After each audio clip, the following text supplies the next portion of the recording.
Wait. Hello. I didn't actually notice Enchantress's cool cape in that picture in the Discord. Okay, so... Oh, I forgot I had this.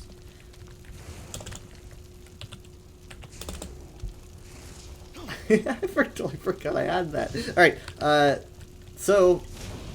What we're going to be doing today is the prologue, which released, I think, yesterday. But people are doing it, and I want to be cool and do it too. So, give me a second. I don't hear you. Slide it down. Oh, I thought you meant me for a second. I was like, you don't... I do not hear you. I hear you, Kyle. I do not hear Mom. Okay. No. No. Well, she's not muted. Check. It might be her headphones or something. Yeah, she's... When you talk, does it turn green? Oh, she's getting off. Hello, hello. There you go. I can hear you. It's a little bit... We would do that tomorrow because it's so late. Well, okay. We could, I guess. And you know what, Jared? I guess Jared could do it too because it's free. Oh, okay. All right then. Nice name, Bunsen Burner Berry. Bunsen Burner Berry.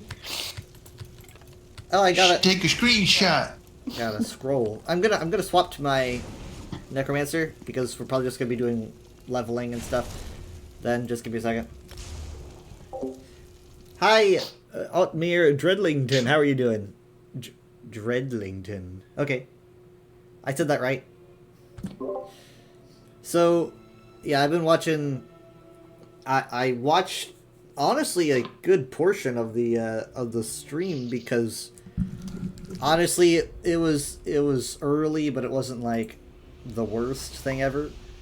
So I watched like 50 minutes maybe. Oh. And they had a lot put into the initial like 50 minutes. A lot of information. They covered like the trial and a lot of scribing stuff. They're just letting people do scribing at the convention. So, and there's no NDA, so people can just like say what they feel about it.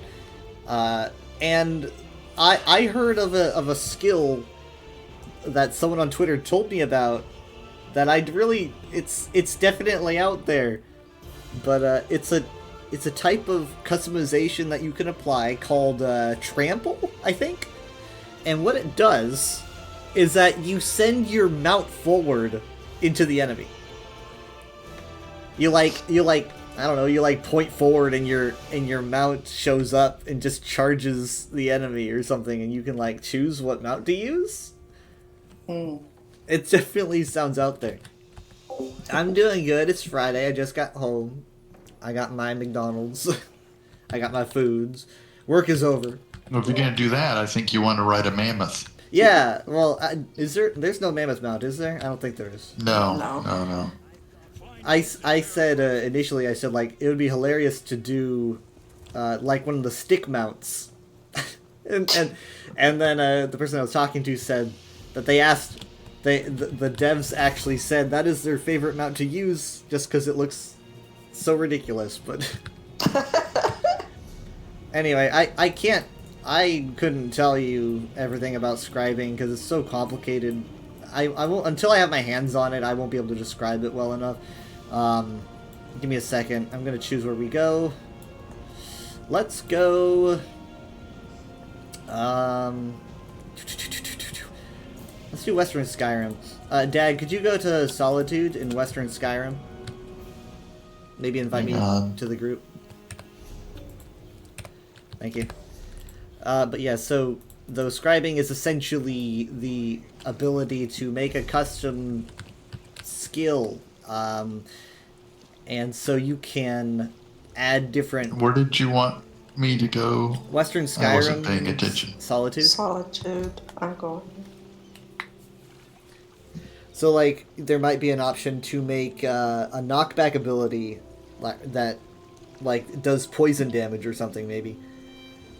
And I know you guys like your knockback, Yeah, it's fun. so it's like you might be able to like make an electric. I don't know, maybe like an electric blast that knocks back enemies. Maybe I don't know.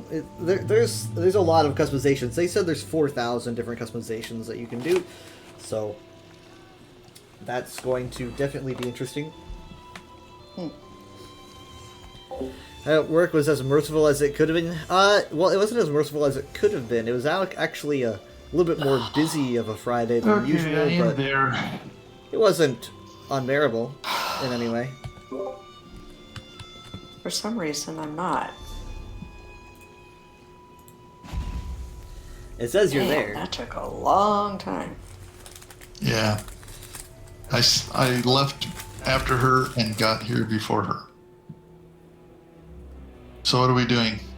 I can't wait to show you my outfit. Hurry up.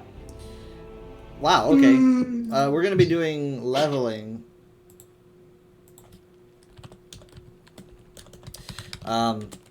Because we are not going to be doing the prologue until tomorrow.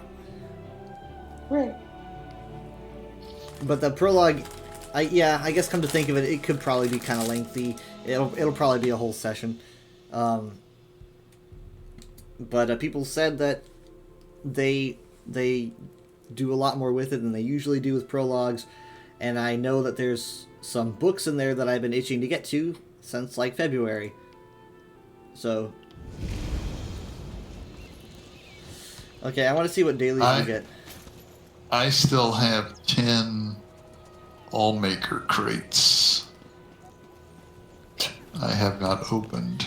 Wow, that's colorful. Look at my dress. Very colorful. It's very It's colorful. very springy. It really stands out. It's the But it's very different. That's what I like lady. about it. It's unique. They've never made anything like it. Yeah, honestly, like the I didn't flowers. know what culture made it until It's I looked into it. Argonian. Yeah. Yeah. Mm. I like it. Yeah, it's very pretty.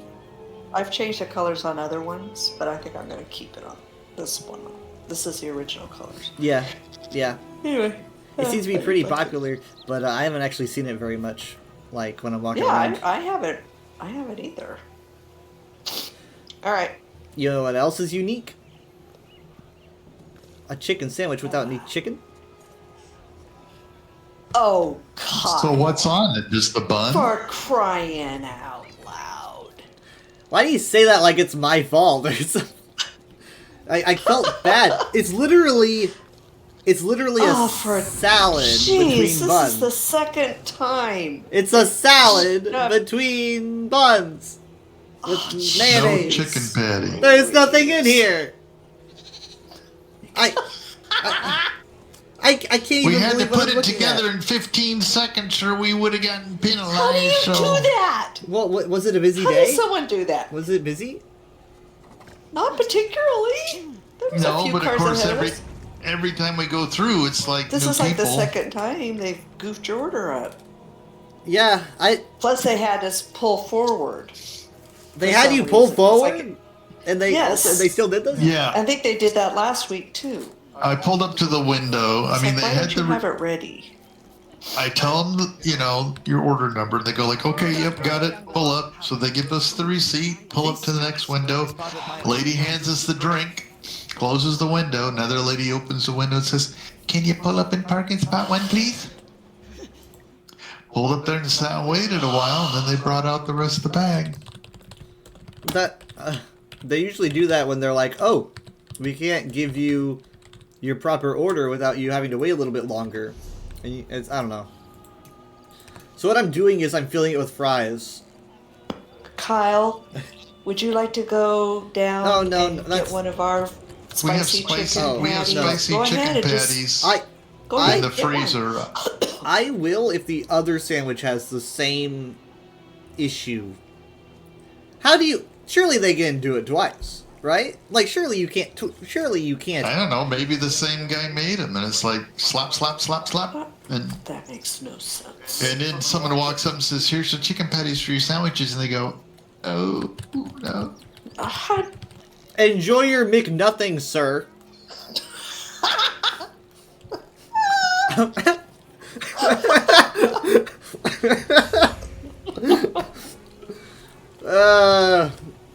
Okay, Dad, Dad, can you talk to the wood elf, please? I'm tired. The wood elf. The little guy, middle guy. this little guy, Tenzin. Who's up for archaeology? Oh, I want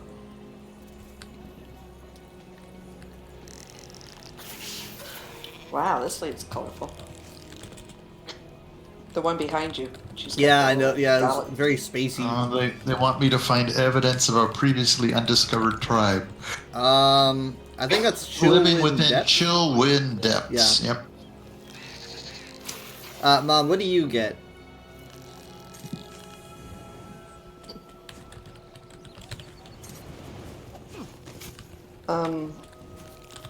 Shadow green. Oh, that's good. Let's do that one. Dad should have tried harder. No, I'm just kidding.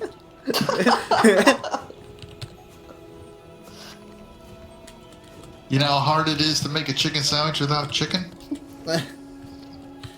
So this is That actually takes years of training. this is the easiest daily to do. So we're gonna kind of do it. We're just kind of honestly, we're gonna explore the Shadow Green because it's been ages since I've been to the Shadow Green. Talk to bites the branch. Actually, don't because she gets angry if you do. I don't know why they tell you to do that. She's so Alright, so grumpy. where are we going? It's a way shrine to the north. I think it's right north of us. Like it's called Northern Watch. I got it. Thank you. It's actually northwest of us. I am there. Failed No, I'm talks there. to, La-di-da. oh, it says failed talks to the branch. I should have. Don't do it. On spring. I should be wearing or. Well, it wearing- marked me and said I failed. It's optional. It's okay. It's just optional.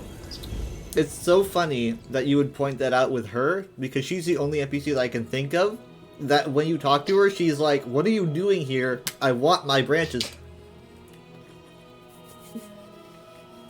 It says talk to her, and then I didn't do it, and it says I failed. I failed her. You failed. This happens every time. Your professor has no soul. He has me 'Cause she doing wants to get mad at you. 200-page thesis. Sorry, that was my phone. Well, I wish you luck. Are you using my stream to stall? I could respect that.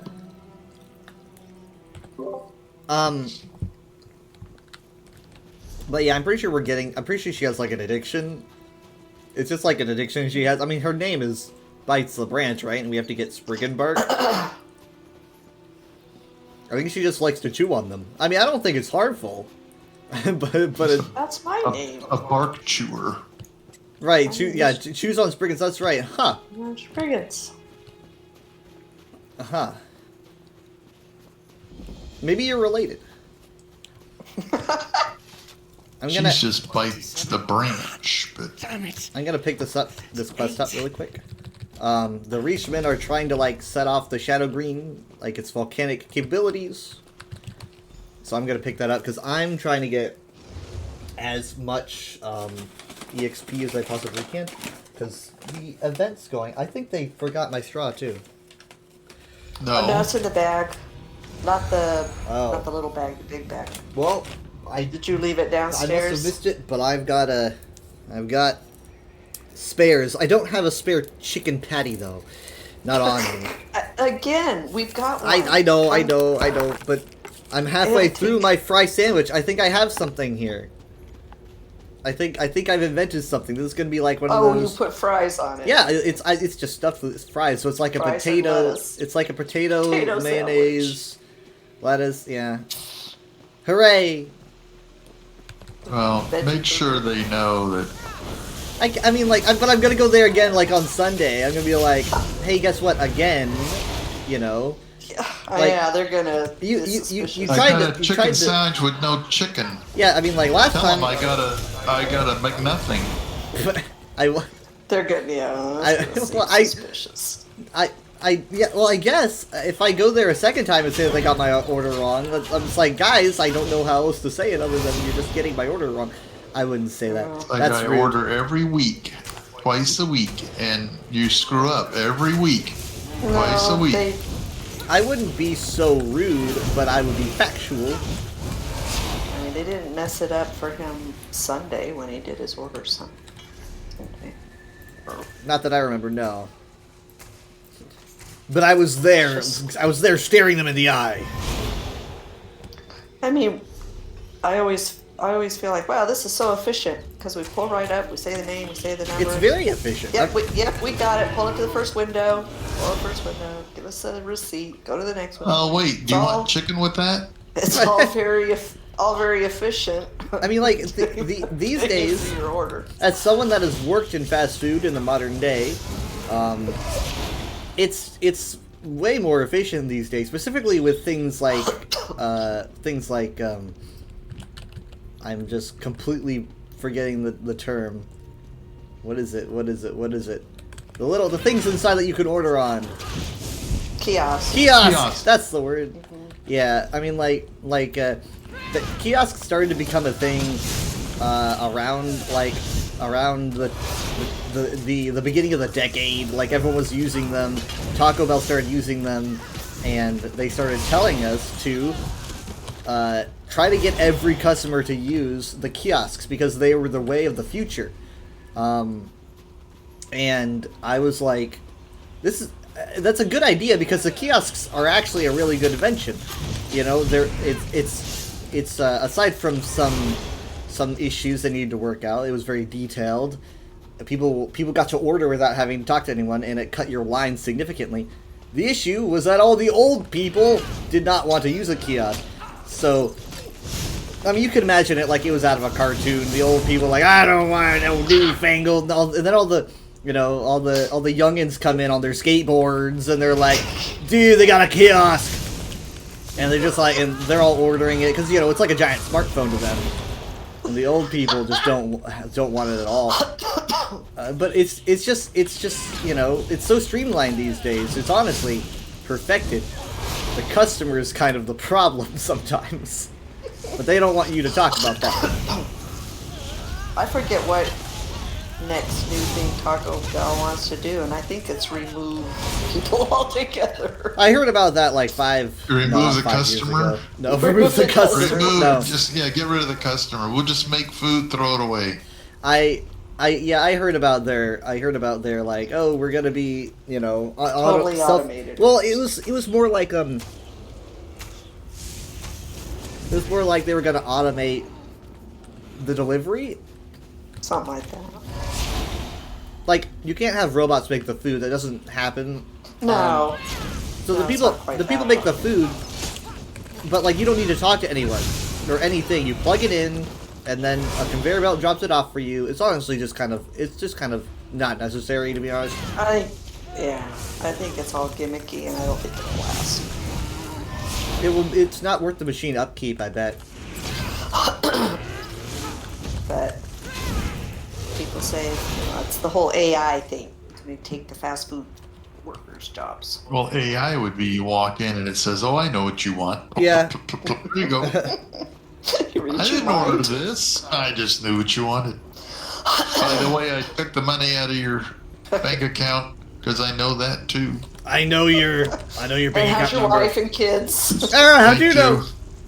And by the way, I know you wanted to eat all this stuff, but you're fat, so I cut it down. You only get this much. You're on a diet. You're not supposed to have it. A side of veggie fries. I just like within Here's the chicken sandwich without the chicken. within a tenth of a nanosecond, I looked up your medical records. By the way, you're gonna have a heart attack in about 15 minutes. I have I called the calculated. doctor for you. I mean, no, we don't use AI for anything practical these days. It's all for the arts.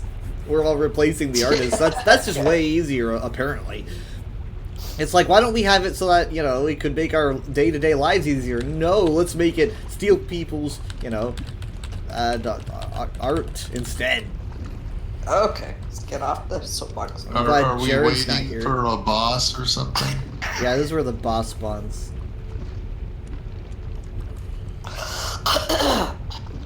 I'm on a I scroll. look at the map and we're kind of in a hub here, huh? I wonder where the Uh-oh, boss birdies is. came. Ah! Oh,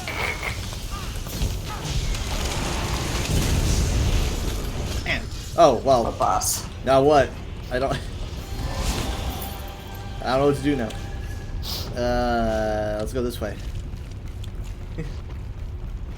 there's only 3 ways to go.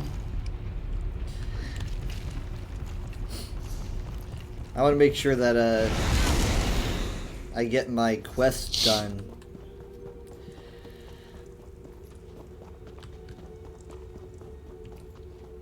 Did you eat your cake? Yeah, did you, I don't think you told me about the cake. I saw today, About. when I was about to leave for work, I saw a plate that had the word cake written on it for some reason, or that was yesterday, I don't It know. was the whole beginning of the anniversary thing. What are you talking Oh, you're talking about like in game. I thought you meant like you're talking about in the real fridge. cake. Yeah, I she's mean talking about. Oh. Yeah, I figured it out. No, I was talking There was about a real plate life. that had the word cake on it because Mom said she has to eat her cake earlier in the day. So when I served her lunch, I put the word cake Right. underneath her sandwich. That's what I thought someone did. I was like, this is a reminder And to she eat covered cake. it. She covered it in chips and never saw it. But I saw it. Yeah, I know. I had to take the plate back into her with the chips and say, "Did you see this?" And she goes, "No." Because I saw Anyway. that and I was like, oh, that's a reminder to get someone cake. Did you? Well, eat okay. yours? I don't know if I've eaten it today. I know that I have it though. It was a pretty fun quest. I like that it connected to Chef Donlon, even though he wasn't there, and it was his Khajiit's son. I didn't know he had a run Khajiit's off because son. I'm having to sell stuff. There's a whole bunch of baddies up here. Hold up. Reach Firecaster and a Reach Spirit Walker. Yeah, I like it this year. It's just eat the cake, get your tickets. Yeah, I like that kind of quest. And then I do crafting with my all 3 players, and I get a whole bunch of containers. Wait, isn't it that way every year? You eat the cake, you get your tickets. I don't think so. I think that's how it's always been. Because the anniversary was always like, it's the anniversary, you don't have to work for it. Maybe. However, the EXP There were some more boost is baddies up passive this now, road. I think. If she ain't moving, we ain't moving. I need the Sky Shard. We'll get it. There's some baddies up this hill. Here Yeah. to take care of baddies, aren't we? We're gonna be going Anyway, up on the spiral staircase. Do keep forgetting to mention that there's still Jacob cake left. Right. I thought that's what we were talking about. Okay. Like, 'cause you were like, you get so your did cake? you have your piece of Jacob? I have not. But that Okay, then- you reminded me. It's in there. It's cut. I think there's the last little tiny piece. Yep. It's not my piece. That one's Dad's. My Okay. cake.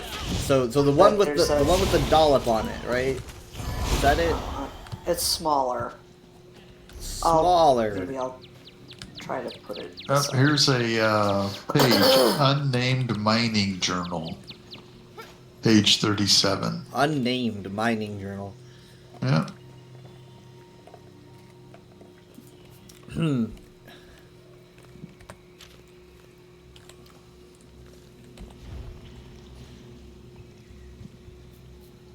Wait, what? So in this supplies thing, in the supplies it says like 2 bags of sludge meal, 15 candles, and then like at the bottom it says 2.5 CSA.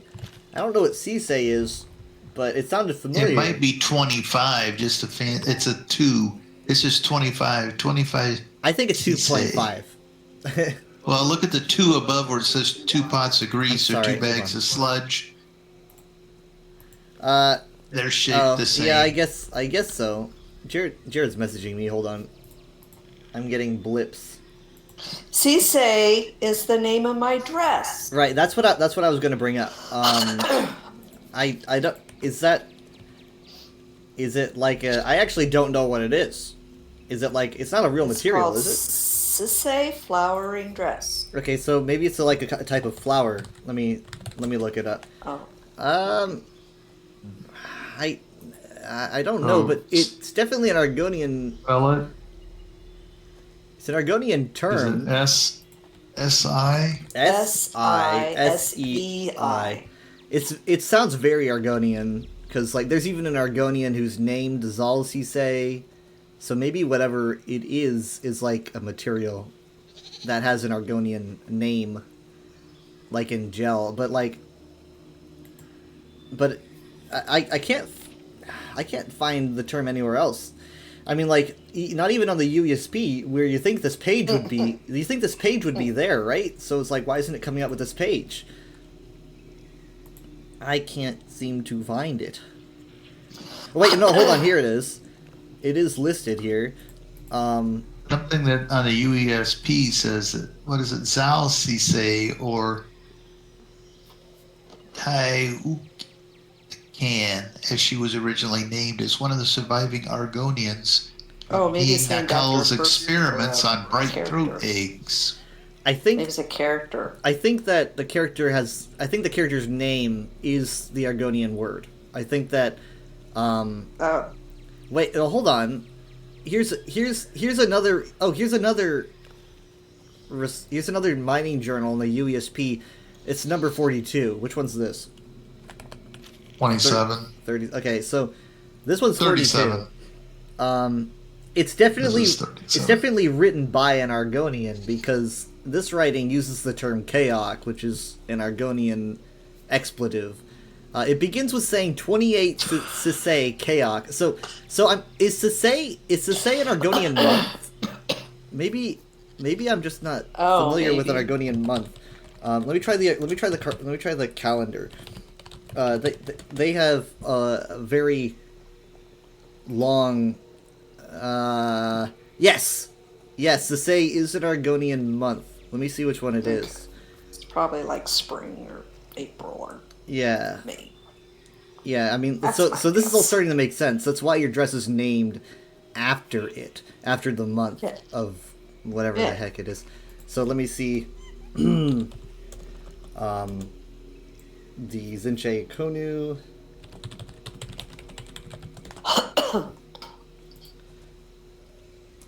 Let's see, January, February, March. Oh, it's March. Okay. Looks like it's March. Even though So it's I April. wonder what. So does this the 25th? Well- Or is it 25th of March for some reason? Yeah, so that's how this It's on the Argonian's writing it down. And apparently it says that it means sprout. It means Sprout? sprout. So I'm guessing, yeah, so this Argonian is marking the month. It's the 25th of March, Okay. which is the anniversary of the Elder Scrolls, interestingly enough. Well, I'm glad we solved that. That was a fun mystery. See, that's what it's like. That's what it's like studying the Elder Scrolls. You're like, okay, how does this make sense? Because you're like, I've heard of this word before, and so you try to trace the word, and you're like, what's the context?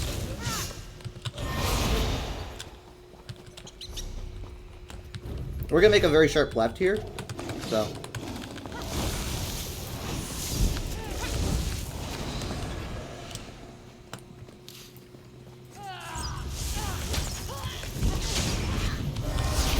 Well, I got an endeavor. He fall down.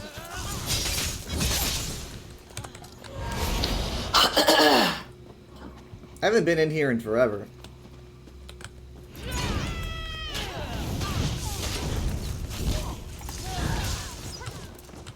The hardest part about this, about doing the daily here was definitely the trek, but then they added the way shrine, which made it so easy it turned out to be like the easiest delve daily in the game. Have you been seeing like pictures and stuff of the celebration in mystical Amsterdam? Well, I watched quite a bit of. We watched a little bit of a stream, but we didn't get long enough to get the crate. It was just the guy walking around. Ninja 614 or whatever. Oh yeah, then there was another guy that was just walking around and. It's probably Nephis. Nephis is always vlogging himself walking around places I was watching. Yeah, I think it was. So, like, the emote came from the Bethesda streams that was like at 7 a.m. And then I was thinking that they would probably give you points for watching reruns because they ran like 3 reruns maybe. I don't know, but apparently not. And it's just like it's ridiculous. They're like, it's like who's awake? People are asleep or at work. You know, who's gonna get this? Wow, I don't know. people mad. I don't understand. Because That's okay. you think they would give it to you for watching Emoted. reruns. I don't know. Yeah, we have to watch by 9:59 tomorrow morning. It doesn't. Well, We still yeah, need Dad like guesses 48 to minutes. finish our stream to count. We need have to get 48 up early minutes in the worth morning. by 10, so we got to probably start it at 9. Well, I'm confused. What, like, for what, your crate? The Amsterdam crate. They have an Amsterdam crate, live from Amsterdam crate. Are they doing any more streams? Well, hopefully they'll be streaming tomorrow because I don't know. that's when it expires. Is like 10 a.m. our That's time. just, I put it together and thought, I'm figuring they'll be, why they'll else be would it waking say up. it goes till tomorrow at 10? Well, I thought today was day 1, technically, but, like, then I've seen people making posts about it being day 2, and I'm getting confused. I'm like, I know it's a different time zone, but, you know, I don't know. I've seen people saying, like, day 2 is done, and I'm like, okay, that it was 2 days. Like, that's how long it was supposed to be. I don't know. It was so messed up. Like, just put it at 2 in the afternoon, people. Or something that on is very a odd. Saturday, maybe, like on a weekend, where people are, you know, at least a lot of people are, you know, not at work. I don't know. It just seems like the optimal time you do it. I mean, like, then I'm gonna start wondering why they chose Chest. Amsterdam. Chest. Yeah, don't go there. The videos and stuff were fun. I think when I mentioned the flights and how they were eating well on the flights, I think I heard something about Bethesda paying for transportation for a lot of them. I'm So sorry you broke up. Bethesda did what? I think I heard that Bethesda paid for a lot of their transportation. Maybe, I don't know. The but big streamers. yeah, I First think. class. Well, I mean, they did have fancy food, and I was like, whoa, you're going for the good stuff. Well, international depends on what you flights think it usually is. have good flights. Yeah, long over. International flights usually have good food. Oh, Oh, I even got like a Magnum ice cream bar. Wow. See. So yeah. I And think then it was a mini meanwhile, one, but I'm flying to they feed you Miami, pretty and well. they're like, give us $5 and we'll give you a small bottle of water. And it was like, no. How about no? But yeah, they had leather working there and potion making, all these little stands. Like, it was like a Renaissance fair inside. And so they would have these That's people. what I saw. I was watching. I was, you know, all the different Yeah. people they had working at the stands. They had an Elder Scroll there in a glass case, and it was open. Wow. Hope no one looked at it. Well, you guys go running off and leave me back here while I'm fighting stuff by myself. Do-do-do. technically, if you don't understand what an Elder Scrolls says, then you can just kind of look at it all day. It just looks like wobbly lines, you know. But if you can read it, Oh. that's when you start to Oh. go blind because you start to understand things. That you're, you know, that doesn't make any sense. We're gonna just take her out. Up the back. Yeah. Come on. Okay. And now we're going to... I think it's this way to go back to the entrance.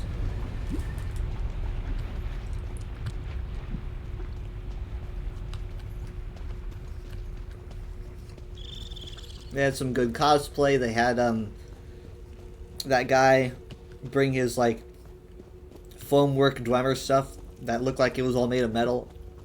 That guy.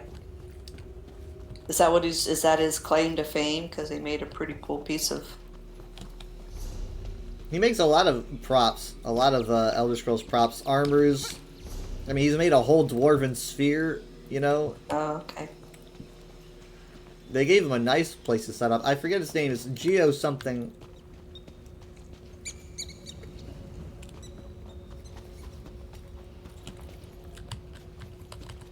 It was definitely easy for him. Well, I guess relatively easy for him to get his stuff there because he lives somewhere in Europe and he could drive there instead of having to fly. Oh. Yeah. So I guess that was pretty fortunate so that we could see that all set up there. Here's the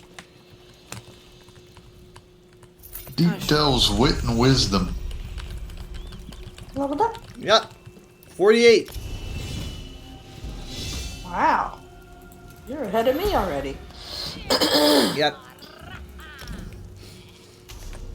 I skip dialogue Anybody want a sometimes heartbeat because for I've done the dinner? quest before. I've probably done it a few times. Tastes like chicken. Tastes like chicken.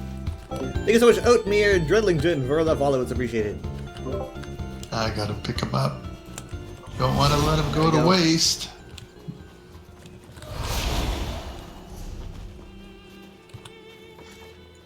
But yeah, all the people showing pictures of Amsterdam, like, it looks so clean. Like, I don't know. There's something about it. Everything looks so organized. People on bicycles. Bicycles! Yeah, they do a lot of bicycle. Alright, let's go back to Solitude.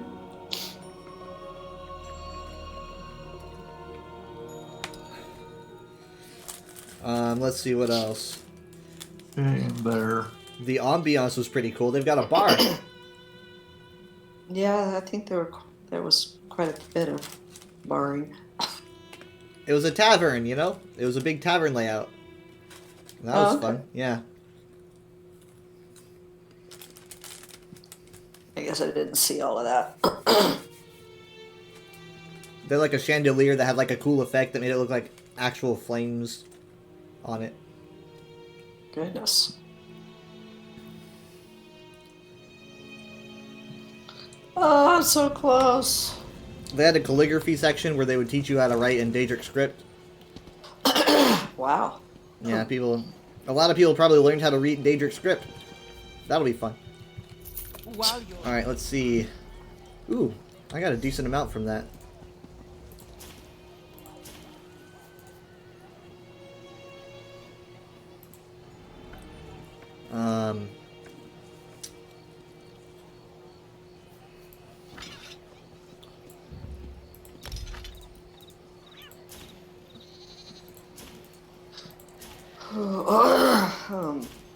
What's the, what does the person on the left have for you? Just anyone.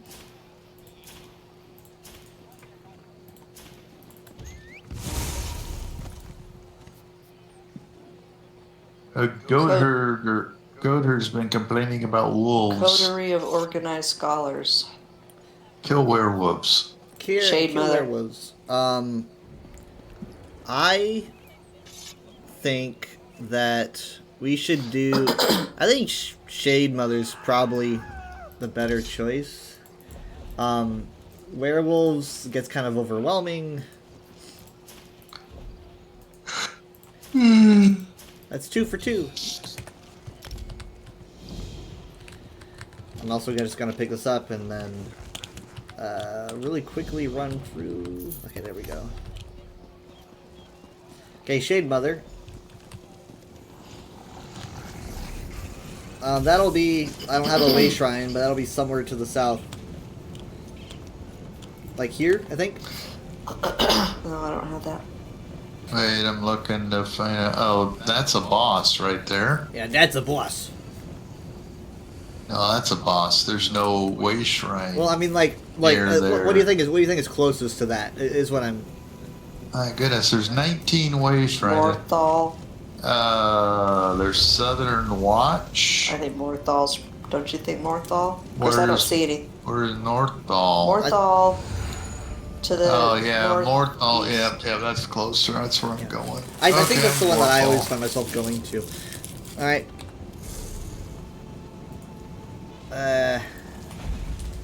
Here I am, teleporting at a way shrine, looking like a moron. Oh, they're not level 50. They don't know how the game works yet.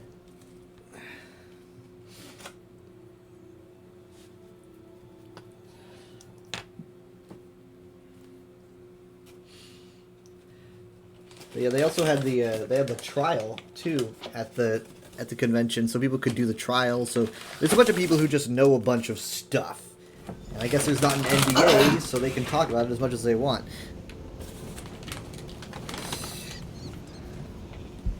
So I'm eager to see what people say about scribing. Wolf attacks, ghosts, Richmond raids. Follow me. I'm getting out of this town. So interestingly enough, they went a little bit deeper into the scribing, like, because there's going to be a whole storyline for it and everything. So they went a little bit deeper, and it's all very still vague to me. I'm sure it's like, you know, putting all the pieces together will make a pretty picture, but at the moment, it's just kind of a bunch of puzzle pieces, and I'm not really sure what goes where. But they crap. They announced these these magical individuals that are going to be related to scribing, and you're going to meet them, and they said that they were fun characters to write for. They call them, like, the Luminary Guardians or something. I don't know what kind of being they are, but we know that there's, like, I don't know, they had, like, a griffin one or something. And There's then, an arrow over here. Yeah, we're here. They, Pool of corruption. They said, crap, is this person gonna pull? No, they're definitely gonna pull. There's two people here. Alright, prep. What? Be ready. Are Steel saying yourself. Prep. Oh wow, there's a lot of wolves. There's no way that these people aren't gonna pull, like, any second. Remember that she has a shield around her sometimes, and you can't break it, so you have to be close to her at all times. Like now? Like now. She will teleport away, and you'd have to find her. Honestly, we're doing so much damage. Okay, she's away. She's over here now. If you don't reach her in time, you'll be trapped outside. Honestly, look at us. What the heck? We're She's so dead. strong. We're so strong. What? Wow, okay. I mean, there's a lot of people here, I guess.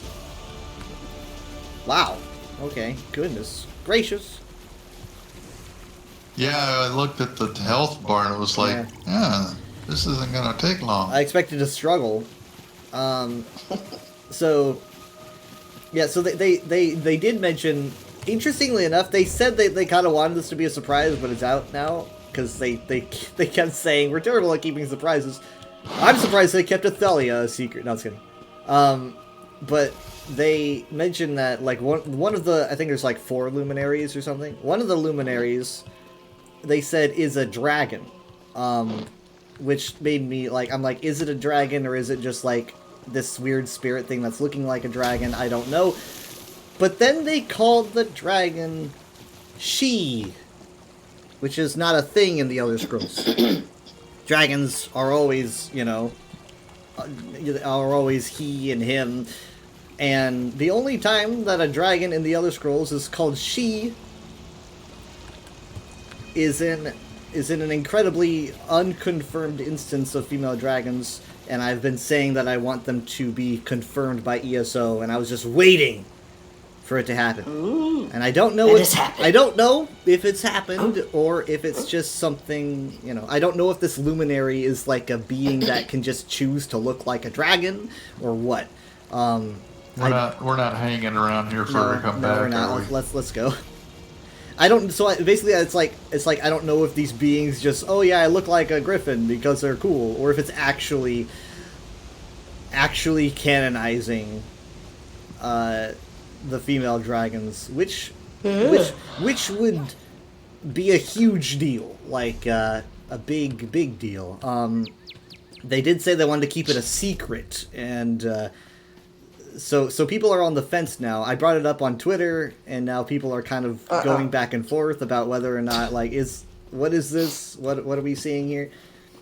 But it pretty much it's very weird because it's like the concept has never been introduced into anything official before, except for, wait for it, the French version of the Elder Scrolls Online, in which case a book references them, which is very weird. So it's just kind of like, we're at this point where it's like, yeah, obviously French ESO is canon, but it's like, do we write that down or what? Like, you know, it makes you, because it's like, this is the only time we've heard of them.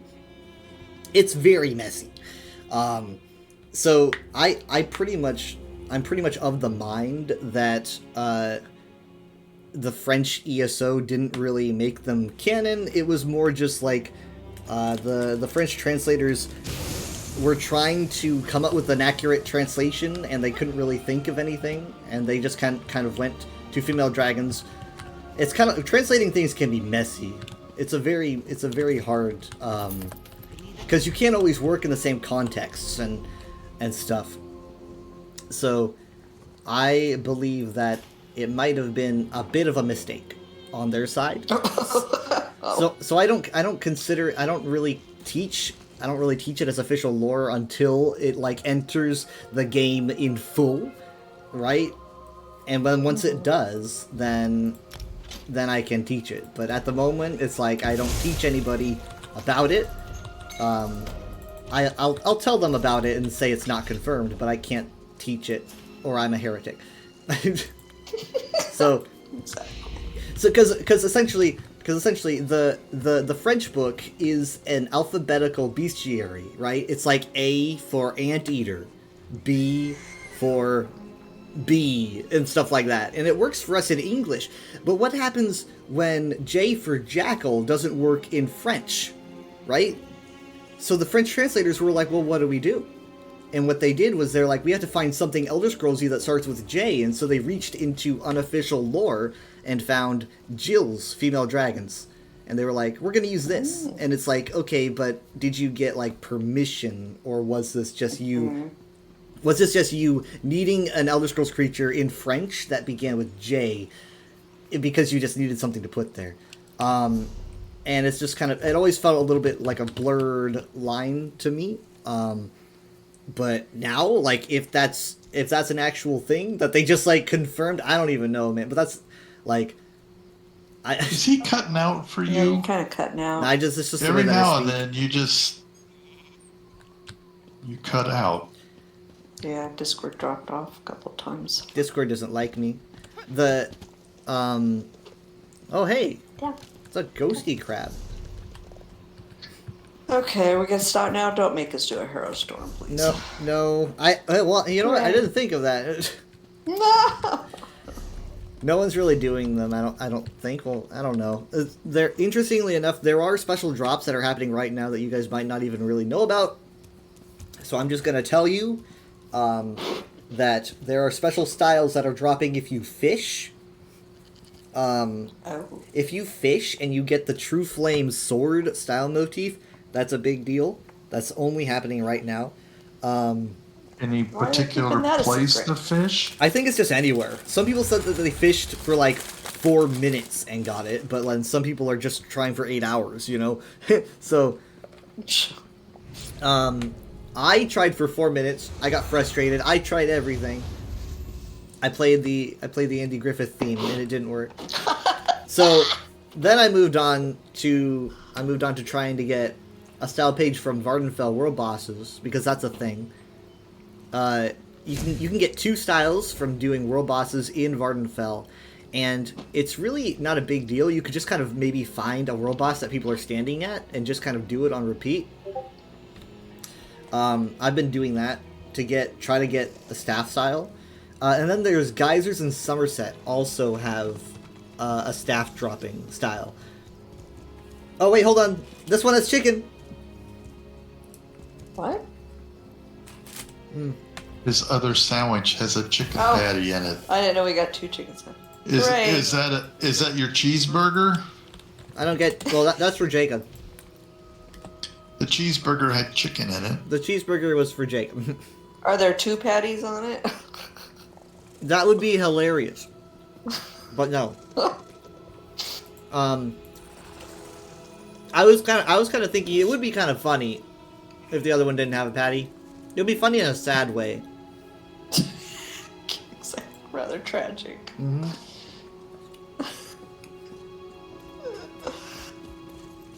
Okay.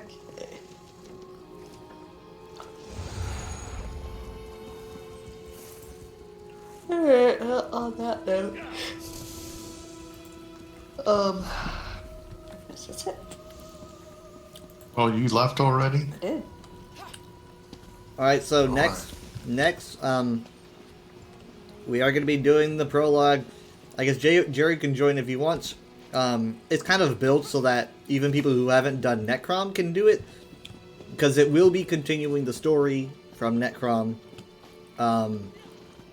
I think there's going to be like some reoccurring characters from Necrom as well, because that was just like the first part of, I don't know how long this is going to go, maybe just 2 years, but we'll see.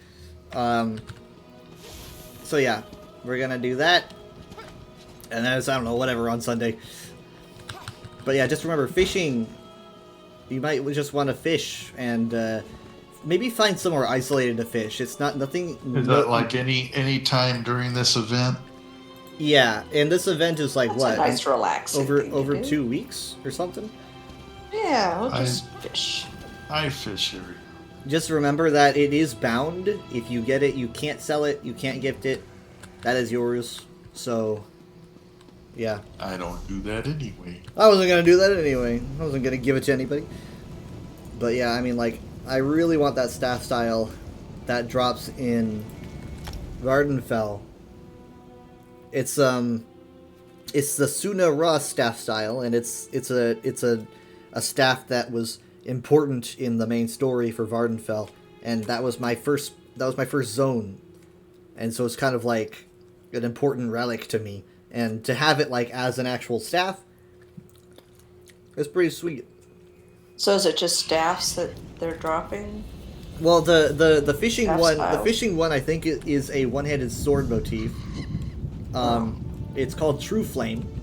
The Vardenfell world bosses drop the Barbus helm, which I guess it's like a dog-like helmet, and then the Suna Ra staff, which is a staff. The Geysers drop the Ulvor staff, so that is the staff style. I'm trying to remember what else. I think you can also get Mana Marco's staff. I'll get a list and I'll just kind of send it to you. It's not too terribly long. Oh wait, hold on. Here it is, I think. Oh, by the way, it's free to play right now. Oh, really? Yeah, it's free to play for a bit. If you know of anybody that might want to try it out. Get Jay to play. Does he have a PC that can play it? No. It's probably PS. Well, I mean, he could, but he wouldn't be able to play with us. But No, I know. It sucks. okay, I'm gonna post the list in the Discord so that you guys can just refer to this little list when you want to know what you might want to do to grind. Oh, okay. Thank you. So even if you're like, oh, I don't want to do a geyser alone or a world boss alone, chances are other people are going to be doing them because they want to get the stuff too. But it's also important to remember that a world boss, you need to do like within the top 12 DPS of killing a world boss. If there's like too many people there, then you're not going to be able to loot the boss. Because remember, you need to be able to do enough damage. So if there's like 30 people there, you might just want to move on if you don't feel like you're going to do that much damage. But if you feel like you're a damage dealing machine, then go ahead. Alright. Well, I'll see you tomorrow. Okay. Alright. Night. Night. Bye. Yeah, there's people here. A couple of them are leaving. They might have gotten the lead. Yet there's so many people here. In fact, I'm having to count. 1, 2, 3, 4, 5, 6, 7, 8, 9. I think I'm good. Get out of here. Shoot. I think I should be good. Oh, wait, no, I might not be good. Oh, there's so many people here. They all look really strong. Like, really strong. And there's like 4 or 5 bosses on the ground dead. Because they're just grinding. Well, hey, it's a good place to grind. Alright, well, I will see you tomorrow. Thank you. Had a good time. Yeah. Same. Love you. Good night. Love you too. Bye. Night. Bye.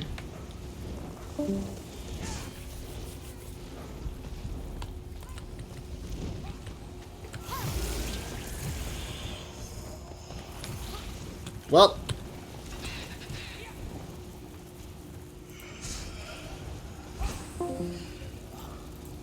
I gotta remember to leave the call.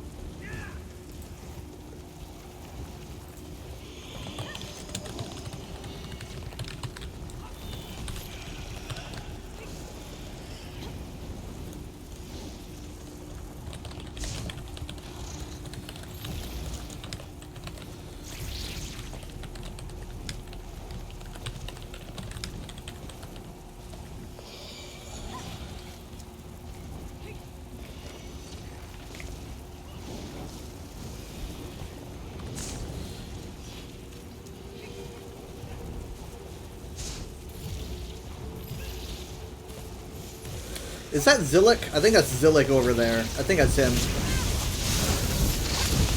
Maybe not. It's someone that I know. Nope. No good. No good. No good. No good. No? Well, he's online, but that's not him. Who is that? Oh, it's Wulgar. That's right. Yeah, I don't think I have any chance.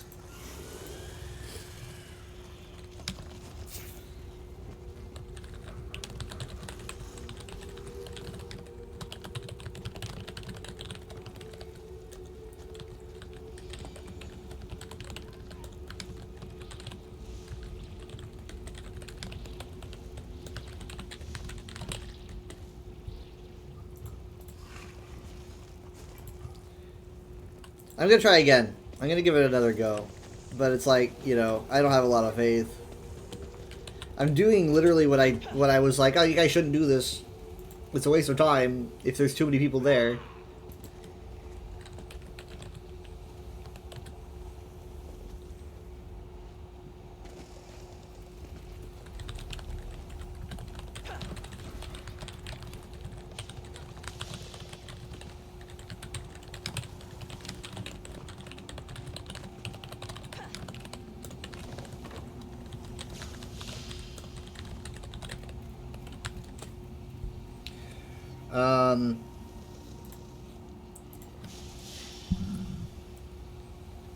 What other world boss could I go to? I mean, like, Nilthog, like I was at yesterday, was empty. But maybe it's not anymore.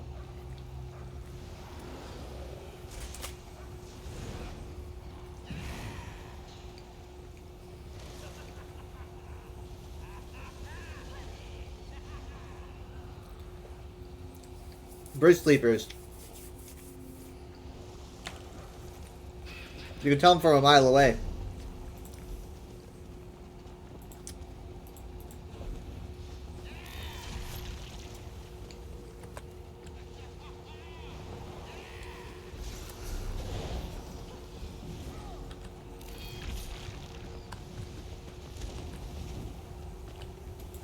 I don't stand a chance. Like, I don't know, we got split. Like, we got split and moved to another boss. It would make more sense. Certainly several people are being left out here.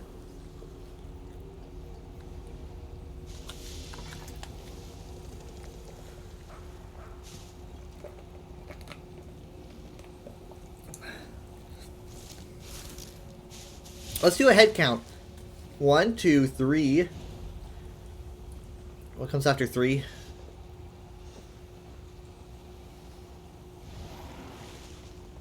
One, 2, 3, 4, 5, 6, 7, 8, 9, 10, 11, 12, 13, 14. There's like, it's hard to see over there, but there's probably like 16 people here, which means that 4 people should find another boss to tackle.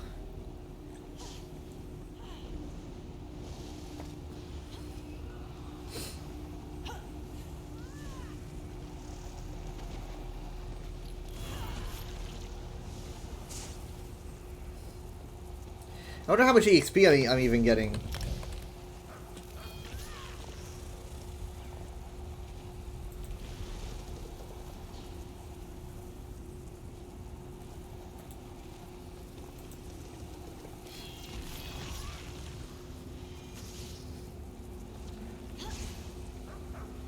Oh, here's someone else. Like, okay, someone's got to do something.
Okay, hold on, let's give it another go.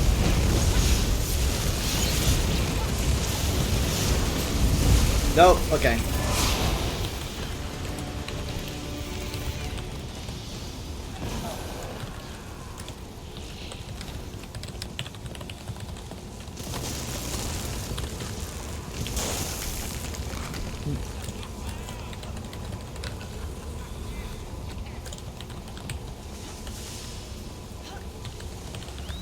Alright, we're going to Nilthog. See you, dorks!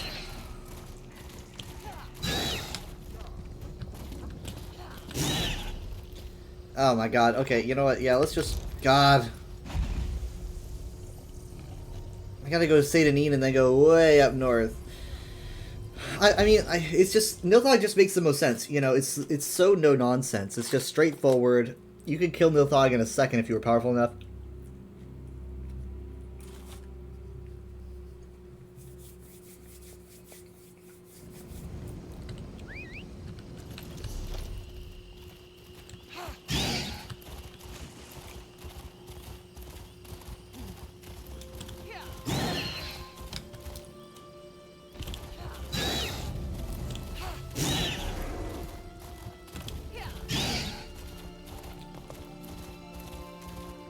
Faster, my steed. My bird-like steed. Oh, perfect. Hold on. Nice.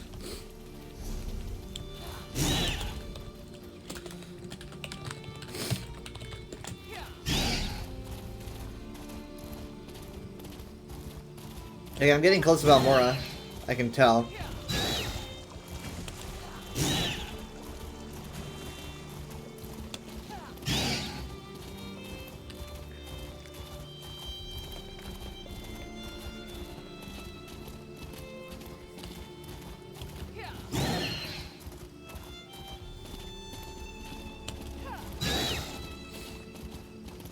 You there, Outlander.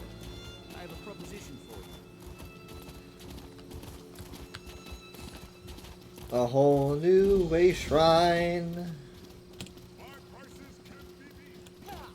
Nice armor. I can't believe they want us to go outside the house. I can't believe they want us to go outside the house.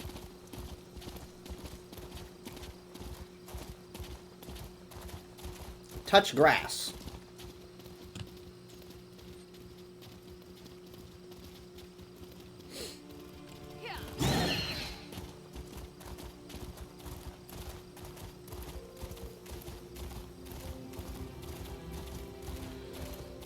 Honestly, I know this is taking a while, but it's actually taking significantly less time than I expected.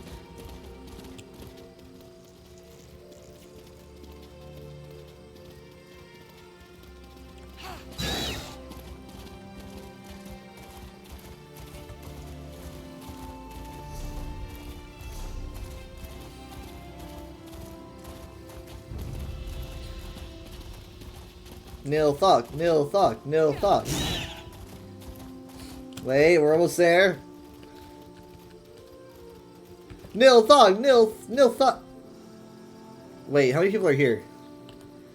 1, 2, 3, 4, 5, 6, 7, 8, 9, 10, 11. Ah! This might be too many. But Sky's here, so there's that.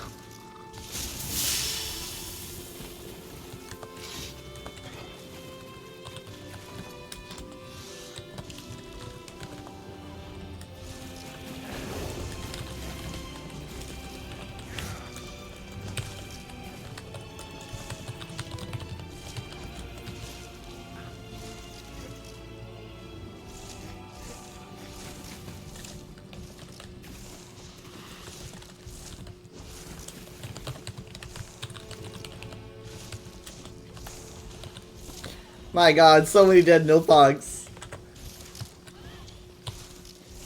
Oh, I thought oh, that was weird. Why'd I freeze?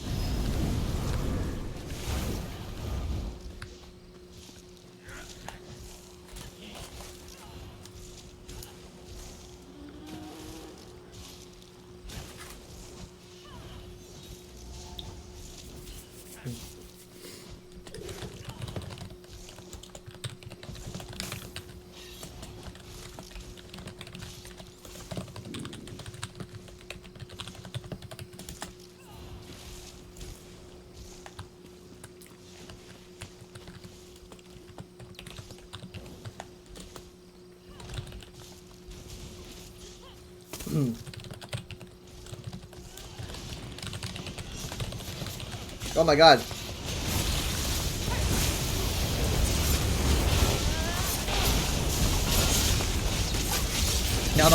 Come on, just spam! Okay, I got it.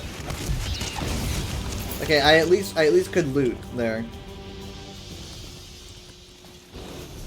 I could at least loot. Did he? Or they?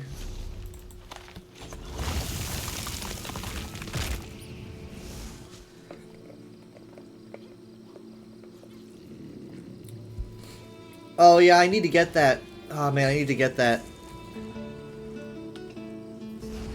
It's so good. It's like you know, it's like a statue. That looks like you.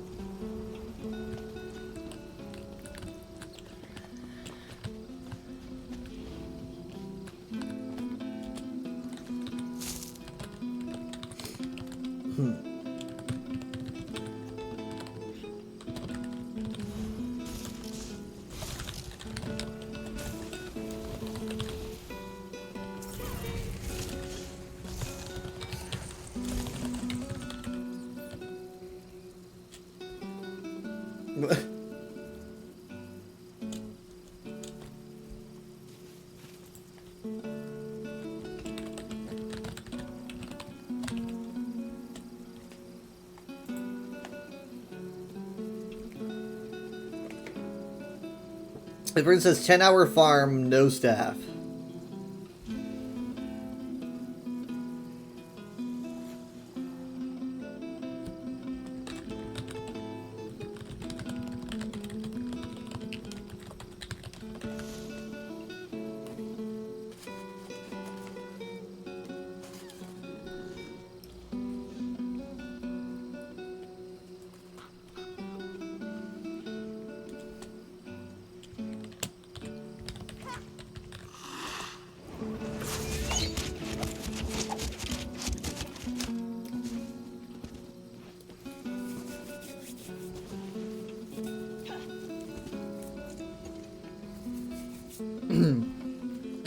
where's my companion? Oh, there he is.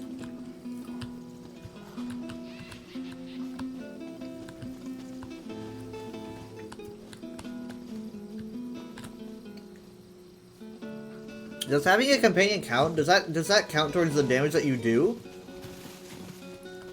Or what?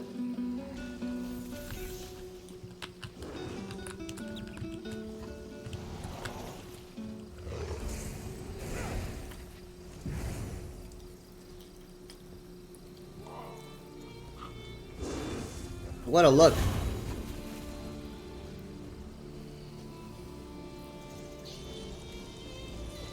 Oh, hey! Yeah, I didn't expect Mustang to be here.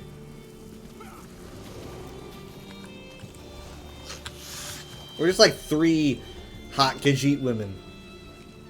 This is how I like to spend my Friday nights.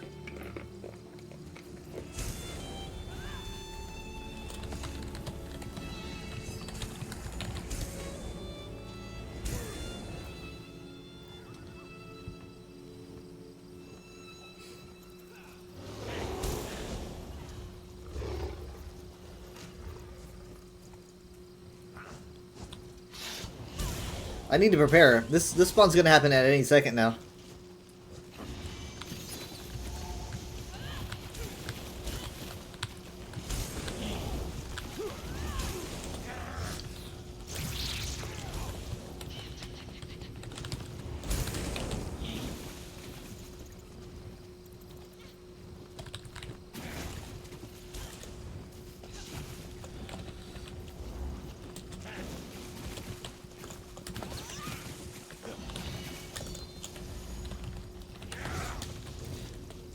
Kind of feels like it's taking a while here.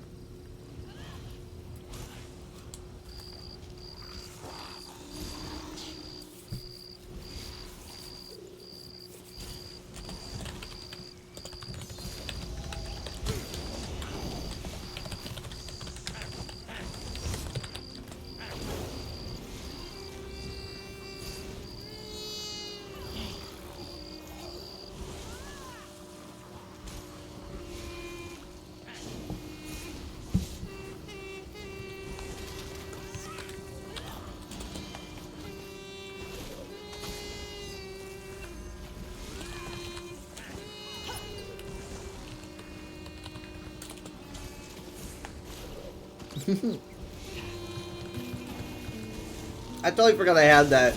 I love it. Here we go. No ultimate for this one.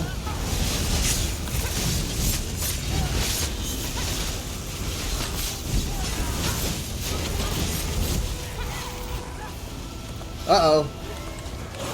Uh-oh. Uh-oh. Oh, they finally got it. They said they were like doing this for what, 10 hours? 10-hour farm, no staff, and they just got it the next run. Look at that. Optic geysers. I didn't even loot, but hey, that's one less person. They're gonna run off.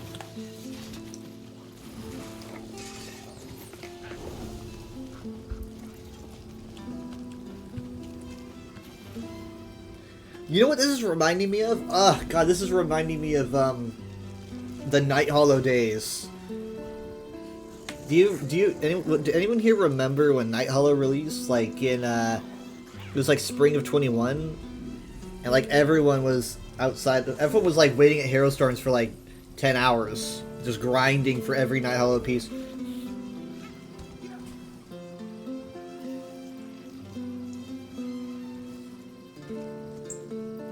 This entire group's just sitting there forever and ever. They were active like every hour of the night. When I hear your giggle, my heart does a wiggle. What? What? Hold on. My mouth is stuck again. Yeah. I have no idea why that helped.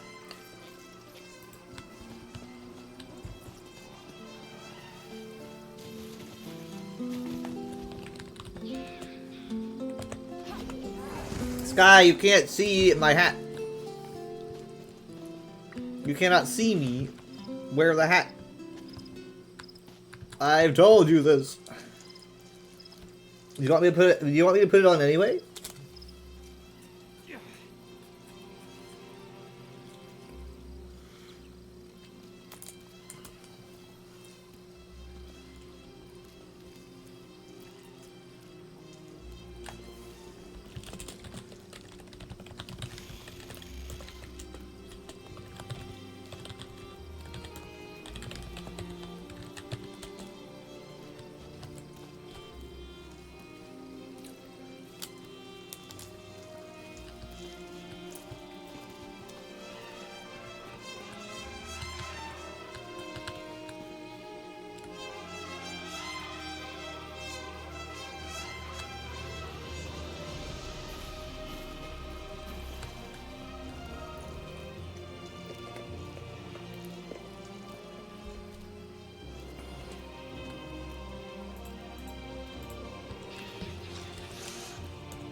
Guy's got a swordfish.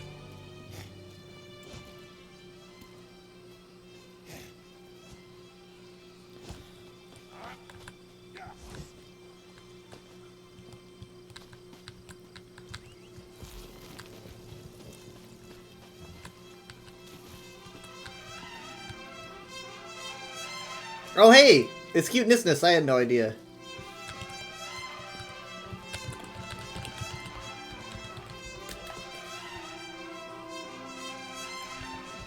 Such beautiful music.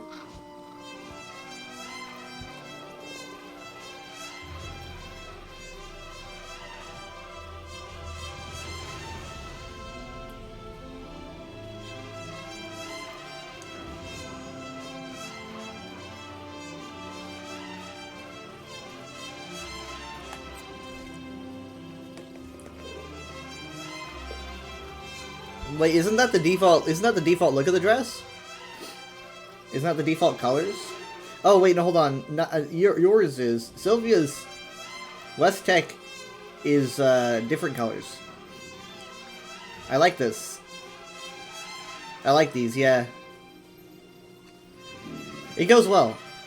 I think it goes well with the hat. You know, the red and the black.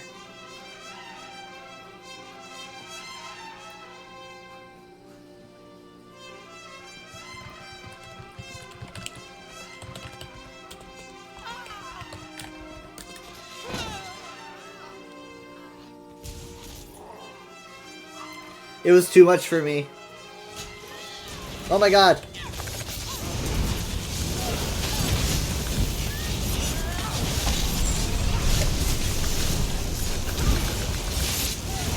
Come on, come on. Okay, loot. Nothing, but I did get to loot, right? So that's good.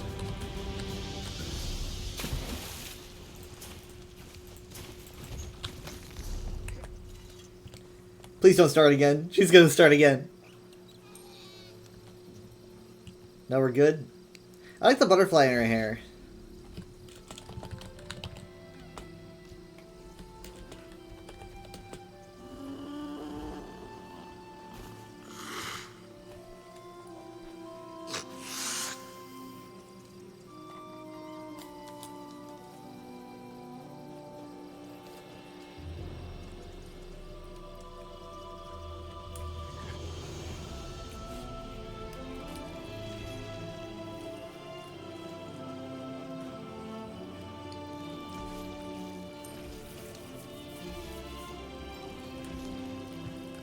Anyway, so, was anyone here watching the celebration?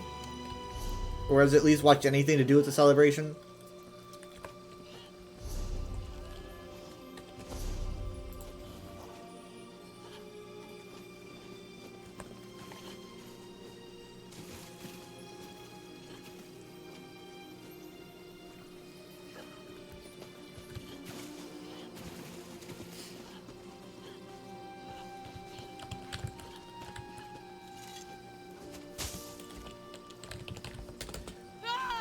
Yeah, she went right to attacking with a snowball.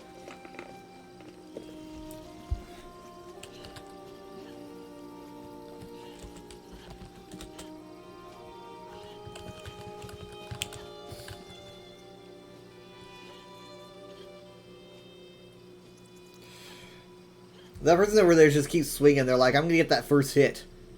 No one can take it from me. Look at them go.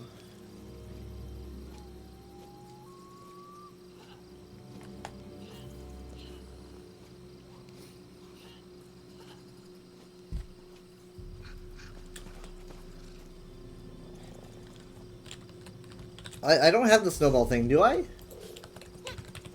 No, I just have the snowball buddy.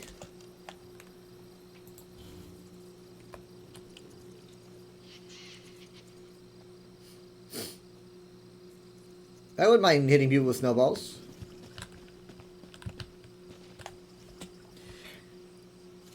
Is Nisnis streaming right now? Yes. So you can see it from another perspective. Wait, no, let's do it.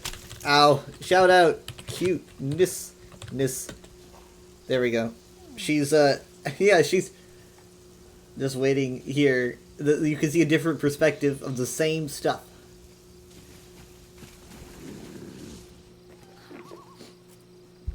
Oh, she must have recognized me immediately because she's got username set up. And I have character names set up to show over people's heads.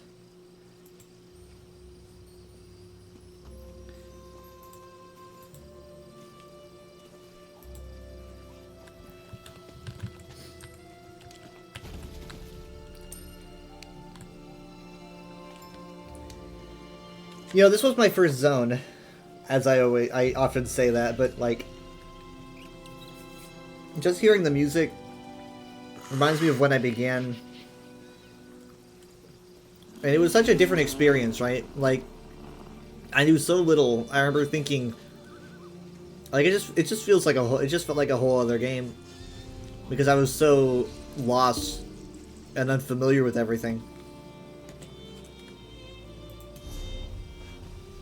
Neat. Yeah, I just accepted my scroll.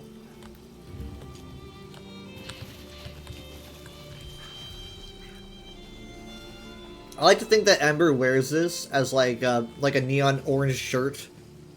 You know, when you like put that on your kid when you're like going to the fair so that you don't lose them. Ember has to wear this so that you just never lose her.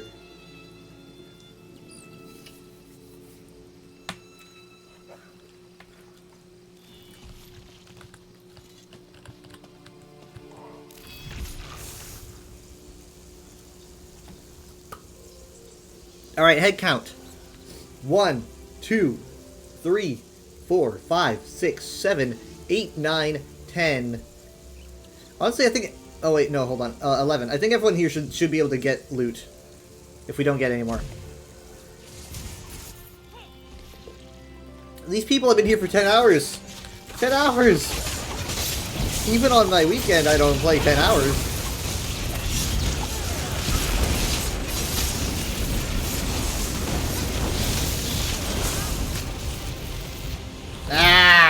Oh, my inventory is full. Would it be in one of these boxes?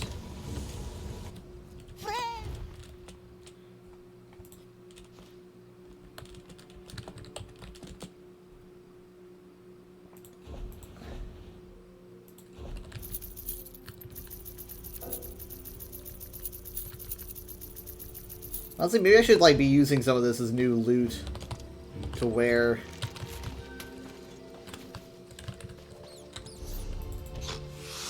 Whoa, that was cool. That's the teleportation animation that you can get if you buy the massive bundle. Drop comes from the box itself, not the box. Yeah. But it's like, you know, just want the box anyway, I guess.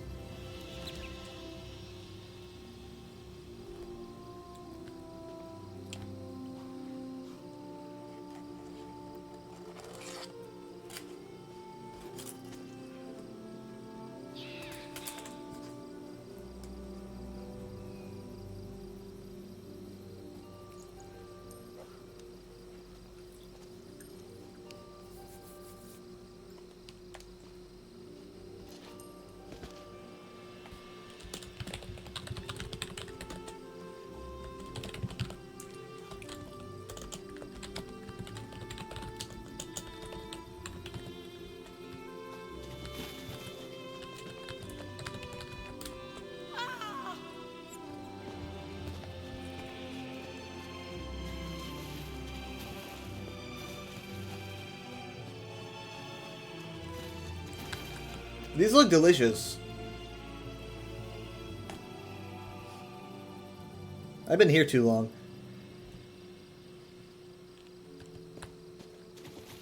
Okay, we just added another to the party. That decreases my chances, I think, because now I'm pretty sure we're at 13.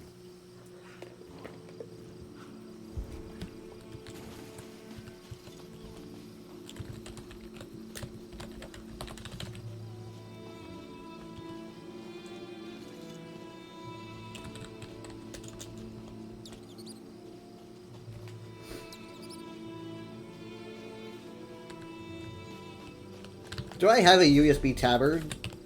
No, I don't.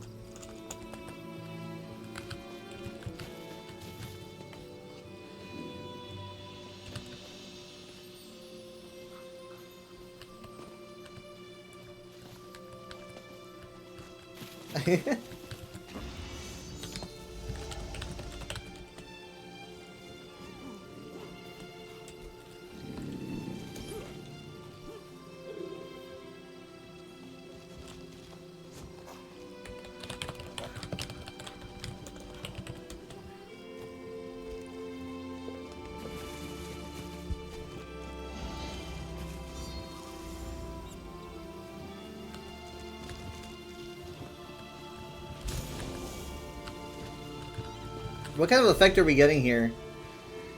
Minor endurance, stamina recovery, magic recovery. Ooh, I like that. What's causing that? Oh, it's gone. It's gone now. Never mind.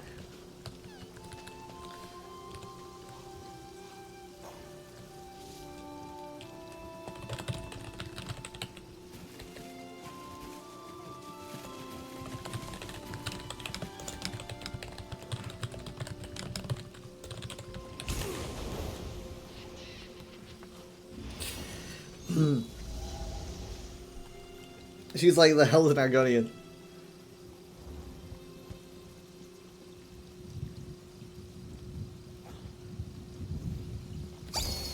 Hooray! Wait, hold on. What's my buff? It's still got an hour. Maybe I should be taking some of that stamina stuff, to be honest. The stuff that Khajiit makes, it might serve me well, you know, now that I'm actually running a stam character.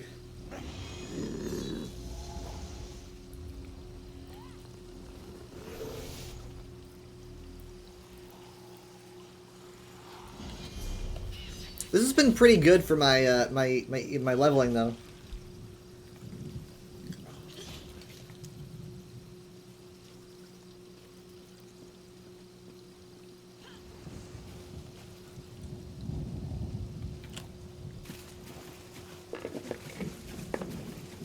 Sky, you're gonna trigger my lore talk about the Lesser Argonian Maid. You're gonna end up triggering a lore talk. Oh, hold on. Come on. Yeah! Yeah! There's gotta be a lot of DPS, right? There's gotta be a ton of DPS. Boom! Didn't get it. Didn't get it. Didn't get it. But whatever.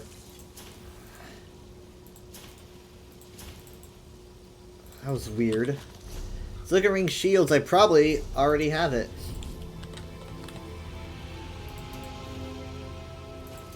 Yep. I'll hold on to that then. 344,000 DPS. Jesus Christ.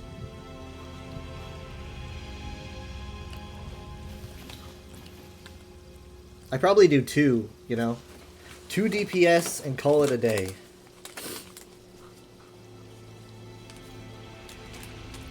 Wait, well, no, wait, hold on, never mind. That's zone chat. To be fair, here's the thing. Until my character is CP, I don't really bother with much. Once I'm CP, I'm getting the armor pieces I want. I'm, you know, ironing out my CP points. I'm applying and gathering more skills that I want. You know, it's just not until I'm 50. I get that, like, you know, it'll help me level up if I was more polished anyway. But I don't know. I just stumble my way to 50, and then I iron everything out when I'm there.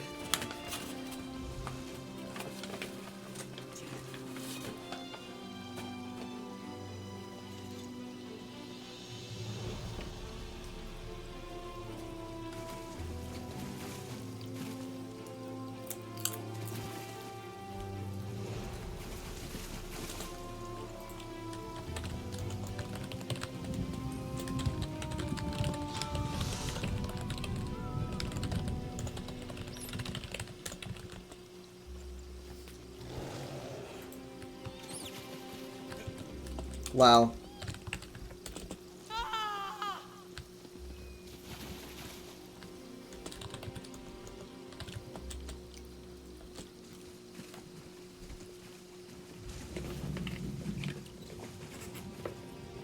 I'm like, this is like stinky. A personal whisper.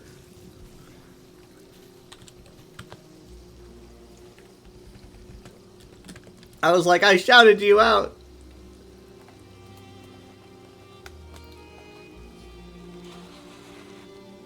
Like she said, I love you anyway. Don't worry. No, sorry. Quote: I love you. I love you still, though. Whether don't worry. That's the quote.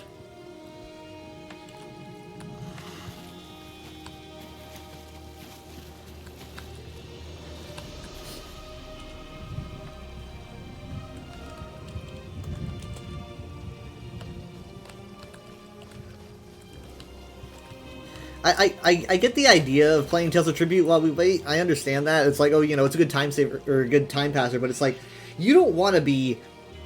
It just takes too long. Tales of Tribute takes way too long. Like, the boss would definitely have come back before the game is over. Yeah, yeah, this is what they say.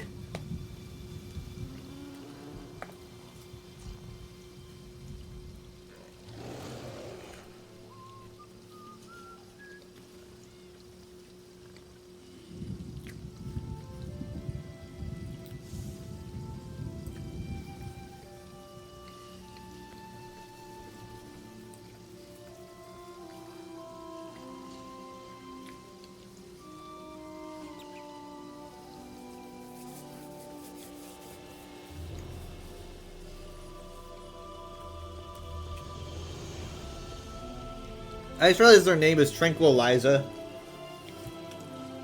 Tranquil Liza.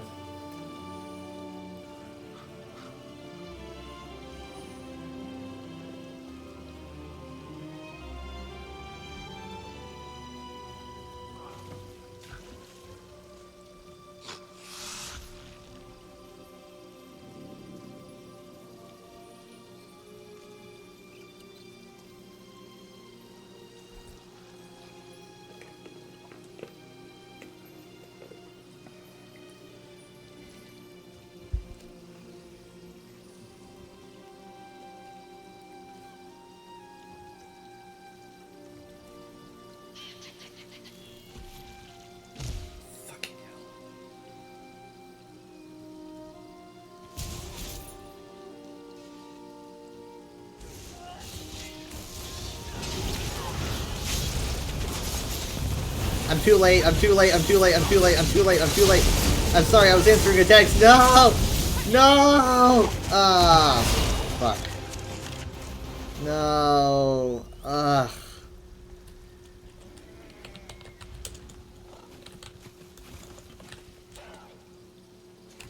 I was answering a text, and I was making a note.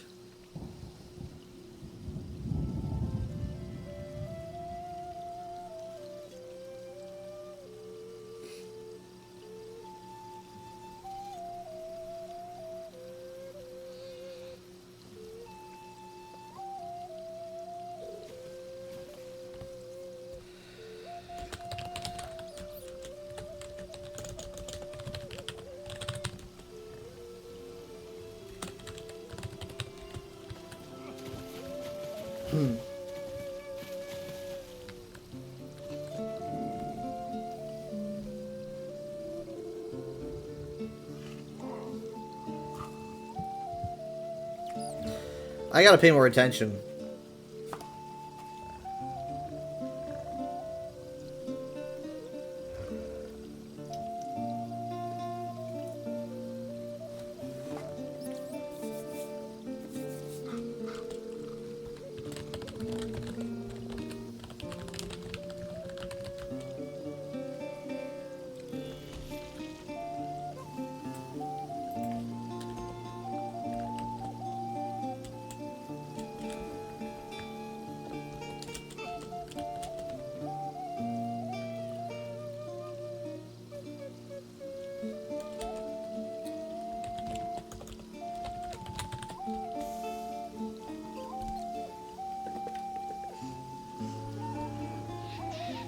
Sky!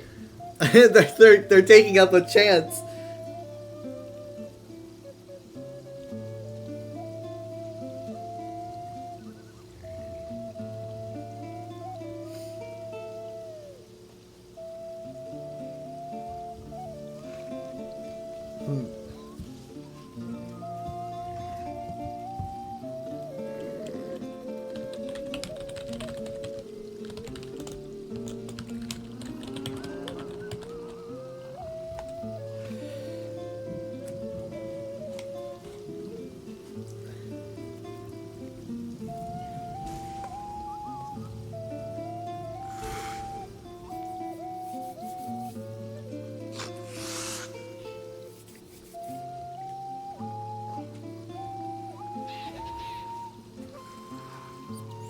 It's probably so boring for you guys.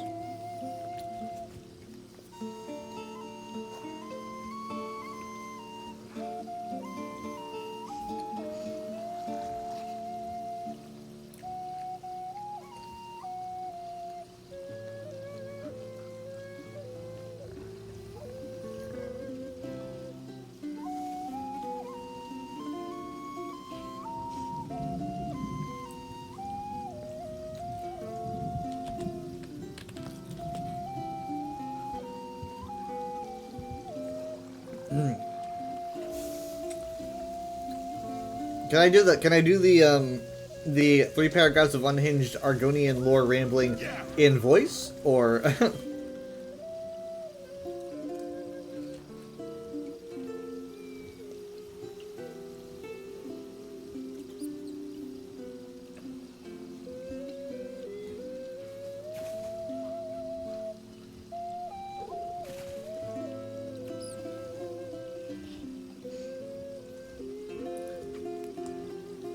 Say something that would make you laugh.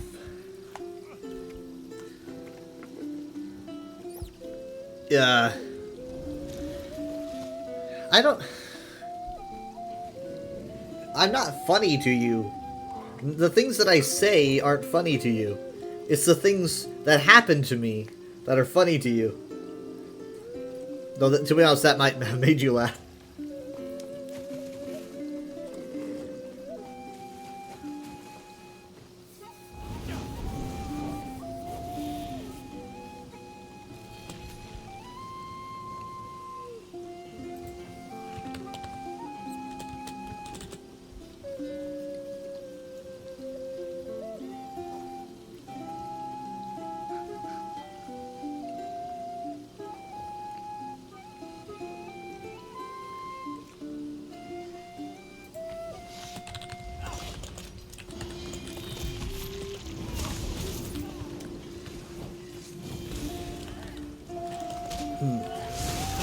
Ah! Her massive paragraph on Fireflies just shows up in the middle of the fight. Ah.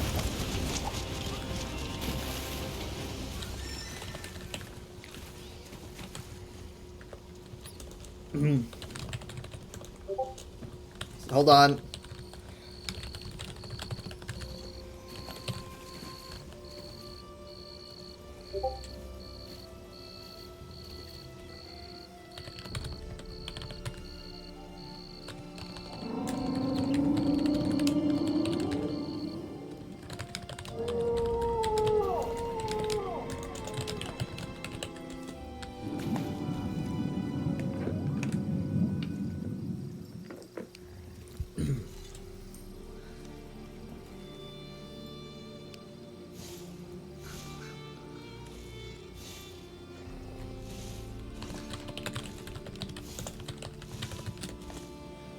Alright, let's see. Sorry, Discord messages are mine.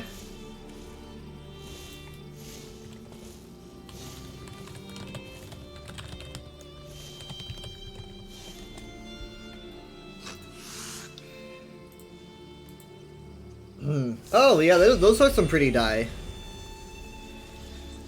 Pretty die. Hi, Olivia. What I said did not make you laugh? I can't make you laugh, Driz. Especially when you want me to make you laugh. That doesn't work. You know it doesn't work. Like, you can't even imagine me making you laugh, when, like, on demand.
I'm so lazy now. I'm not even. I don't even have my.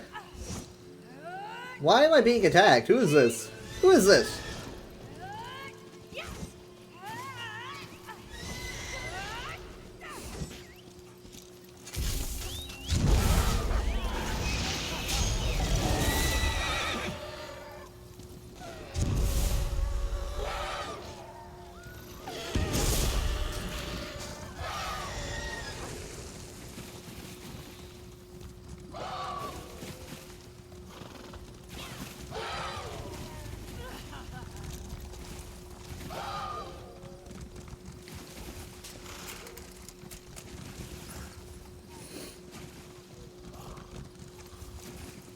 Okay, let me pull up my stats.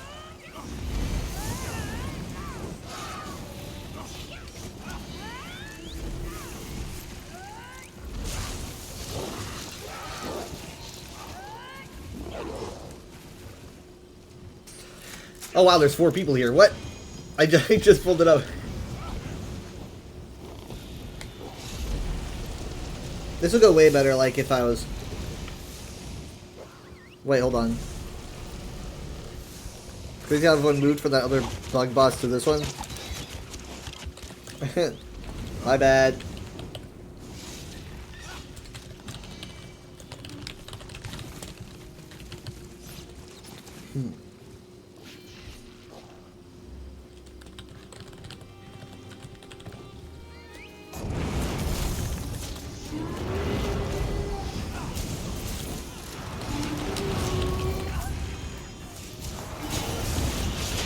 Yeah, hold on, no. Come on. Ah, bullshit.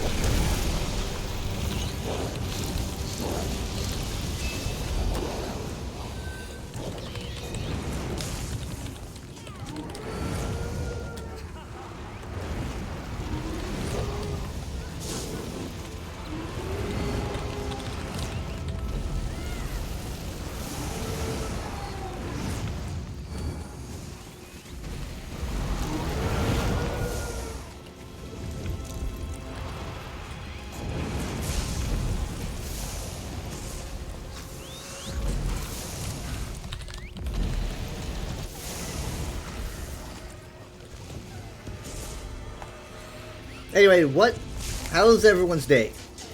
What did you do?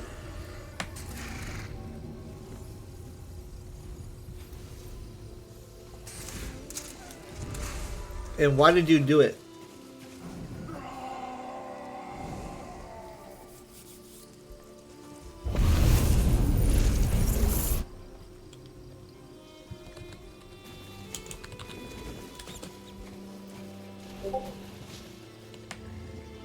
Discord again.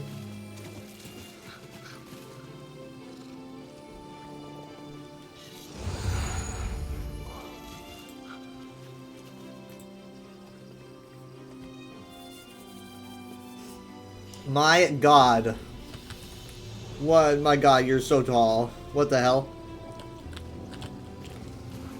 Was Umaril this tall? Was he? Wow.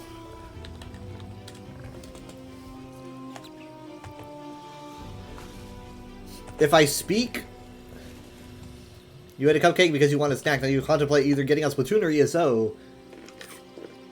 I'm going to be doing this for a little bit longer, and then probably failing, and then I'm going to go on break really, really quick, and when I'm back, I'm going to cover some of the stuff in the stream that,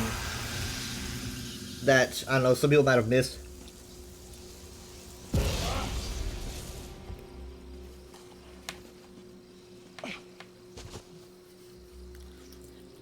Meaning the Gold Road stuff.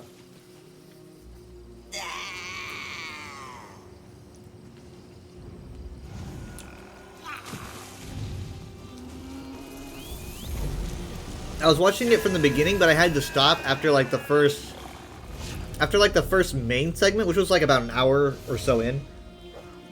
I had to sleep.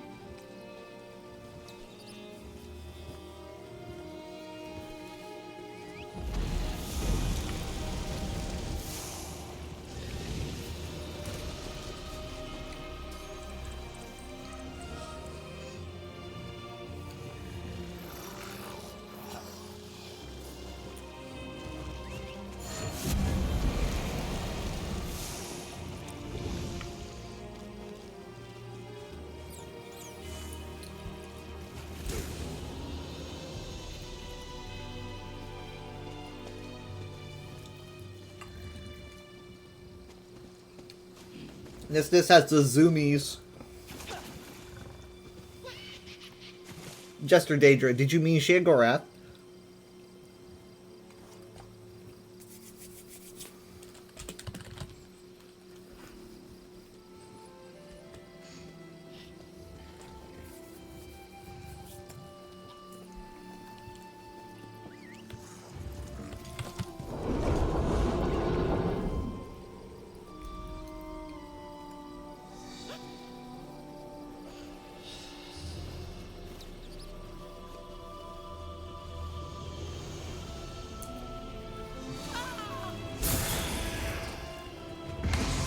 I have the cutest scream of all time. Literally, like, if there was a cuteness scale, 1 out of 10, I'm going to 11.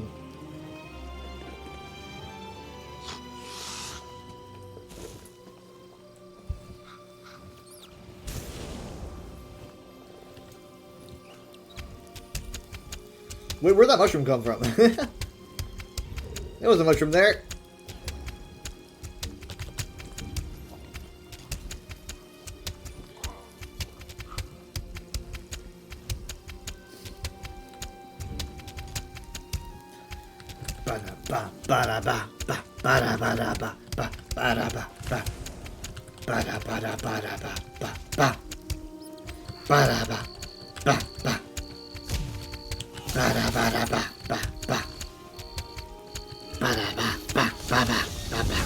Oh!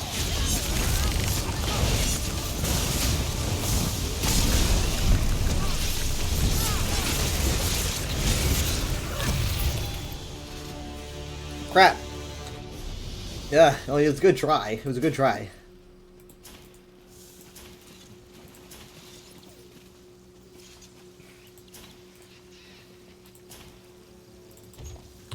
Fortified Nurncrux. Who cares? I want a staff.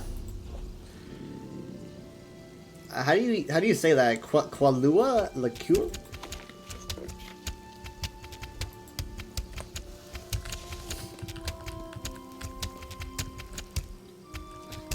Ba-da-ba, ba-da-ba, ba-da-ba.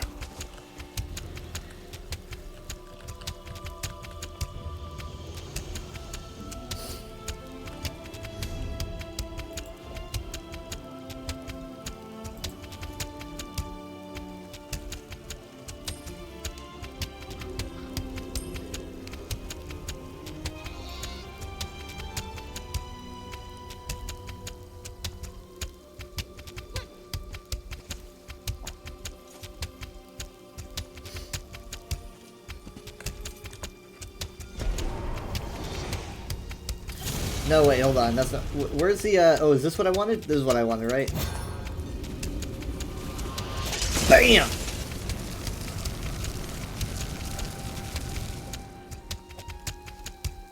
It's pretty powerful.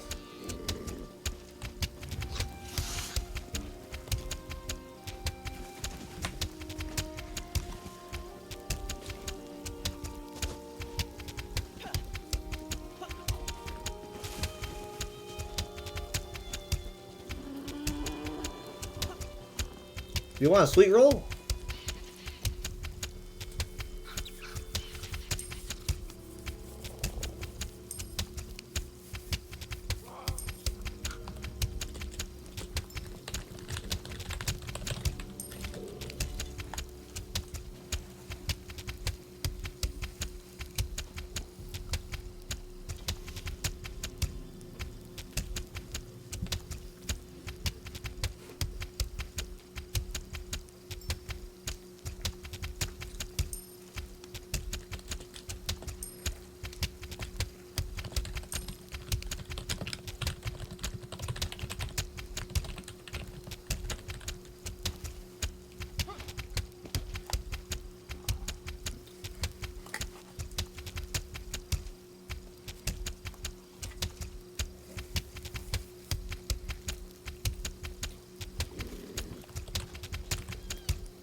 You got medication stuff?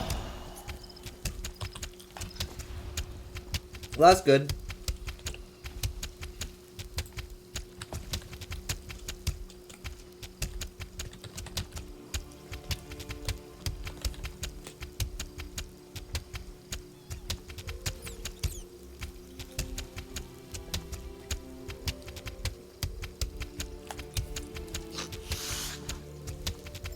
The no miss guy with Enchantress? Well, I just bumped my desk.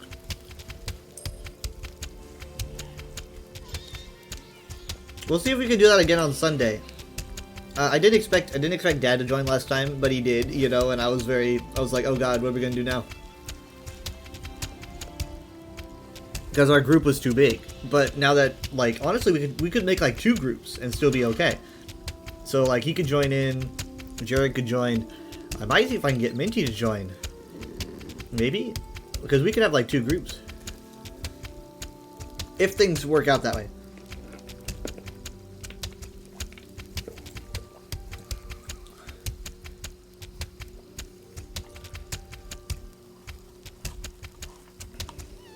This weekend I'm planning on doing more Overwatch. I mean, like, not like all the time, but I'm planning on doing a decent amount of Overwatch. Because, you know, I think that the April Fool's thing is still going on until the 9th, I think? Maybe the 8th? But, I'm gonna do that a little bit more.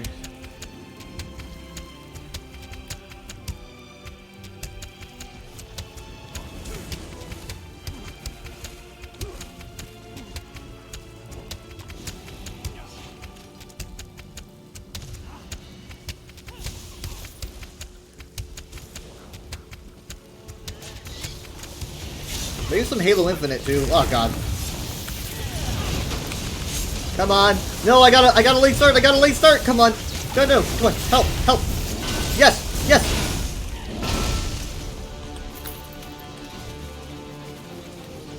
Nailed it.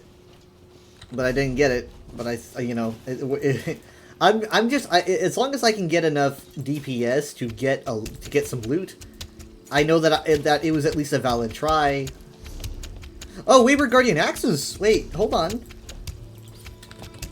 Wayward Guardian stuff is pretty rare-ish. Yeah, I don't have Wayward Guardian Axes. That's cool. Okay. I'm always looking forward to Wayward Guardian stuff. That stuff looks great, but it's so rare because I think you can only get it from Ardenir's dailies, and that's why it's like more expensive.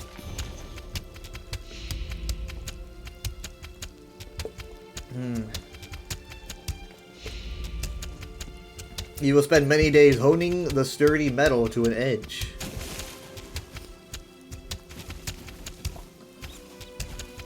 This is written by Arana of the Ghost Song Clan, as recorded by Count Verandus Ravenwatch. I've been spending a lot of time around the Reach DLC lately, actually.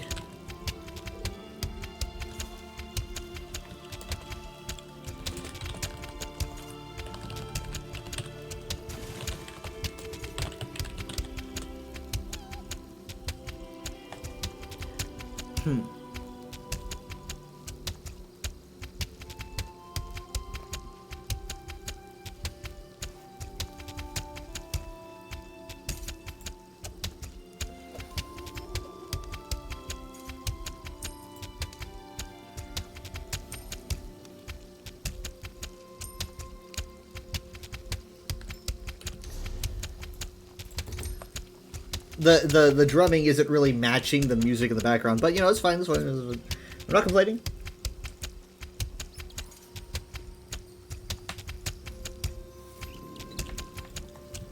That being said,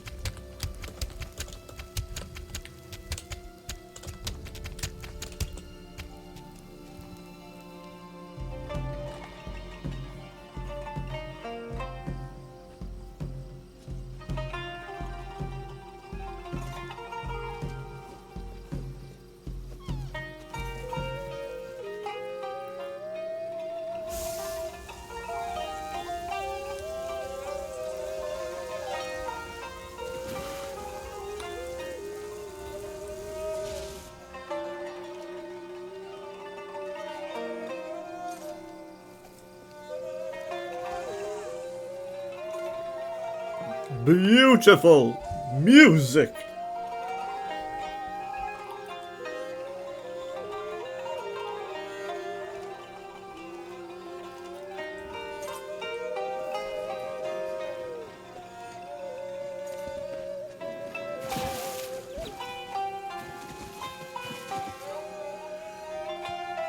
Oh hey, drops are enabled, you know. I totally forgot. I should add that to my title. Hold on. I forgot to take off the with family because mom and dad are asleep now. They should be back at 9 p.m. today when I start my next stream.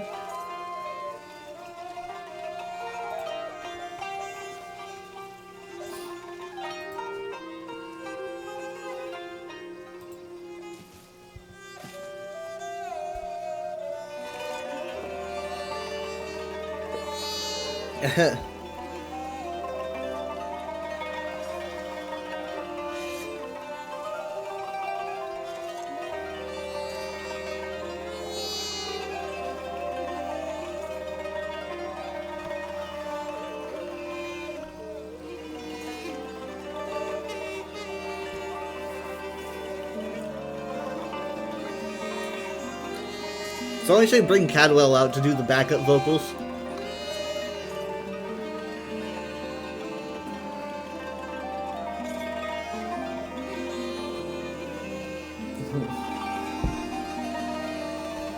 Someone got a trumpet?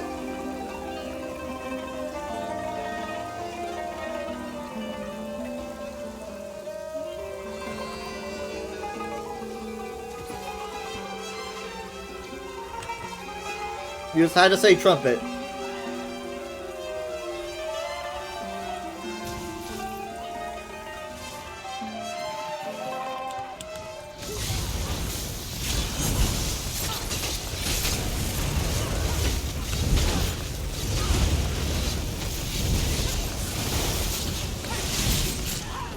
Hooray! Alright, let's see. Ready? Please, please, please, please, please, please, please. Please? Yeah.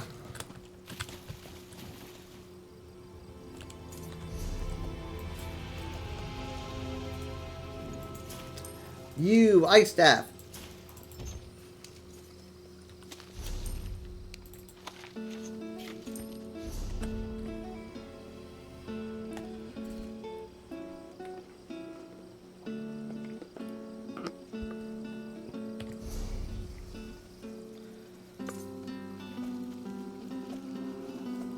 Time to freak everyone out. You ready? You ready? You ready? And here we go.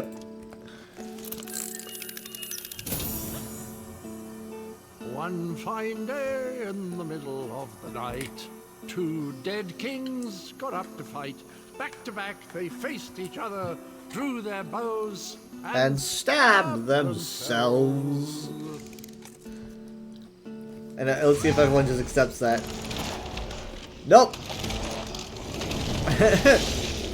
Apparently, that was like those were like sleeper words or something, and it broke Koiki into her werewolf form.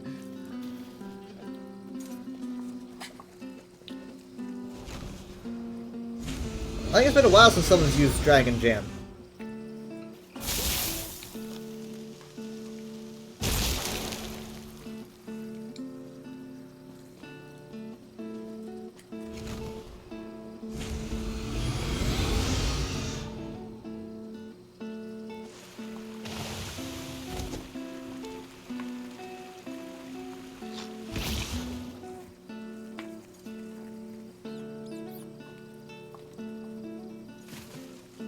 Oh, that reminds me. They're talking about cake in the chat. I need to make a note. I have a piece of cake waiting for me. Later. Leftover. There we go. It's in my notes.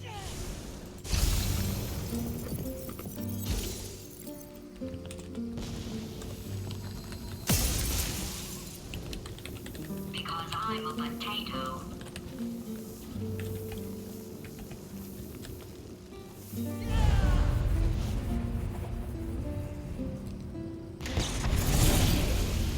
Because I'm a potato.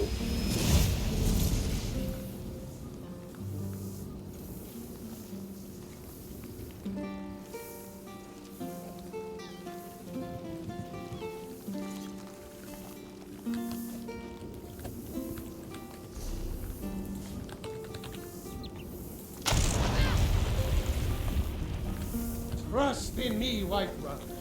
Trust in Heimskr. For I am the chosen of Talos. I alone have been anointed by the Ninth to Spread his holy word. The heck? This thing lasts so long, you know?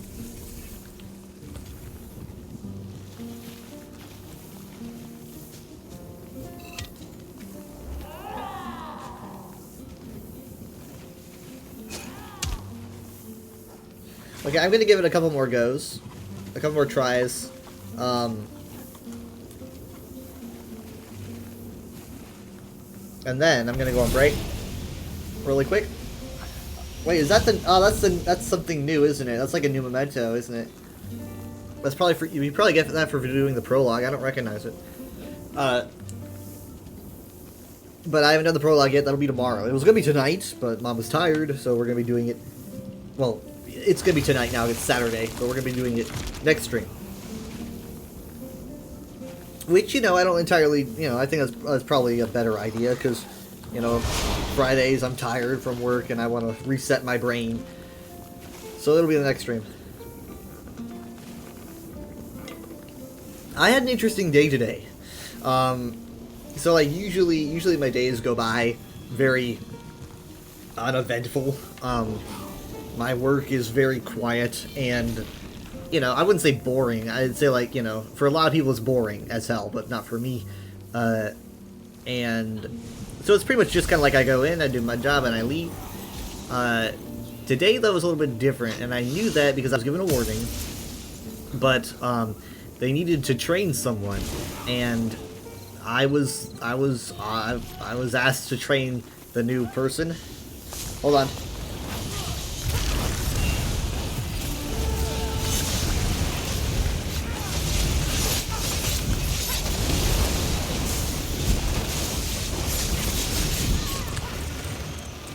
Ah!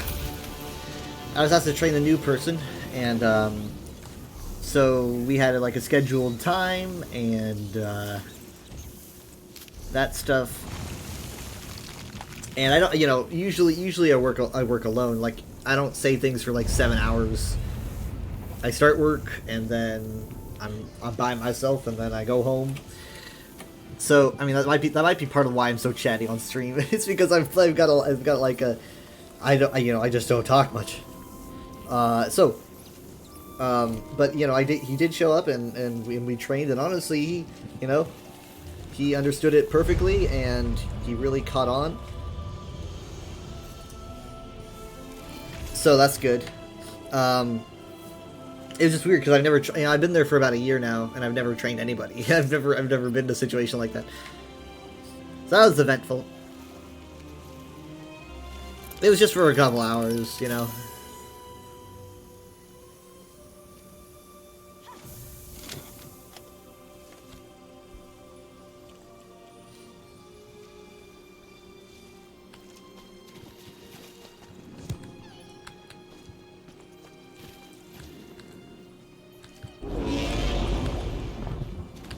Did I say I was going to give it 2 more tries or 1 more try? I'll do 2. I'll do 2 more tries.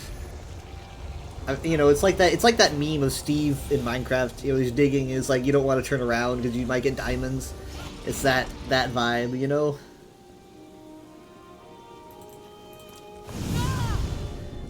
Base game Hermes Mora. How I love thee.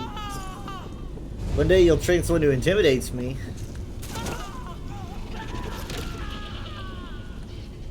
Horrifying. I don't recognize that.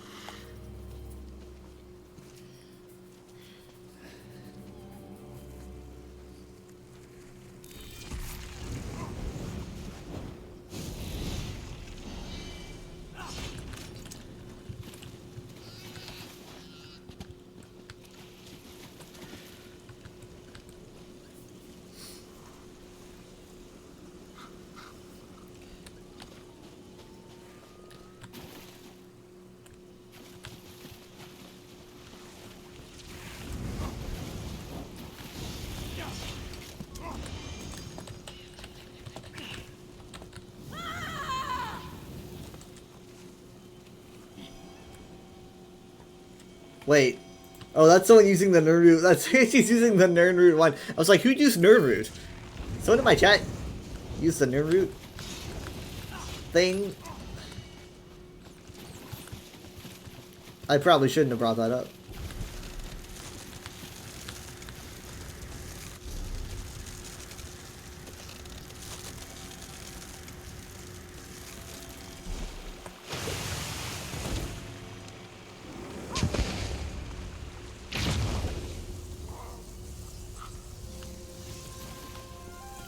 Why? She says innocently.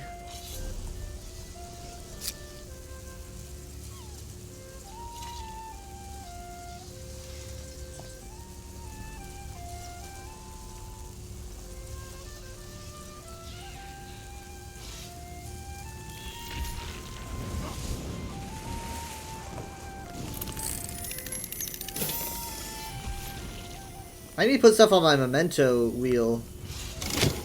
I mean, like, come on. It's empty. What the heck? But not right now, though. This guy could show up at any second. Innocently, he says.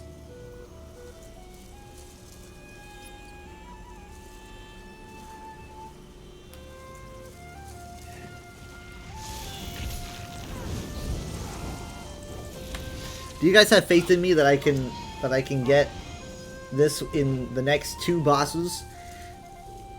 I mean, there's people who have been grinding for 10 hours.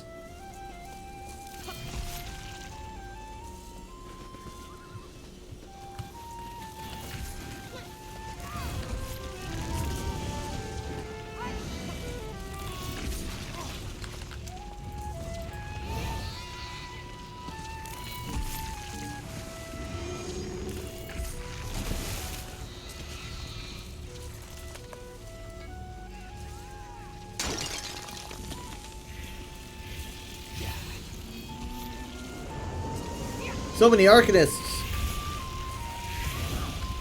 So much green.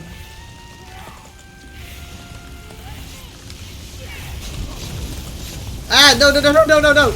No, no, I got turned around. Oh, it's too late. It's too late. I can feel it. Ah, no, I got it. But I didn't get it, you know. There's a difference. My guild, my group buddy left.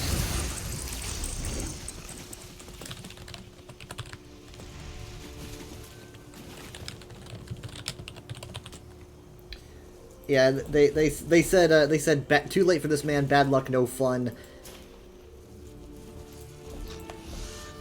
I was like, take care, and they said, you too.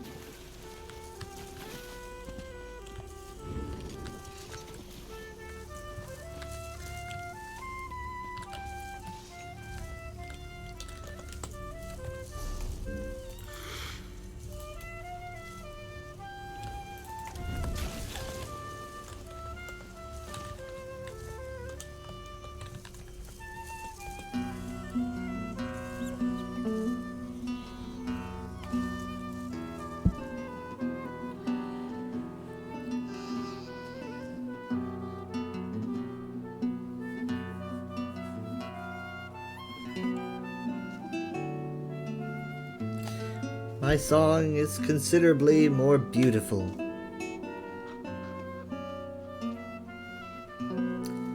It evokes happy thoughts.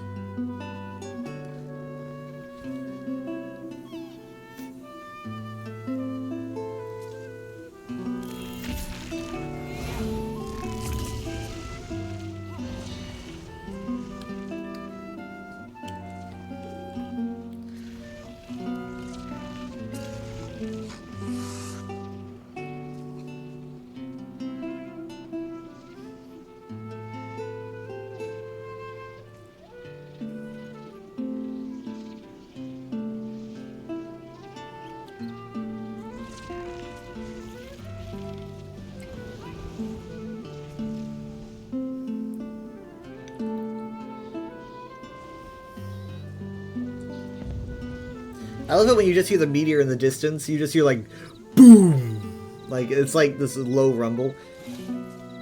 The other day when I was doing one of my patrols, I heard a sound that sounded like, it was it was coming from the road, and it sounded like a firework or a gunshot. And I live in Texas, so I thought it was a gunshot. And it was so powerful and so close, I felt it like punch me in the chest. You know how it is? When it sounded like that so close, it was like BAM! I talked to Mom about it. She was like, it was probably a car backfiring, but I've never heard anything, never heard a car backfire that loudly.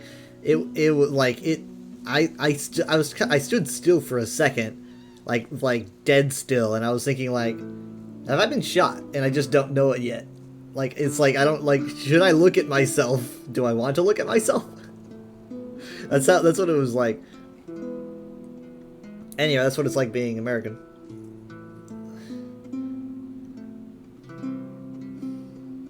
It freaked me out.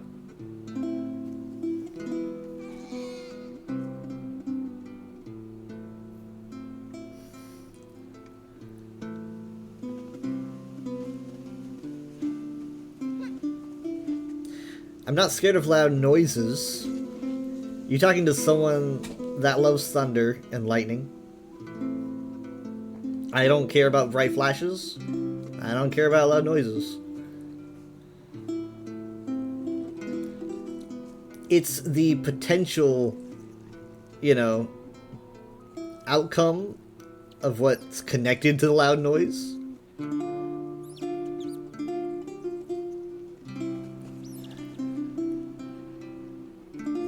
Yeah, I get it, you know, lightning's dangerous, but, you know, I'm in Texas. One of them's more likely.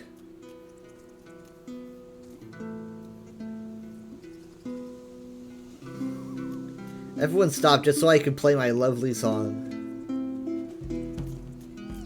For fuck's sake.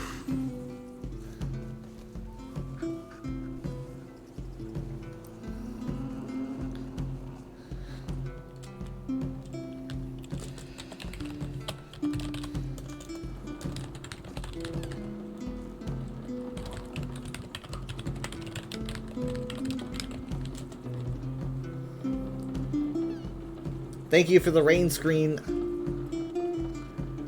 Honestly, I'm not. Oh wait, hold on. Oh wait, did it? Is it not showing up? Give me a second. Give me a second. I don't think it showed up. Ah!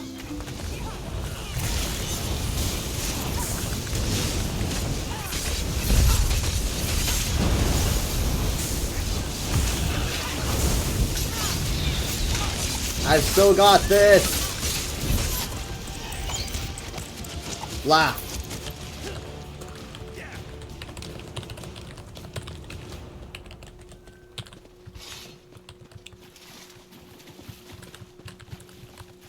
Okay.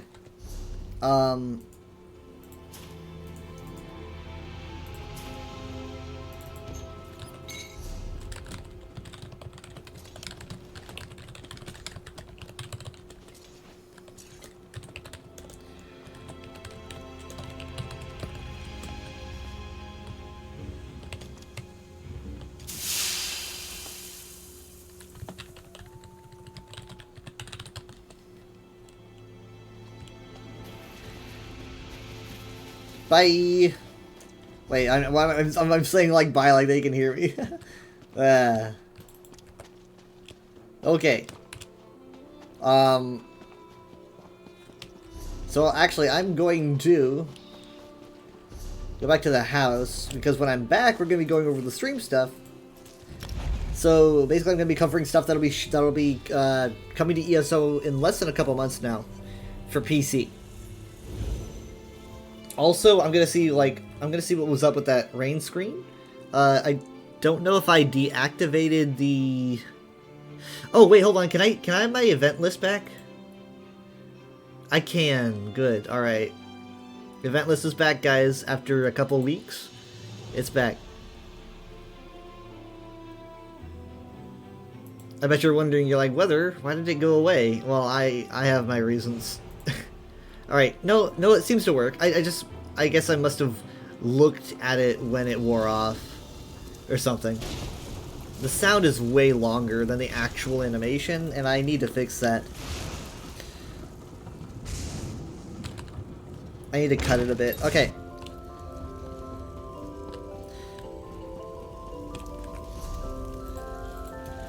So yeah, I'm gonna go on break. I'll be back.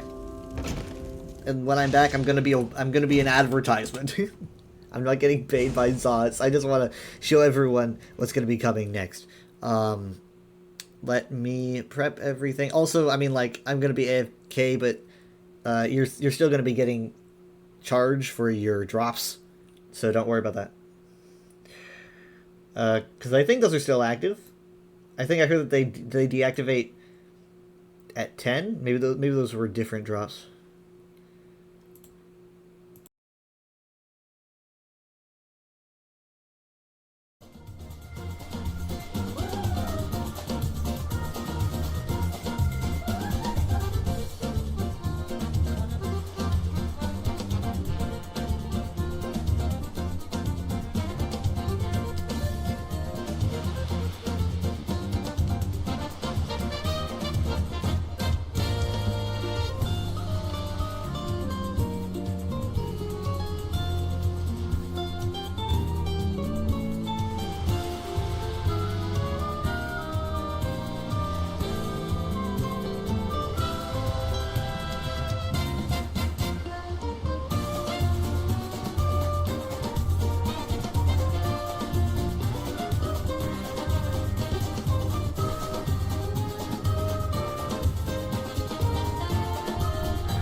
Yeah, no, sorry.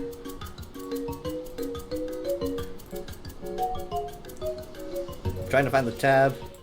Okay.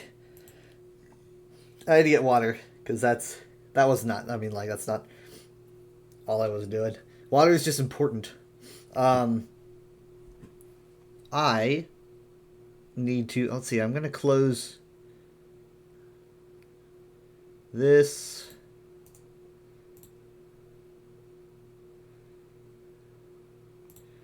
Alright, so we're going to be going over stuff. Let me pull up the VOD here. They should have it up. If they don't, then I'm in trouble. They have a few. I think that we want to click on. Oh, honestly, I'm not entirely sure. Let's do this one. Hold on. I'm gonna make a different tab, and I'm not gonna just go through every single thing. I'm not gonna go through, you know, like every panel, every interview. I'm just gonna cover some stuff that I want to cover. Maybe show off some videos of like what it's like over there. Let's see. Let's do window capture.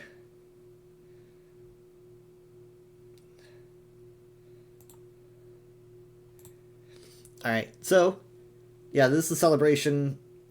Let's put it at, I don't know, this is high quality. Some of these, I recognize a lot of these people. Like, Arcaneer's there, Lotus is there. They did an interview with Rich. Here's the guy that I was talking about earlier, which is his craft. In the future, maybe? Yes. I mean, just look at that stuff. I just released my first Bard song cover, which Geo has made a video for, with lore-specific images, and he rendered the whole video. So yeah, there will be more of those coming. Yeah. Yeah, and we still want to do a duo cosplay also together. That's awesome, and we will be. Okay, so let's see. Yeah,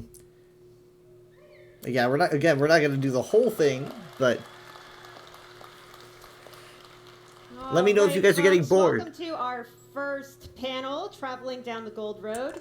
Here we're going to be talking about 10 things that we're excited about as we approach the release of our upcoming chapter, Gold Road. Again, I'm Gina Bruno, Mia's Senior Community Manager for the Elder Scrolls Online. A lot of this is a lot of recapping from, just a few things that we already learned in January. Let me see if I can kind of. Ethelia, she is. There's the word. There's the word. Really fascinating character. We'll talk more about her later, and in fact, you can see her in our prologue, which we just released, right? So there's something. I haven't done the prologue yet, but I mean, I guess she shows up. It's not that much of a surprise. But I'm going to be doing the prologue, like, on the next stream. Indeed. Yeah, if you haven't checked it out, it's free content for everybody, so you kind of get a little taste of what's coming in Gold Road. Okay, also, I also want to say that they're going to be covering stuff, in the chapter. I think there's a couple things that they said that they were like, oops, like, they didn't mean to say that. From what I can understand, I don't really... One of them, if I heard correctly, didn't really sound like that much of a spoiler, but I could be wrong. The other one was what I talked about earlier in the stream with the Jill stuff. Potentially, we don't actually know yet. It's unconfirmed. I'm gonna look back and I'm gonna be like, I can't believe he thought that. I've been playing it. You got to too. CJ, what about from the art side? Like, what's going on in this chapter? I mean, it's obviously a failure, right? Yep. Like, I mean, we get to swim in Elder Scrolls lore all day long on the art side, and indeed in content and everywhere else. But the idea that we got to add to the pantheon of actual Elder Scrolls Daedric princes. We've created hundreds of characters. Yeah. Never created a Daedric prince before. Yeah, the chance to do that was pretty special. And content and the writers, they had a pretty solid idea of what they wanted. They had these ideas about shattered shards and the idea that three-legged critters. Her realm was literally and figuratively shattered when when the bad stuff happened with her. Now, see, that might be in the prologue, but before the prologue, we didn't really know about that. But you know what? It makes sense. It makes sense that Athalia's realm would be shattered when, like, she's affected because realms are an extension of the prince. Hermaeus Mora, so, you know, yeah, it got her juices flowing. Yeah, and it's really pervasive throughout the entire chapter, from the monsters to the New World event called Miramore Incursions to the trial. So that Athalia theme really permeates through everything. I think he's really excited to talk about the trial, which he does later. I don't know if I'm going to cover it, but he does. People have played the trial at this convention. You can probably find what their opinions are on it.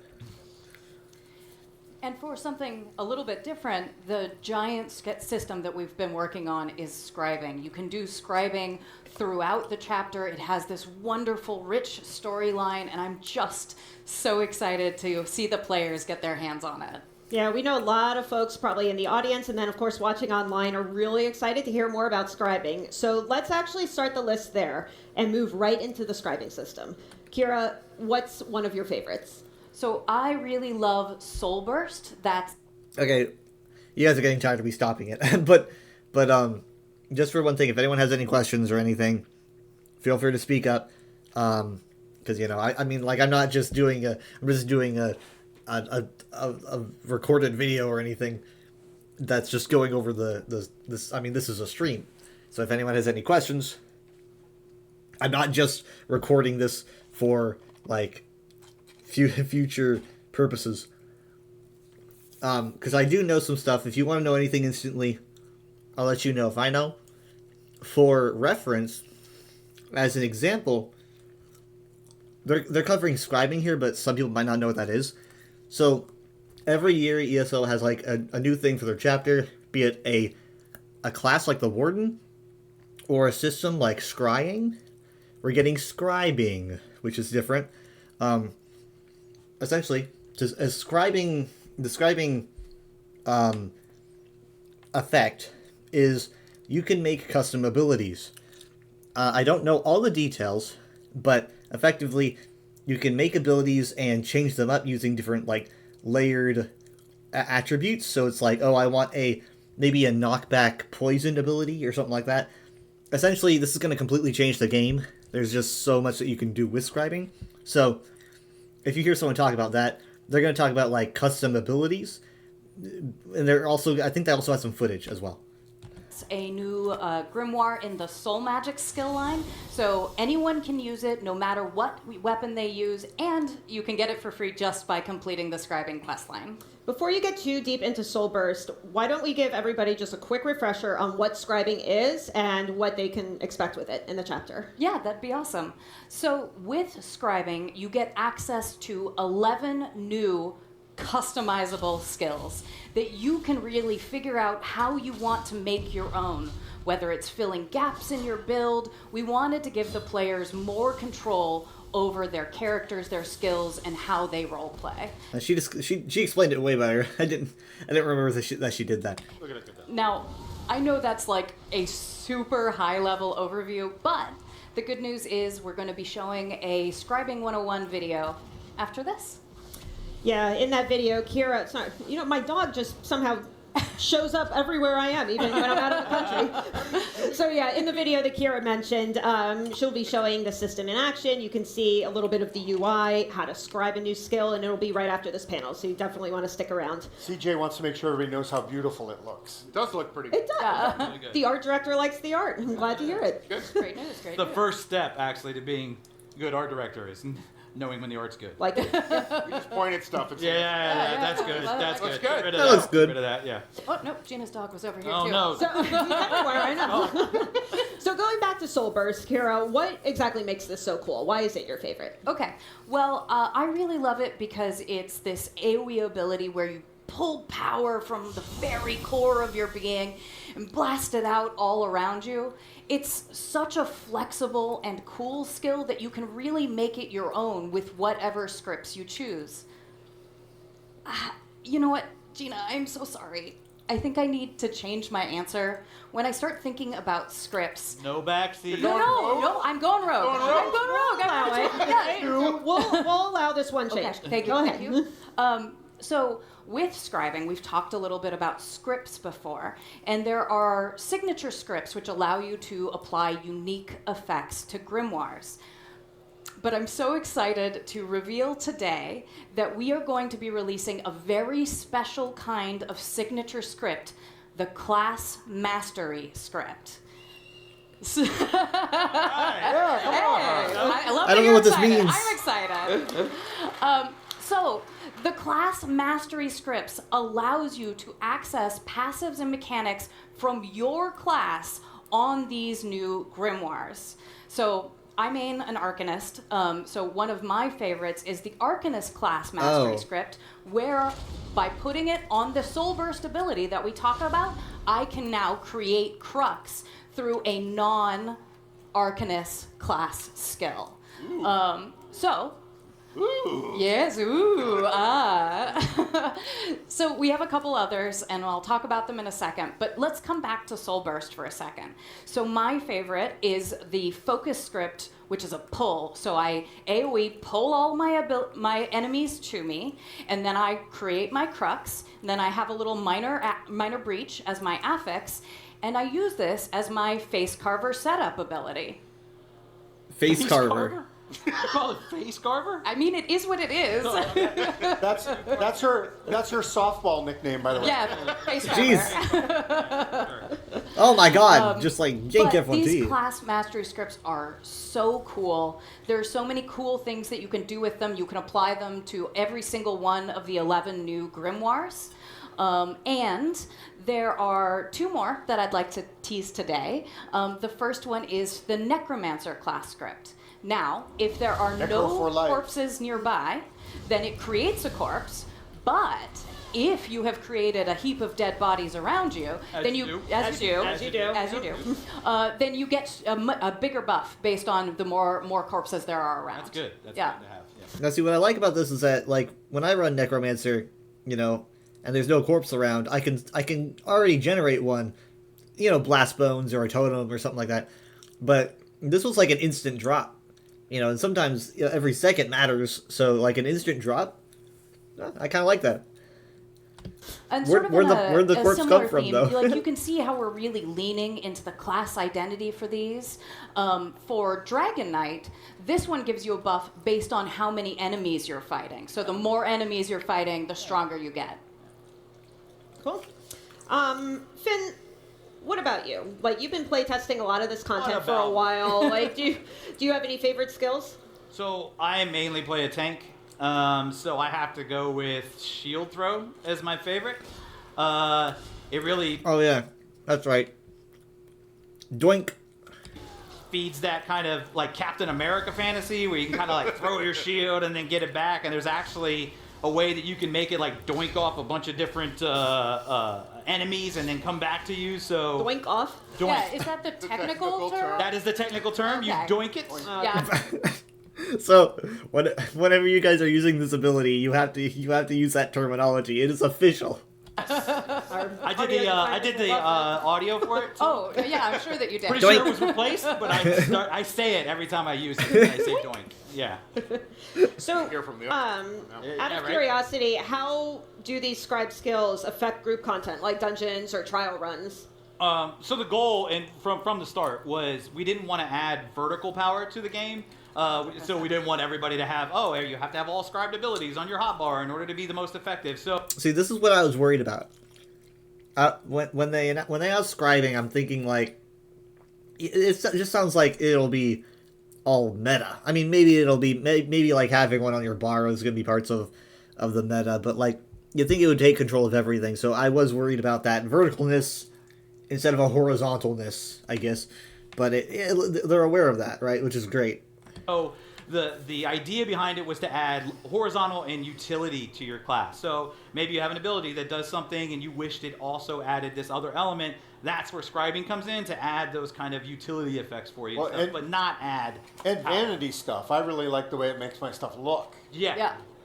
But 100%, Finn is right. Like, we really want it to be about flexibility. So shield throw, Finn likes the multi-target focus. Absolutely. But other tanks may like to use the single-target taunt. Yeah. Others might like to Or use taunt. Yes. It's either multi-target or taunt. Yes, Not multi-target No and AoE taunts. I don't know, man. You can't do everything. Why are they so against AoE taunts? I don't understand. Oh, is it because it would like I don't know. Why do you guys think that they're against AoE taunts? I mean, like everyone's been asking about it for so long.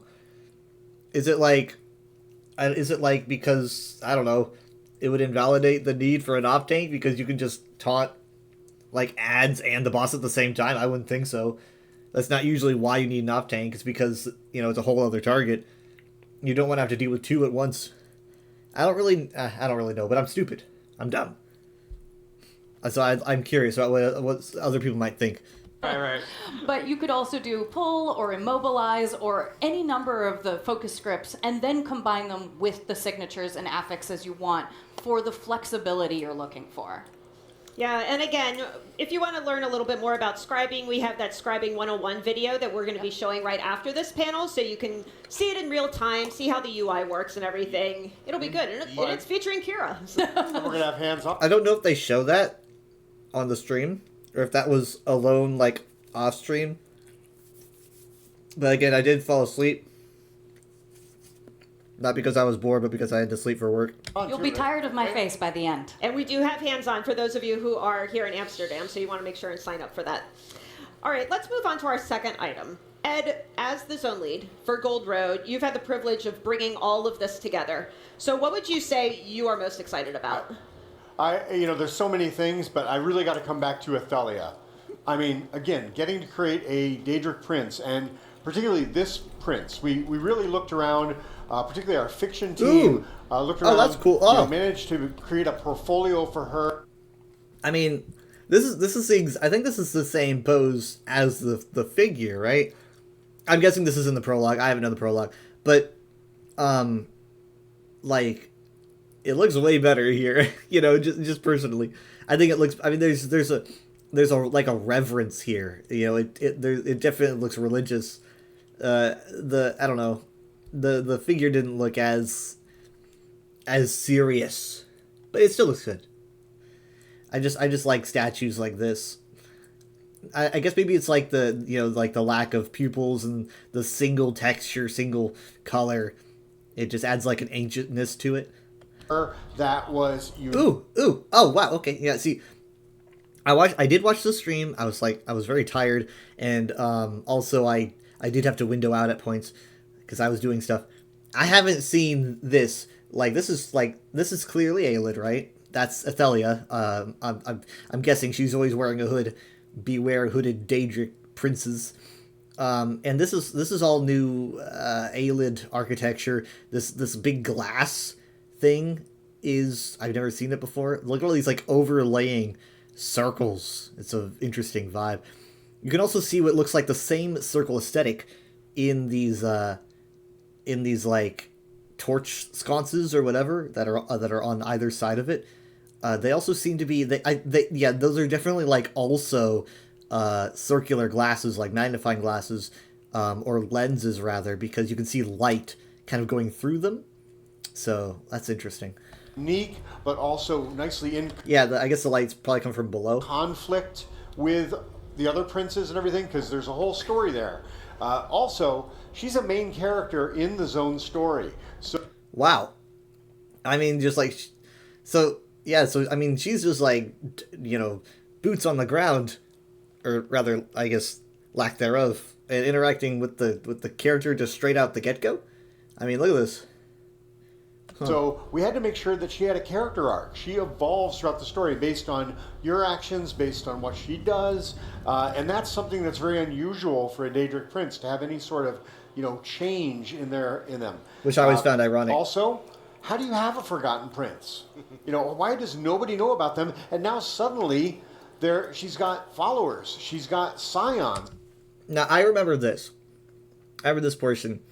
Now, when he says scions, I mean like, you have people who are like the the blind, right? Like the blind cultist. And you have the recollection. Like, because a scion is like a follower, right? Like someone that serves a person, or like a harbinger. So I mean, like, yeah, we've met scions of Athelia, because like that's what the dungeon pack was called that we just got, Scions of Athelia. But then when Ed brings it up, they're like, "Oh no, don't bring that up. No one knows about it." I'm like, guys, the dungeons have been out for a while now. Watch. Also, how do you have a Forgotten Prince? You know, why does nobody know about them? And now suddenly, she's got followers. She's got scions. I mean, you get to encounter her scions in the dungeon. Oh, maybe you don't. Maybe I said you do. You're right. He's right. Don't boo him. This is forgotten. But anyway, yeah. He knows his stuff. And he's also got like a new Daedric realm that is based on her. And I am going to spoil another thing. You've actually seen parts of her realm already. Now, see, I don't know what this means, but I'm guessing the prologue? Or maybe something else. But, yeah, oh, no, I know what this is. I know what this is. I think I know what he's saying. I think I understand. Yeah, I think I understand. And I think this is related to an actual spoiler that they drop later. But I don't really think it's technically a spoiler. It's kind of obvious, but I could be wrong. But anyway, yeah. So you've got Miramor, the realm, invading Tamriel. I mean, I think Finn already mentioned the idea that our world events are based on Miramor incursions. So I mean, she's the backbone of this story, you know, and what we're doing in Westfield, I think. CJ, coming from the art side, what was it like being able to create a new Daedric Prince? Equal parts awesome and terrifying. That's for sure. If that's such a thing. I mean, fair. It's a big deal, right? Like, we dip our toes in the waters of Daedric Princes all the time. We've done Molag Bal and Hermaeus Mora and Mehrunes Dagon. But to get to do that ourselves, to really get to say, yeah, this is a real Daedric Prince. You know, how do we want to represent a new Daedric Prince? Monstrous, more human-like. What fits the story? Yeah, see, this is another thing I was talking about with everyone complaining about how Athelia looks too human, too pretty. I was thinking they took that into account. I was saying, like, do they when they're making a prince like this, they think about, like, do they want to make a prince look more relatable or more scary? And as you can tell, they are thinking about that. And Athelia was definitely chosen to be more human-like because the player's probably supposed to, like, sympathize or at least relate to her, and that's why I wasn't like annoyed at her being more human-like at the beginning. I mean, that's not even unusual for Daedric princes, you know. Like, even though Sheogorath has weird eyes, he still looks like just an elderly guy, just with fancy clothes. And like Meridia's human-like and also very pretty. In fact, Athelia is very Meridia-like, which I've thought about often. You know, I hope we did her justice. And if you've seen some of the fan art that's come out and our wonderful cosplay, tons of fan art. Yeah, I think just based on the response we've seen after the global reveal, I do think you all nailed it. It was gratifying. Sure, yeah. You all think they nailed it, right? Yes. For sure. Yes. I'm applauding. Yeah, and again, for those of you here, we have an amazing cosplayer. She's going to be in the corner there. Be sure and get your picture with the wings. You can be Athelia. It's awesome. Be Athelia. Now, CJ, coming from the art side and designing a brand new zone and biome, what would you say you're most excited about in Gold Road? This year was really interesting. I mean, usually we get a nice page of what the new zone is going to be when the writers and content kind of get together and they've all agreed and they present it to us. This year it was one word, autumn, right? Like, so the idea being, hey guys, we've done wintry zones, we've done summery zones, we've done deserts, we've done dense jungles. I feel like I've done everything except fall. Right, we've done everything except after 10 years, it's finally autumn in ESO. Look at that. I'm going to say it for CJ. Look how beautiful that palette is. Thank you. So, yeah, we got to, they asked us, hey, can we do this? We said, yeah, of course we can do this. and then we had to get to doing the work of concepting it out, and and really seeing if we could kind of change the visual presentation of a whole zone. And there it is. I mean, at the end, we really got there. It was amazing. Oh yeah. Well, let's talk a little bit about biomes, because there are some really new and interesting areas in here, like Skingrad, for instance. Yeah, we really got a chance to do something really radically different in each section of the biome in Gold Road. We always try to do this where we make the different biomes of a zone different enough from each other so that you know where you are. And this year they're really 180 from each other, right? Skingrad's a good example of also taking that same philosophy and applying it to a city. We didn't want any like really straight paths in this city. We wanted it to feel ancient, old medieval cities, really tight corners, lots of roads that come together in. Wait, hold on. Want any like really straight paths in this city. We wanted it to feel ancient, old medieval cities, really tight corners, lots of roads. Yeah, this looks like it goes right down the middle. Yeah, I think so. I think this is like the Gold Road going through the middle of it, and the bridges potentially. I need to look at the map again. Roads that come together in really like triangular things, and when we did that, we couldn't do regular blocked out buildings. We had to literally craft the buildings to fit those streets. I mean, it's really based on Amsterdam. I mean, the original Skingrad. It wasn't the original intention, but having walked around Amsterdam a little bit over the last few days, it works. Yeah, we got kind there. of crazy, yeah. Well, I'm sure it's going to be nice for players to jump into a place a little bit brighter, like in Gold Road. We just came out of Telvanni Peninsula that's more ashy and kind of hazy. Apocrypha and Chroma Incognito, like they're their own like crazy alien landscapes. It's like a rave or something. Yeah. Well, I mean, we did get to do something a little bit. We got to do Dawnwood, which is the idea of this jungle area that is really cropped up, overgrown, a whole section of the. You guys who played Oblivion, you remember the big jungle area in there, right? But the idea that this happens overnight, like one day it was Colovia, and the next day the buildings. And this just looks crazy good. Also, look at that weapon. What style? Like, I wonder what style that is. It's a very interesting looking like mace. They're literally been lifted right up off the ground by these gigantic vines. And how the hell did that happen? How the hell did that? There's a quote. And okay, so this is the Meridia. This is the statue of Meridia. So, this is like what to the southwest of Skingrad, I think.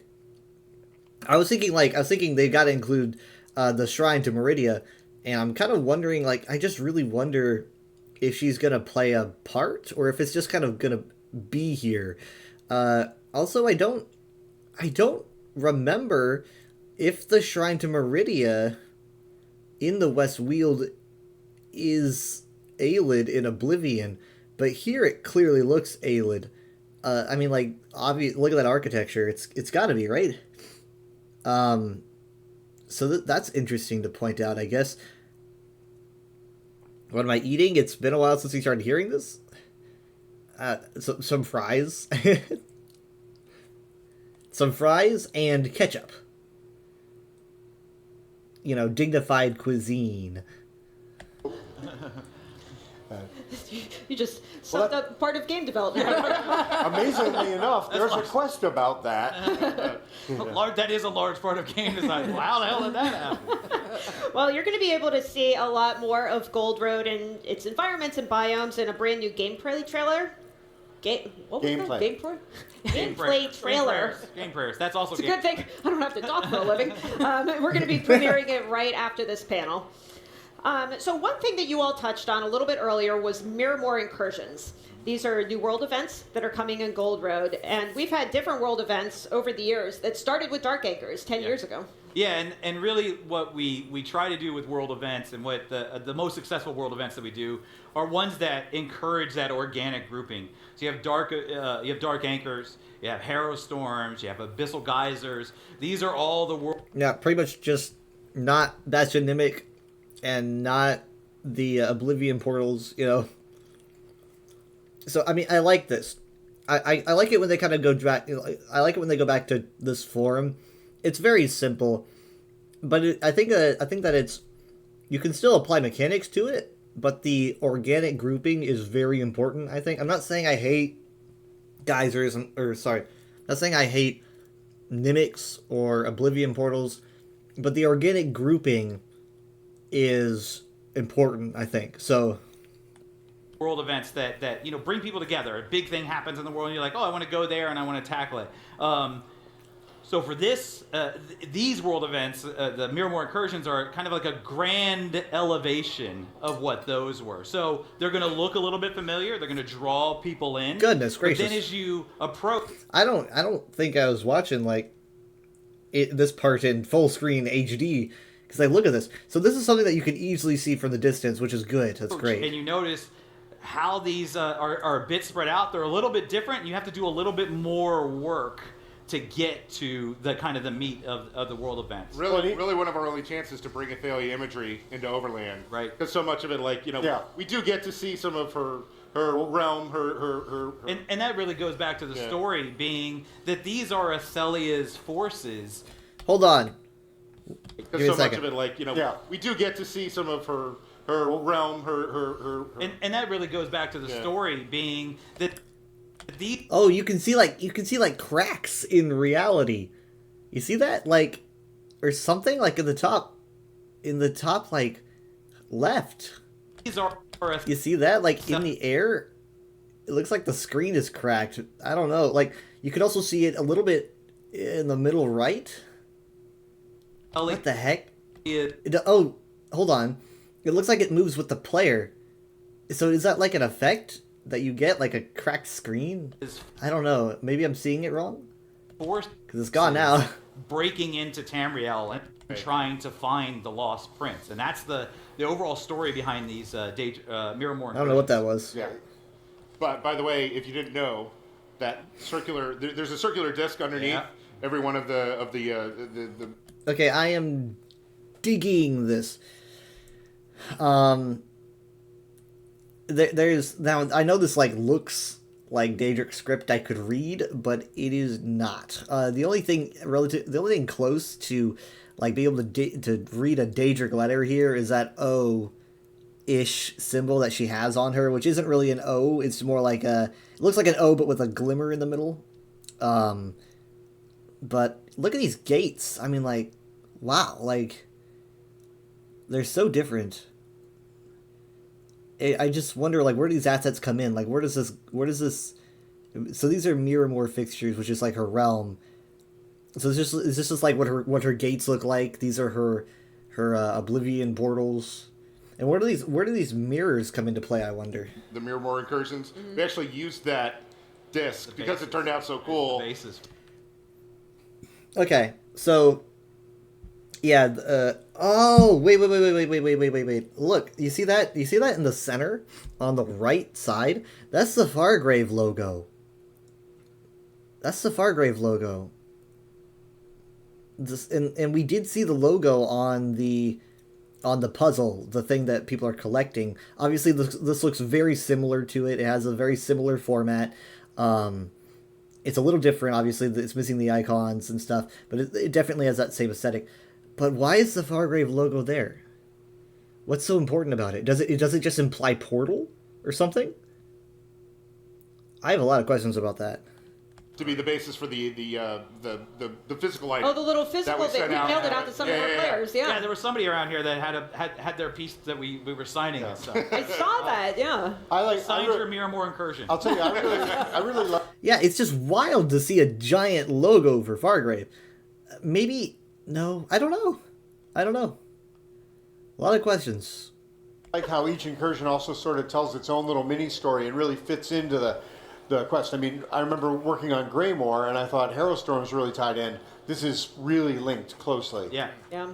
Well, for anybody just tuning in online, we are approaching the midpoint of our list of 10 things we're most excited about as we're approaching our new chapter, Gold Road. So let's go back to Ed for number 5. What else would you call out that you are excited about for this chapter? Well, I'm going to jump out and say wood elves. What do wood elves have to do with the Forgotten Prince? Well, there's this whole sort of tie-in, but when about a third of Westweald got taken over by this Valenwood jungle. The Colovians called it the Valenwood annexation. Got some They're fans. excited. Okay. Claw machine's going crazy there. The Wood Elves themselves, however, call it Dawnwood. And they think this is new explosive growth was a sign that they needed to migrate up here. And so there are all these Wood Elves, and their culture is clashing with the Colovian Imperials. But the Count of Skingrad doesn't want to be fighting battles on every front, so he's kind of trying to just figure out what's going on with the Wood Elves, why are they here? And the Wood Elves themselves don't see themselves as invaders. They've just come to this new realm. So, yeah, it's really interesting. You have to discover, as part of the Zone story, why this happened, how it happened, is it going to last, all that sort of thing. So, something that I was a little bit worried about when they basically said this was going to be a Bosmer, Cyrodiil, like, Imperial story, is I instantly kind of got flashbacks to Blackwood, where it was like, oh, look, it's Imperial, but also Argonian, and then it ended up being like, it was all Imperial. The story was, at least. You know, the main story was. But this sounds like they're focusing on the Bosmer, and the Bosmer aren't getting the Argonian treatment, and they're actually important to what's going on. Because, yeah, he was like, oh, they're linked. It's like, okay, well, that's more than what the Argonians got in Blackwood, you know? They just kind of felt there. They were more like regionally relevant and not thematically relevant or anything. They could have been. God, I mean, there could have been so much that they could have done with the Argonians, really. I'm not going to get started on that, but continue. Bosmer are fun for us. We haven't gotten to really do anything with the Bosmer in a little bit. And like, in a little bit. Launch. Yeah, really. And they follow the Green Pact, which is this interesting sort of like cultural prohibition. Do they follow the Green Pact? Do all of them? Do they? He's referencing the Recollection, who I'm pretty sure is the group of Bosmer that don't follow the Green Pact, who are going to be important this year. I think that's the Recollection. All I know is that there's a group of Bosmer that stopped following the Green Pact, and the Recollection show up, and I'm just kind of assuming they're the same people, but they might not be. Well, that's not for me to decide. I'm not spoiling anything. Usually they follow the... Yeah. Well, let's talk a little I think we bit caught her off about guard with that one. a little bit about returning characters, because that's something that we do tend to do as we go into chapters, is maybe bring some characters back, right, Ed? Oh yeah. I mean, none of you like it when we do returning characters, right? No. Okay. Well, we've actually got a bunch in this story, and we probably don't have time for the long-winded discussion of how that. Okay, so they don't go through like all these characters. Oh, because like only I'd say like 4 of these are returning characters. We have Fëanorian. I'm sure everyone here loves Fëanorian. I love Fëanorian. Laramill's back. Not a big surprise, you know.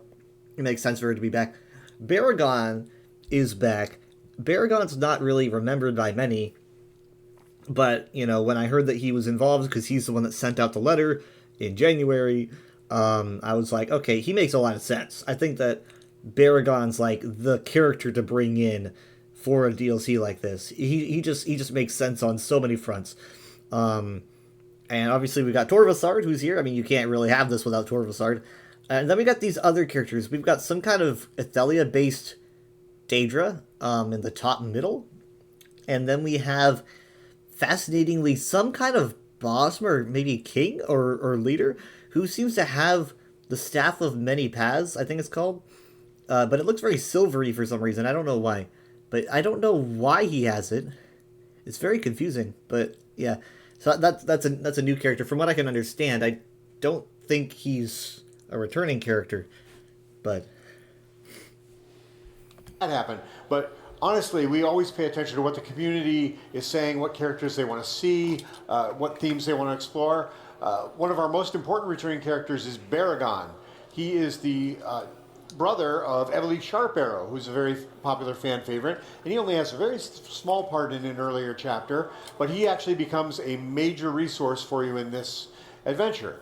We're also bringing back Laramill and Torvasard from, Necrom, and then Hermaeus Mora has to make an appearance. Hermie! He's back! I knew that, but... but we have some also some characters we haven't seen in a while. We have Mizik Thunderboots, the Kashyyyk investigator. Yeah, Mizik. There's People a big are- Mizik lover back Mizik- there. Mizik fans. We've got There you go. Is We that have- PayPal? That's Yeah, PayPal, that's yeah. PayPal. Yeah, that makes sense. we have Narcissus Dren. How many of you pushed him down the well? Now, this is... I really wanted Narcissus to come back. I was like, I really want to see Narcissus. We haven't seen him in so long. So... We haven't seen him since Greymore, I don't think. It's been like 4 years. Oh god, I feel old now. You know, How does he keep coming back? And then, you know, I know this character is not terribly popular, but we have vampires in the area, so we had to bring back Fenorian. Fenorian! Really? Oh, you guys do like Fenorian? Okay. all right. I'm looking forward to see what's important, like what's with the vampire storyline. I'm kind of hoping that it was like, oh, we got an idea for a vampire storyline. Let's bring in Fenorian, and not like, oh, we need Fenorian. Let's make a vampire storyline.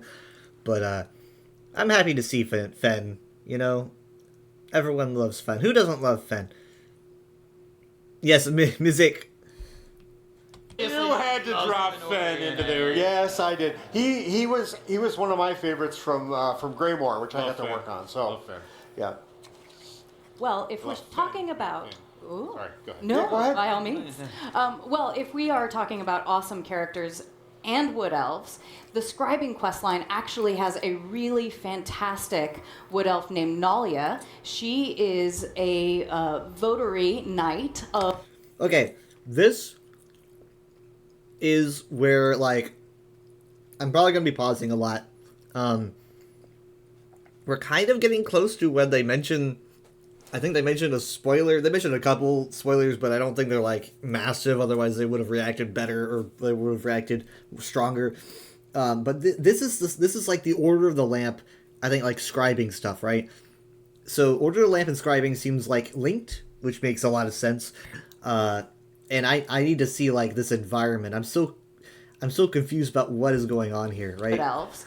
The scribing questline actually has a really fantastic wood elf named Nalia. She is a... Okay, so let's look at this architecture. This is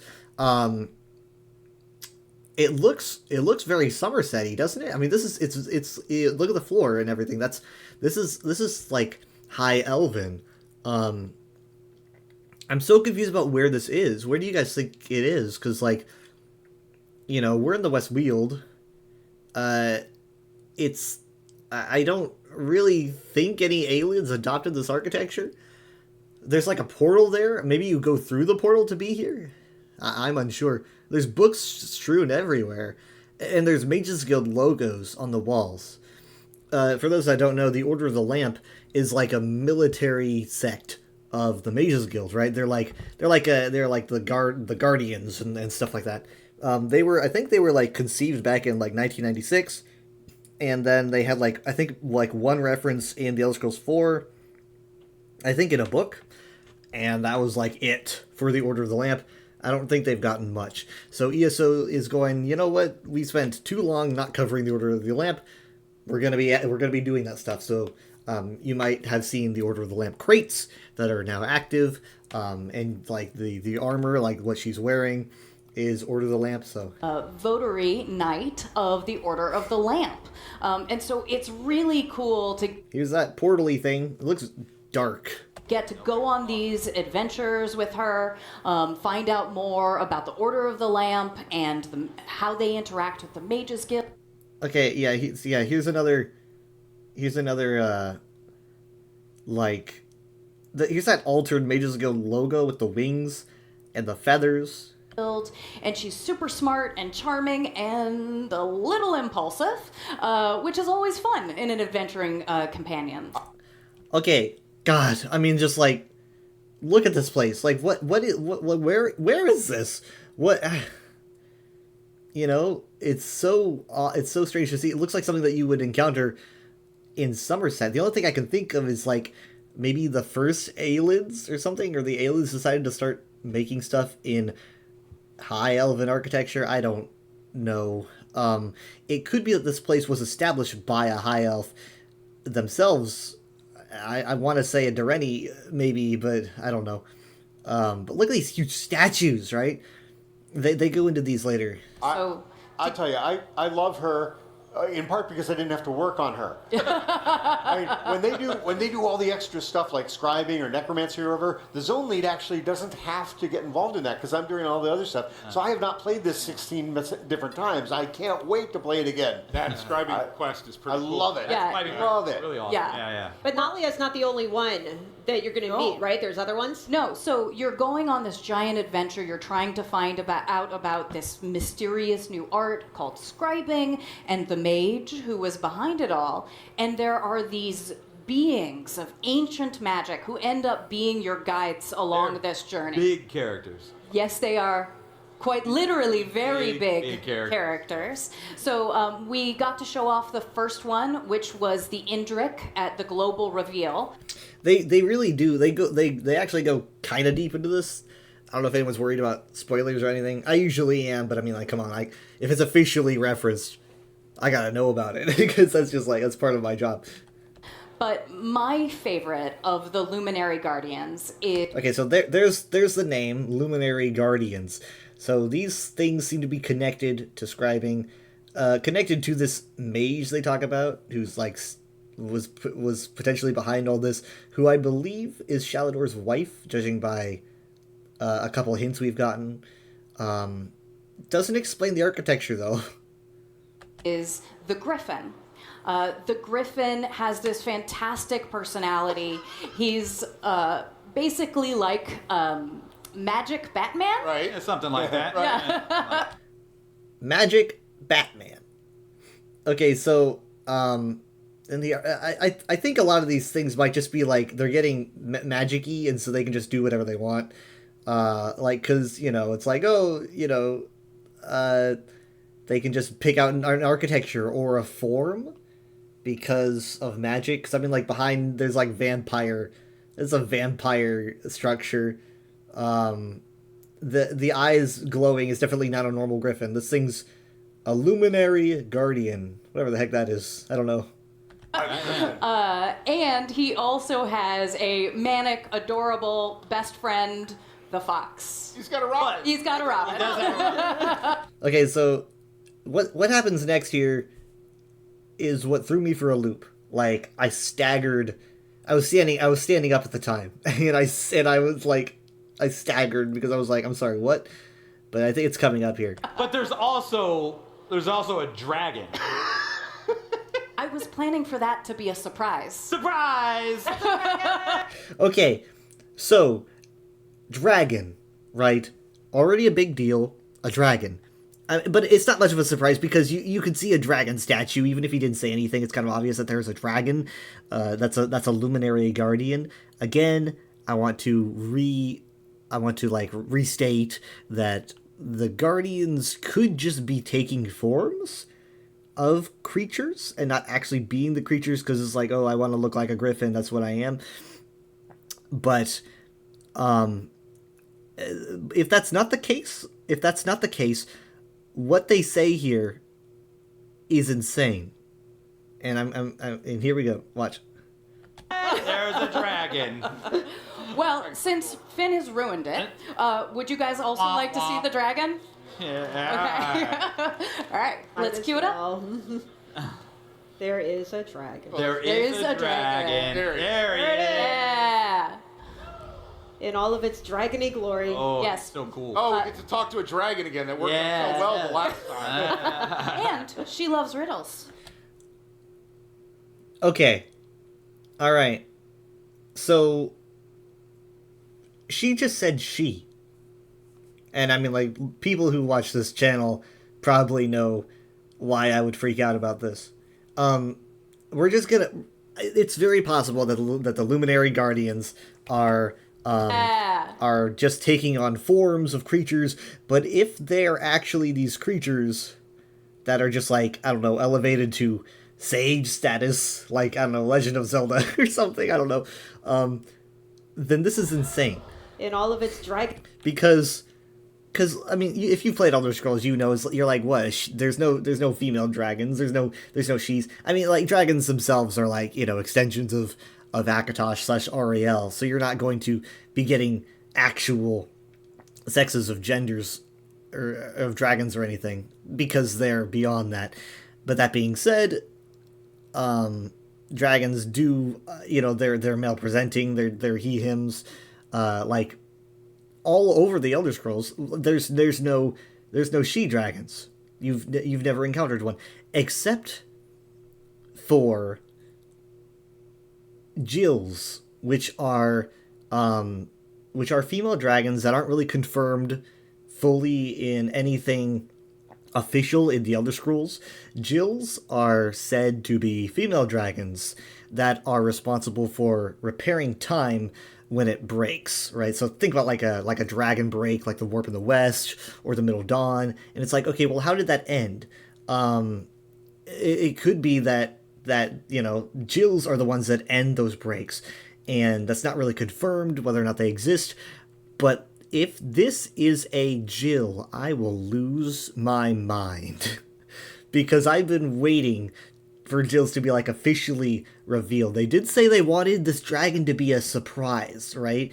I don't think they know that people are waiting around for Jills, but there's people like me who are, and I'm fully ready for it to just be a spirit that looks like a dragon.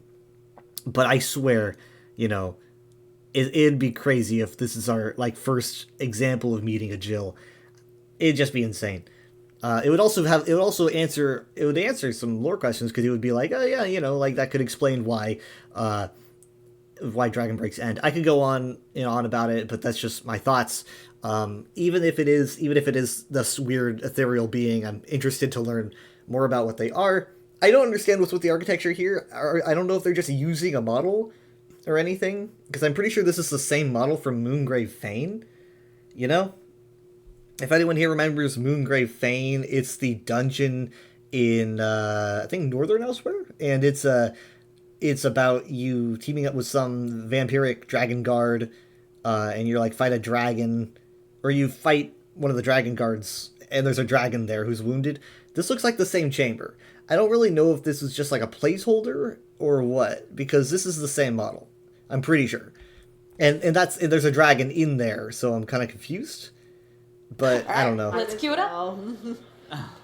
There is a dragon. There is a dragon. Because, isn't that the exact same model? I think so. I could be wrong. But it is Khajiit, which is interesting. It's why are we associating dragons with Khajiit again? That made sense for the chapter, the both DLCs, but this is probably not related to that. There it is. Yeah. In all of its dragon. Okay, this is what they have to say about her. So cool. Oh, we get to talk to a dragon again. That worked out so well the last time. And she loves riddles. She's the Riddler. This metaphor was not meant to go this far, but a little bit. You got Griffin Batman, and you got Riddler Dragon. Yes, I'm encouraging him. Yeah. I like it. I'm liking this class more and more. All of the stuff that we are talking about is arriving with the chapter this June. And that's all they say about her. It's driving me nuts.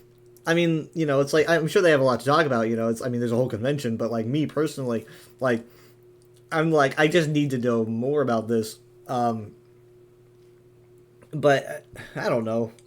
It's I don't even know what a Luminary Guardian could be. There's so much about that whole thing that's just like I described it earlier. It's a bunch of puzzle pieces are poured out of a box, and it's oh, I can see, a blue one and a green one, and it makes a picture clearly.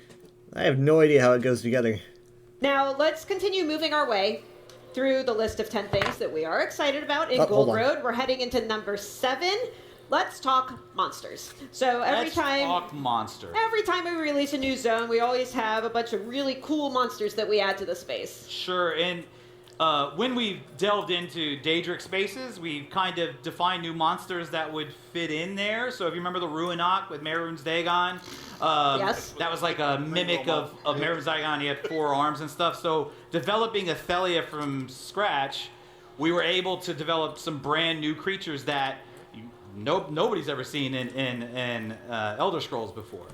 Shows a clearly mirror Daedra version of an Ice Astronaut.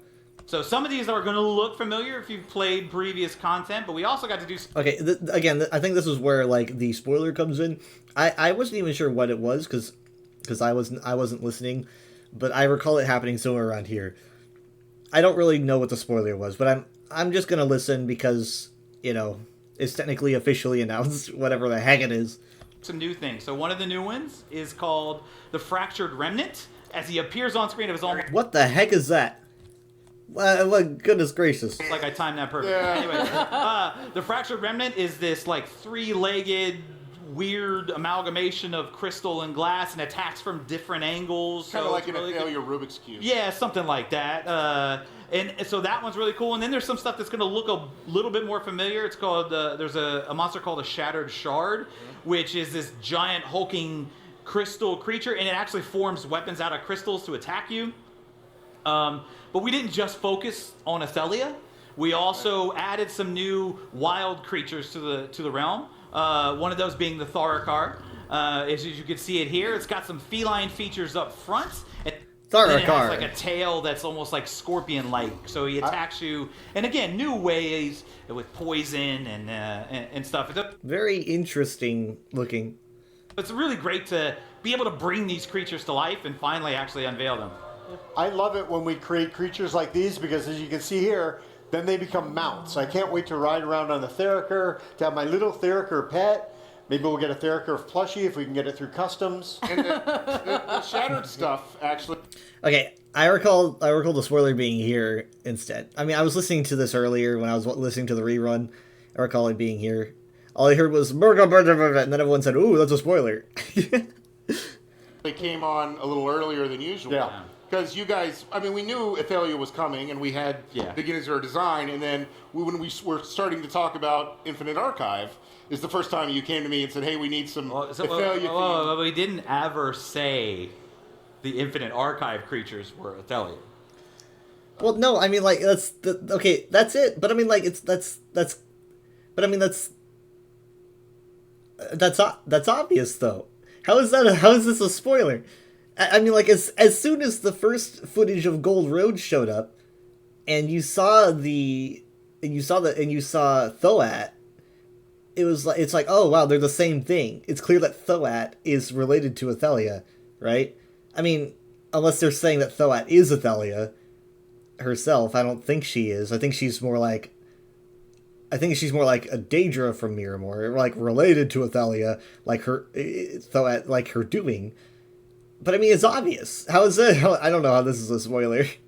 They use the same models. I don't. This I don't know.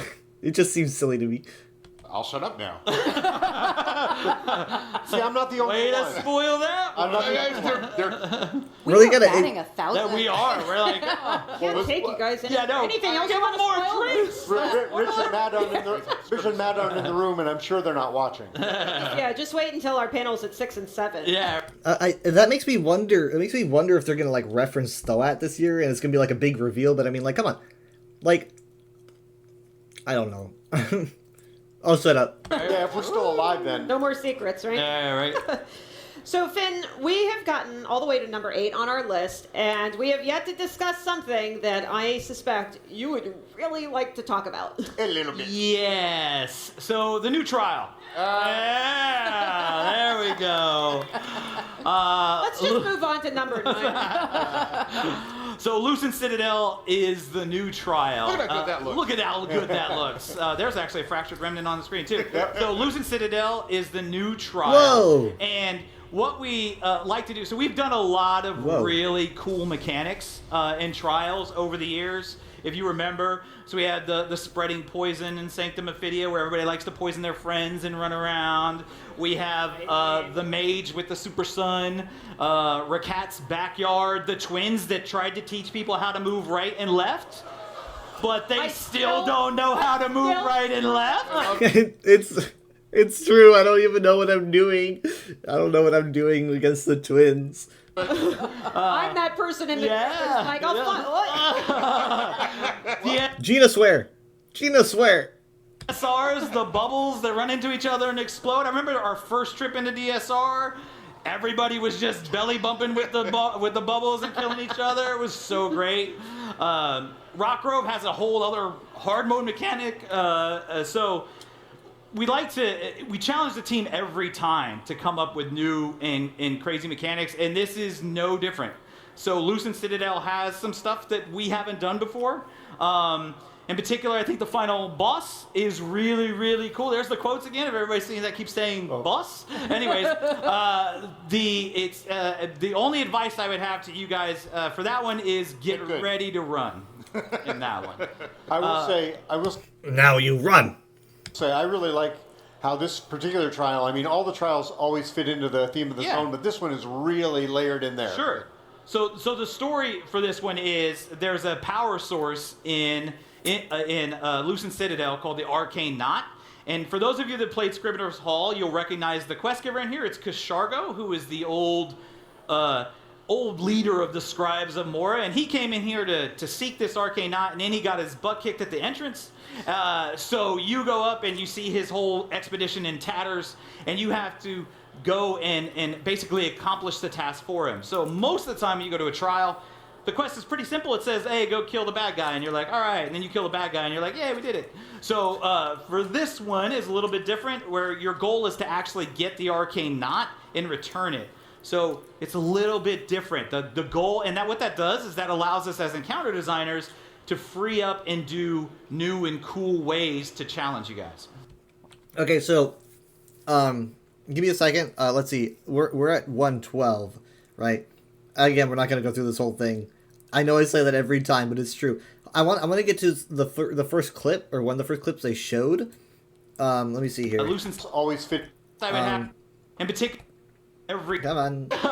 Sanctum Ophidia, where okay. we like to yeah, do. Here We've are. done a lot of really cool mechanics in trials over the years, if you remember. So we had. Okay, so this I think this is the Arcane Knot thing, right?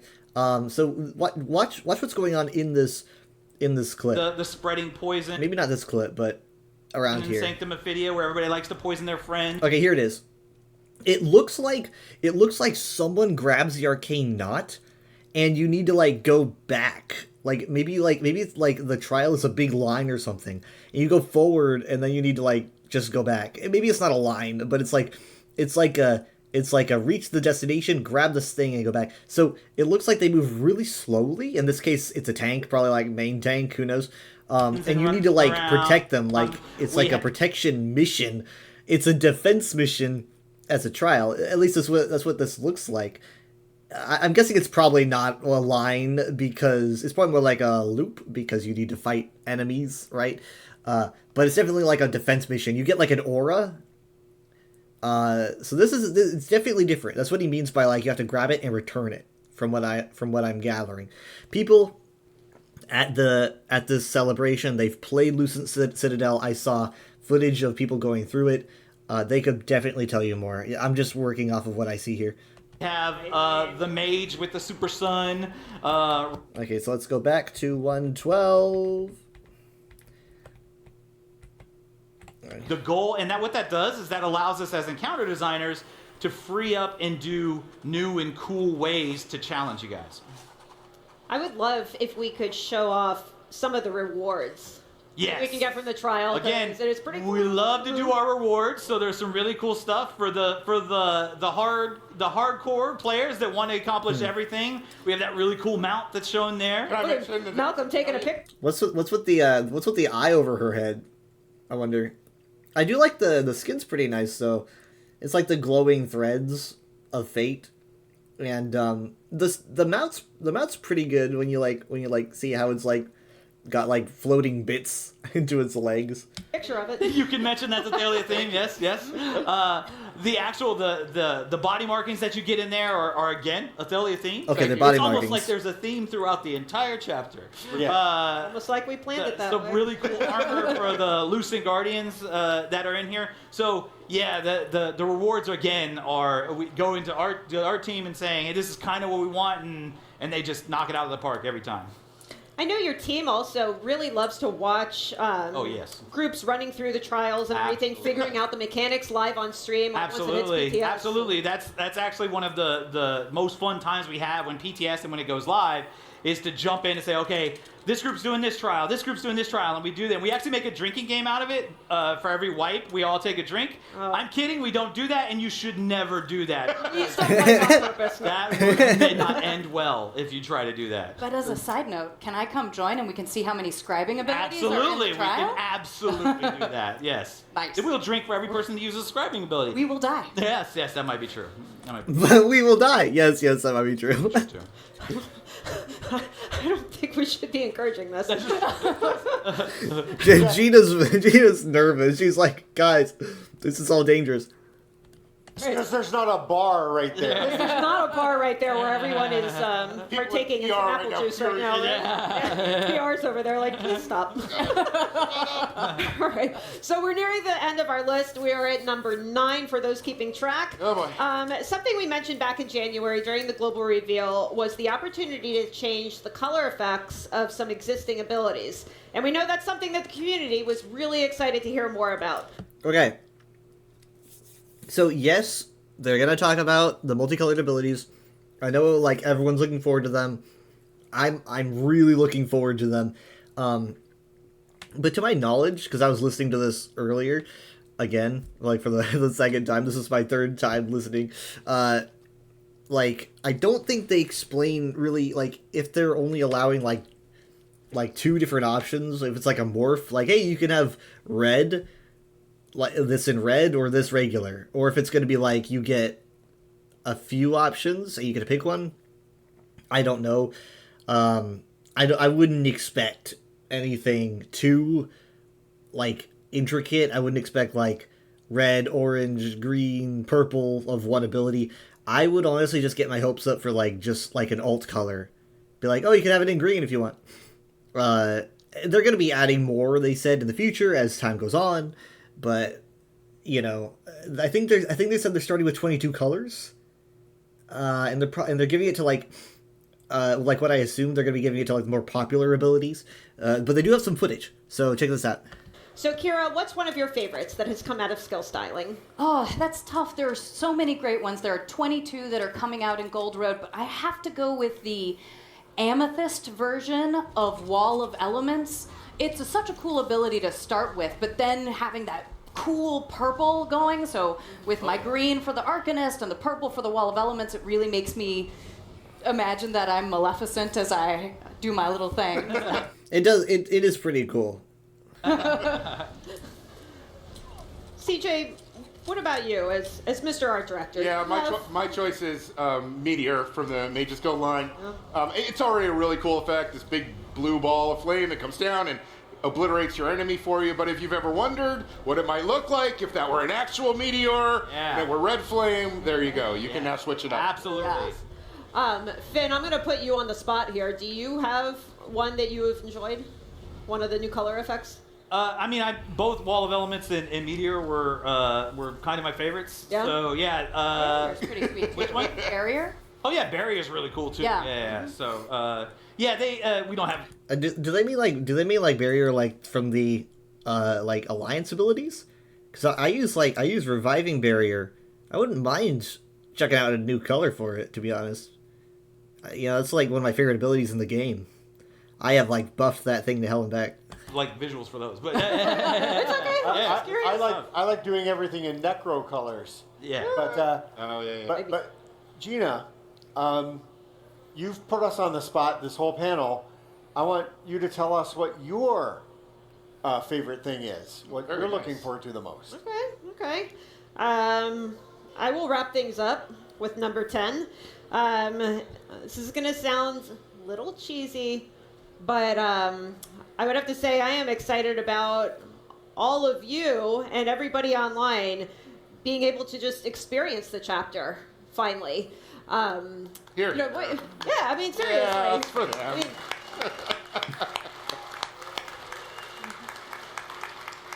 like, Gold Road is awesome. Everyone is really stoked to check out Scribing. Like, we know there's going to be some amazing streams and builds and everything coming out of it. Absolutely. Now, just a reminder that everybody here at the event can actually play. There are hands-on stations, but you do have to sign up first. Yep. Everybody watching on stream is going to be able to play it on our public test server April 15th. So when we get back from Amsterdam, we are going to be furiously writing all the patch notes for it because... Yay! April 15th until June 3rd, my least favorite time of the year. When everyone gets to do everything in the new content and hopefully not break NDA.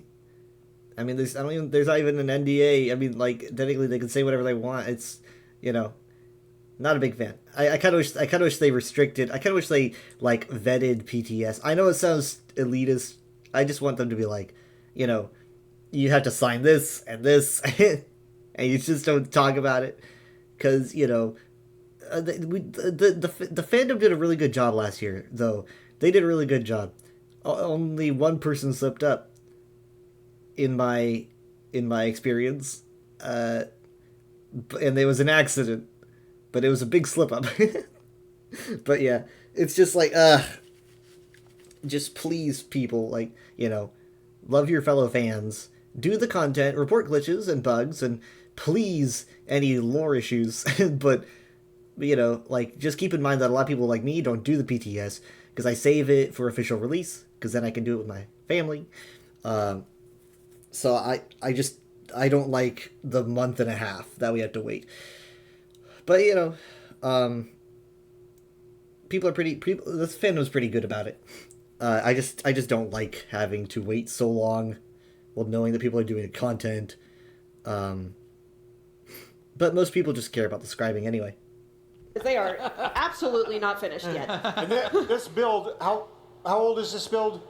It's like a month old. It's maybe about a month old. So there are some flaws. Our team is aware, so they'll help you out if you run into something. Yeah, it was a work in progress when we took it, but we definitely wanted to be able to bring it here so you can check it out, kind of get like a first look of it. If it was ready for release a month ago, we would have released it a month ago. Surprise, Mark. Fair.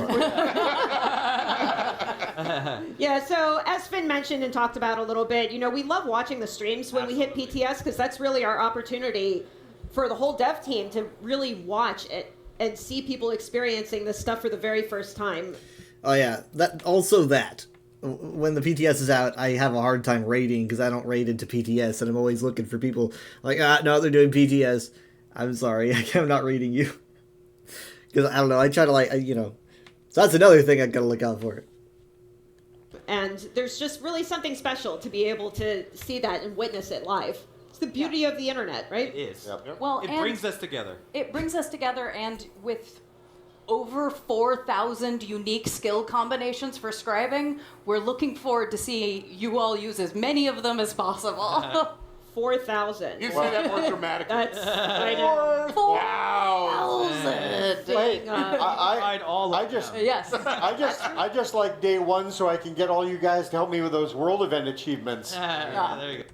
I mean, like, it's not only 4,000 different scribing combos. I mean, like, well, it is, but when you think about it, like, you're like, okay, that's 4,000 combos to make an ability, right? And then, like, that ability has so many effects on your builds, right? Because you could, like, combine that with, like, your armor sets, your CP. It's still just, like, one skill that goes into your entire build. And there's 4,000 different options for that one skill. There's gonna be a lot going on with all, like, with these new builds and everything, and man, I don't know the first thing about builds. I just know that when I see them, I'm like, these are optimized like crazy. So yeah, I'm eager to see what people do with scribing, and I'm kind of, I know they said they didn't want it to be like, you know, oh, everyone has to have scribing abilities all the time, like, on every slot. But, like, I think it's gonna be pretty important, I think, for, like, a lot of builds, if not most, if not all, of, like, these big builds that are gonna come out. Because you can just, I'm sure you can just do so much with them. I saw someone in chat in the stream when they were talking about, like, scribing, and they were like, oh yeah, 4,000 options, but only 4 are viable. I doubt that, you know. Like, there's some real geniuses in the fandom that are going to find so many crazy abilities that just get, like, boosted via different... via CP and armor sets. Oof. Seeing some of our content creators sweat a little bit. Like, how am I going to create guides for 4,000 things? 35 web pages. We can do it. We believe in you. But yeah, Oh yeah. We got to make web pages. We got to make UESP pages for this stuff. That I probably won't. Maybe I'll help where I can, but like build related things, armor set related things, I rarely touch. I'm more updating story and stuff, quests, what have you. But props to those who are going to be like working really hard to get all the scribing info down. Bless you. I mean, all the builds that are going to come out of scribing, all the amazing fan art. I mean, there's been amazing Athalia fan art already. So like we know everyone's just going to go nuts with it. Exploring the new trial, of course. Of course. Meeting Athalia, this brand new Daedric Prince. Like, there's a lot to enjoy, and we just cannot wait for you all to experience it. So, want to give a huge thank you to our speakers here from the ESO Dev team. We have a ton of people watching at home too, so I want to give them a round of applause. Thank you. Thank you. Wait, that's me. That's I'm at home. Thank you, Gina, for giving us the opportunity to talk about this. I mean, of course. We work on these things for 18 months, and this is the first time we get to see people actually experience it. Yeah. So this is something that I think of. I'm not a game dev, so I'm sure game devs think of this right off the bat. But like, it's something that I think of where like they work on these things for like 18 months. It means like right now, you know, they're talking about, you know, Gold Road, which is about ready to release. They're already deep in the next stuff. You know, they're because they work on this for a long time. They've already got probably a bunch for 2025, you know, that they're working on, and now they're talking about this stuff. It must be crazy to have all that information. For sure. Now, just a reminder, we do have that Scribing 101 video that we talked about. Kira's going to be showing you more about scribing, how it works. You'll be able to see the UI and how that's all laid out for you. Wait, hold on. I didn't actually get to see that, but I want to watch it now.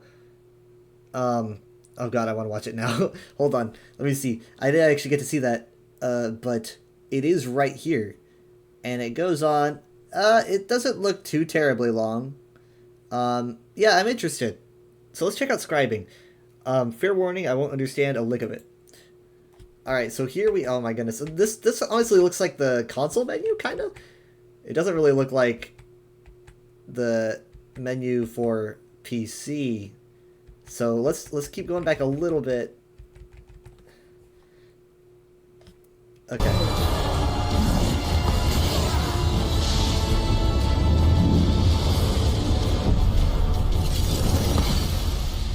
Whoa!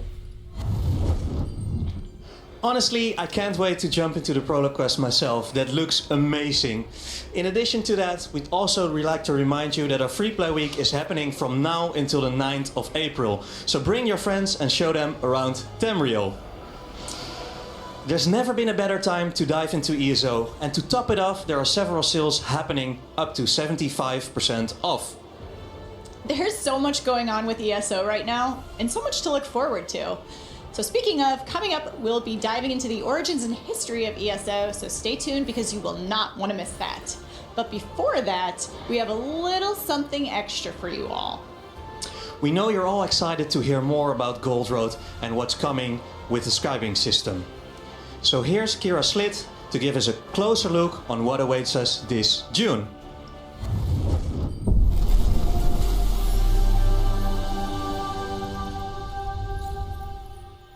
Hey everybody, I'm Kira, and I am so excited to give you an overview of the awesome new scribing system that is coming out in the new Gold Road chapter of The Elder Scrolls Online. Scribing is a new system that is really focused on roleplay and choice. So we've given them agency Doink. over their skills. We have 11 new skills that you can customize. These skills are called grimoires. Each of these grimoires can be customized in 3 ways. A focus script, which allows you to change the main function of the ability. A signature script, which gives you access to some very interesting, unique effects. And an affix script, which is giving you access to the major and minor buff system that you've come to know and love.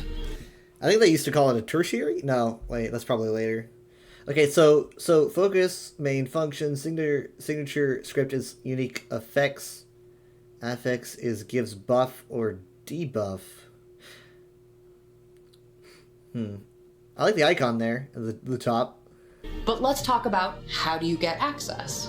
Well, if you own Gold Road, when the chapter launches, you'll notice that there are a lot of new scribing quest givers outside the various mages guilds. You'll see this gentleman, Adept Ernard, talk to Ernard, and that'll kick off the scribing. We're like Ernard. Am I right? Look at the glass. No, I'm just kidding. Questline. I look like him. So we're here in the Scholarium, which is where you're going to spend a lot of your time on the scribing questline. Okay, Scholarium. There's a griffin, there's a, I don't know what that is. What do you guys think that is on the left side? It has tentacles. It almost looks like a crab with tentacles. So Scholarium, but it's like, where is the Scholarium? I mean, like, it's, you know, it's in the West Wheel most definitely. I just wonder why it looks like this, you know? I'm sure Ernard would know. You'll run up to the scribing altar and go ahead and use it. You'll notice immediately all of the different grimoires that you have unlocked. Here we have them all unlocked, so you'll see that there are 6 for the weapon skills, 1 for the Fighters Guild, 1 for the Mages Guild, and 1 for PvP. Okay, so Trample is a PvP ability. I know about that one because they talked about it. I don't know if they're gonna cover it in the stream, but I heard someone talking about it on Twitter, and I mentioned it earlier in the stream.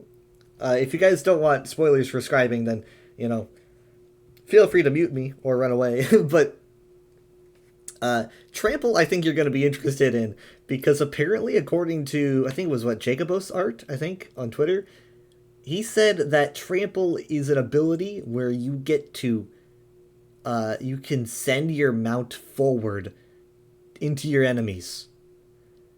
So, like, you have, like, a Gwar as your mount, and you just, like, I don't know, point forward, and then your Gwar just charges and runs into everybody. Like, okay. That's gonna be crazy to see.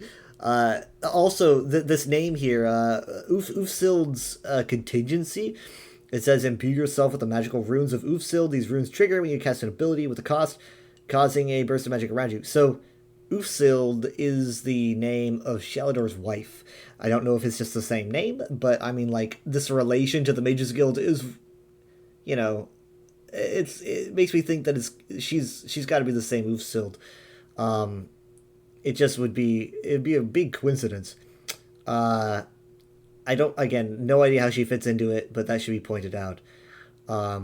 Soul Burst is also likely a reference to the Soul Burst, which is, you know, the big explosion that happened when the whole Amulet of Kings thing went wrong with Varen Aquilarius. I like how there's just one called Smash. I don't really think it needs to be described. Today, we're gonna take a look at Soul Burst because it's one of my favorites. So Soul Burst, you'll notice from its grimoire description, allows you to pull power from the very core of your being and unleash it in a circle around you, affecting either allies or enemies. So I've selected my grimoire, and I come in and I can immediately see all of the scripts that are relevant for this grimoire and that I have unlocked. So there are quite a few focus scripts that I could choose, whether it's a damage type or a different sort of crowd control or maybe an ally focused ability. I'm tempted by this one, the pull script. It's one of my favorites. You'll notice that when I add it to the grimoire, it goes ahead and updates both my target type and the cost of the ability. Focus scripts define not only the main function of an ability, but also how much it'll cost and what resource that is. So So once I have selected my focus script, and I'm happy with that, I can go and choose which signature script that I'd like. There are lots of options here, but it's really about what works for you. What do you have in your build that you like? Is there an ability that you're not crazy about that you might want to replace? Is there a strength you want to lean into? A weakness you want to shore up? The thing about these abilities is that they're so flexible. You can really choose the right way to customize it for you. So for this signature script, I don't really run a lot of healing in my build, so I'm pretty tempted to take healing over time. So this is interesting because I was thinking what's healing going to be used for if you're pulling enemies towards you? And I'm thinking, like, can she pull allies? Is that what this can do? No, it still says pull enemies. Does the effect okay, unleash a powerful burst of soul magic around you after 2 seconds, pulls enemies within 2 to 8 meters to you. Beneficial signature and affix scripts only apply to you. Okay. Alright, so you're just healing yourself then for this effect. Okay, I get it. I can't really see what else it says because, the camera's covering, but... We'll see that updates in the tooltip. But then I think about it, and I'm like, because I have chosen an enemy-targeted focus script in my pull, this healing over time will only impact me. However, if I would go back up to focus scripts and I maybe choose a healing focus, well then, that healing over time signature script will impact both me and my allies in that circular area. Okay. I like this. This is good. I mean, like, having the ability to make more healing abilities, like, is great, because, I mean, for me, I've been feeling kind of restricted because I began playing ESO as I was like, I'm going to be a sorcerer because they have lightning and everything. I didn't really think I was going to be a support. I thought I was going to be like a spell sword or something. And then my family started to play, and I picked up a resto staff, and I was like, I'm going to be a healer. But I could really, I mean, like, you can do some healing with pets, I think, but I didn't want to run pets. And I was like, I'm basically restricted to only, like, maybe some undaunted, like Orb. But mostly it's just restoration staff abilities. But, like, using this, I could slot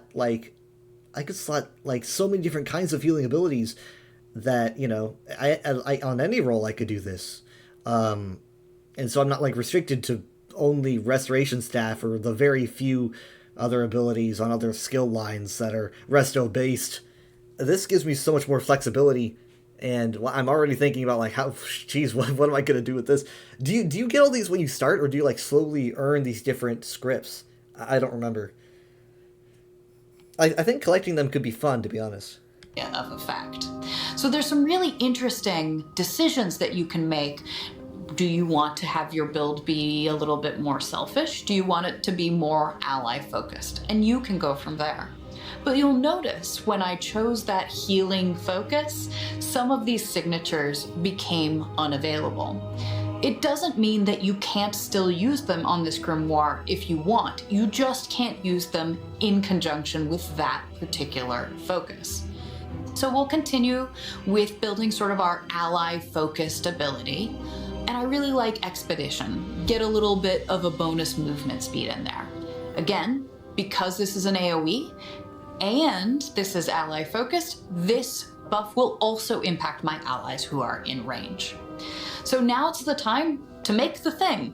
You'll notice at the bottom of the screen that it shows that it costs 3 inks. Inks are things that you can find out in the world, and that is your crafting currency for scribing. The amount of ink charged is equal to the number of scripts that you've added to a given grimoire. Since I'm scribing this one for the first time, it'll cost 3. If I was just changing out a single script, well then it would only cost me 1 ink. And with that, we're going to go ahead and craft the script. Now let's show you that Soul Burst in action. you can see that burst heal over time, minor expedition combo is great for supporting group content, whether you like dungeons or PvP. But let's look at a few other combinations too. This one is Soul Burst with a pull focus, and the Arcanist class mastery signature script, and Minor Breach. The class mastery scripts are a special set of unique signature scripts that allow you to access mechanics and passives from your class. One more for the road. Here's Soul Burst with shock damage over time, and minor intellect. No matter your weapon or your class, if you focus on damage, tanking, or support, there's something in scribing that can help your build be more effective, more streamlined, or just more fun. There are Was that like a training dummy? Damage, tanking, or support. There's also doink. Something in scribing that can help. Yeah, like what is this? This definitely looks like it's in the Scholarium or whatever they called it, because it's High Elven architecture. This blur though, but like what is that? A training dummy of some kind?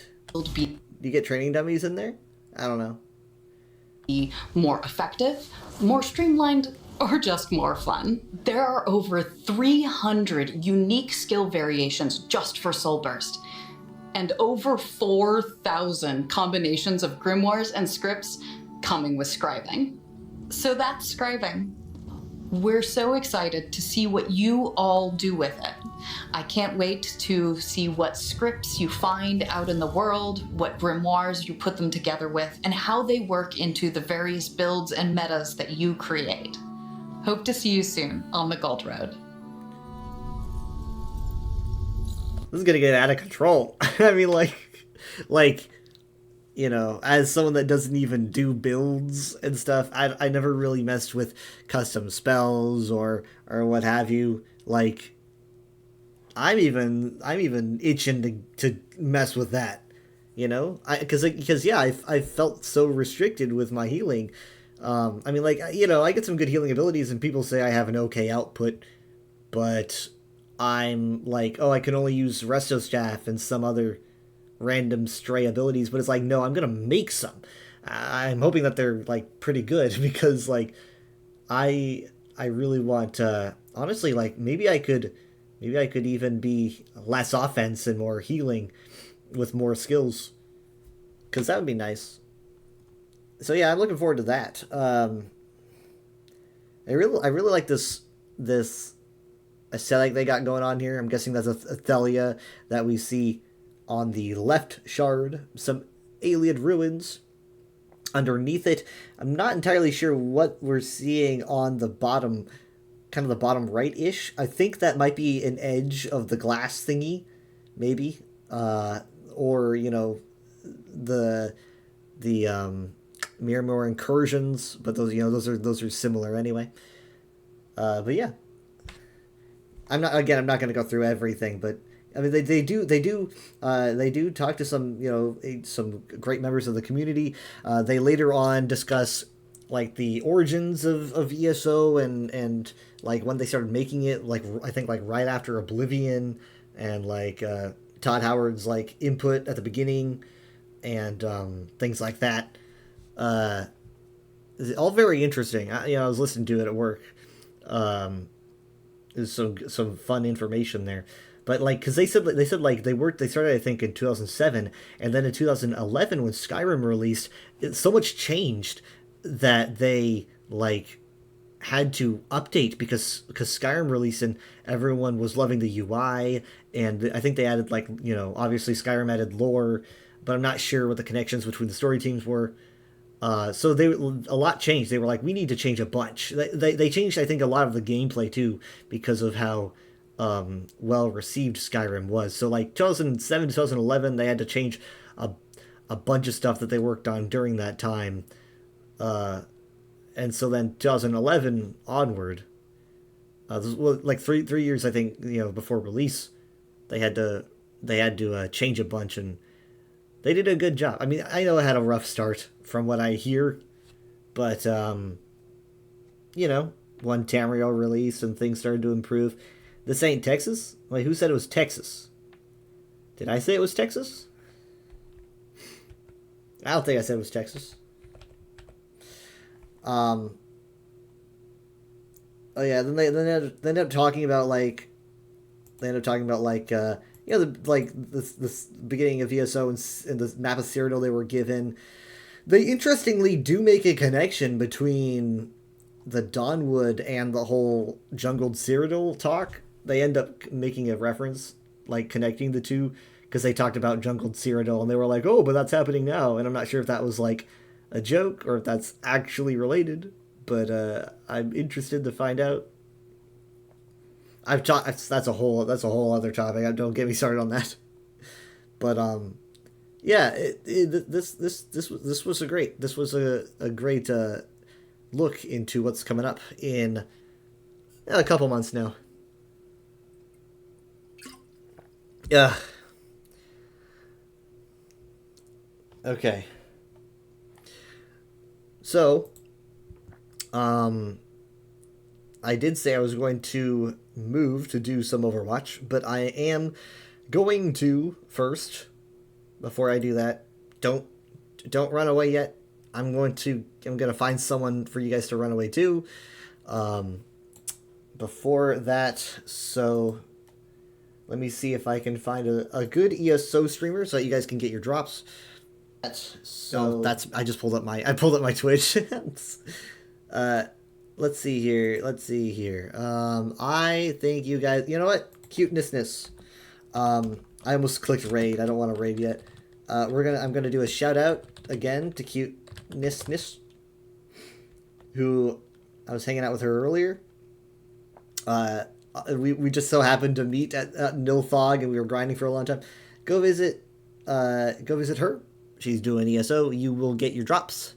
I'm going to go on break and be back with some Overwatch. And I'll be live doing ESO again at like 9 p.m. Central Time today. Alright, be back.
I'm back.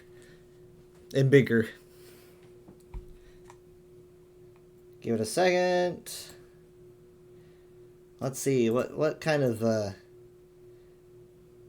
music mix I can find that won't get me in trouble.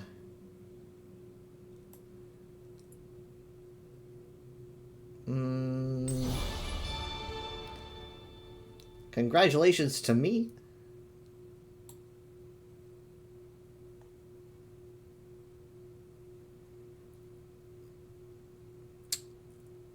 Okay. No. Where's a good drum and bass mix? You want the good stuff.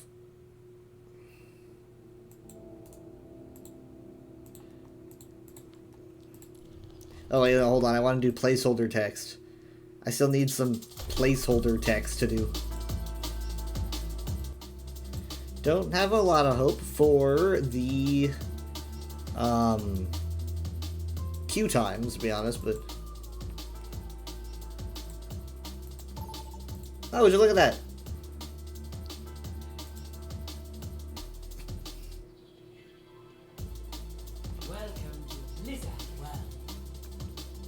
Balanced Overwatch. Literally the best name they could have come up with for this.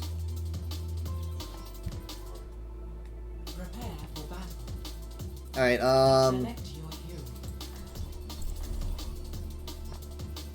3 DPS, of course. Let's do this. It's like the old days. I like how it's like I'm looking over my own eyes. If you can outthink your opponent, it's easy to outfight them.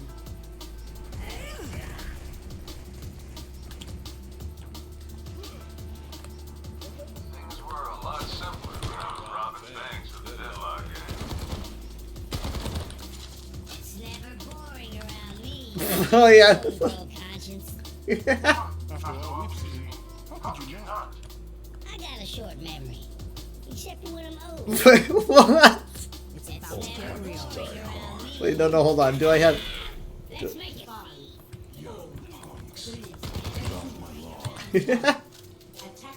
Oh my god.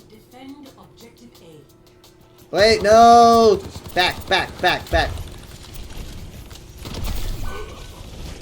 Okay. That... What? Sim? Still got some fight in me. I'm weak.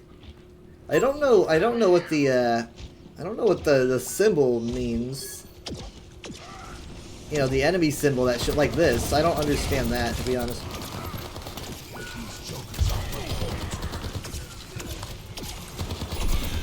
God, what the...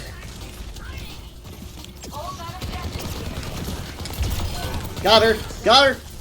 Come on. No! Ah!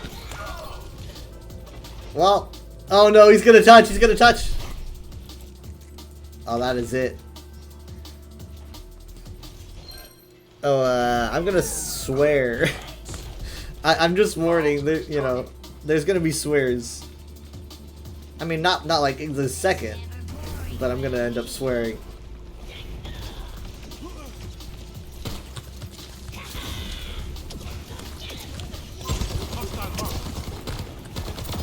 Got her. I got the pylon, and she's not here to set it back up. Good wall.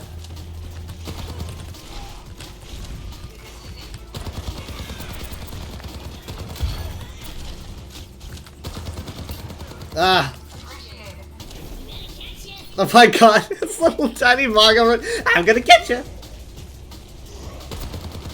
What the heck? Wait. What? Wait, what? Where'd Ryan go? He just vanished out of nowhere. Is that what he does? Is that like his placeholder text balanced Overwatch ability?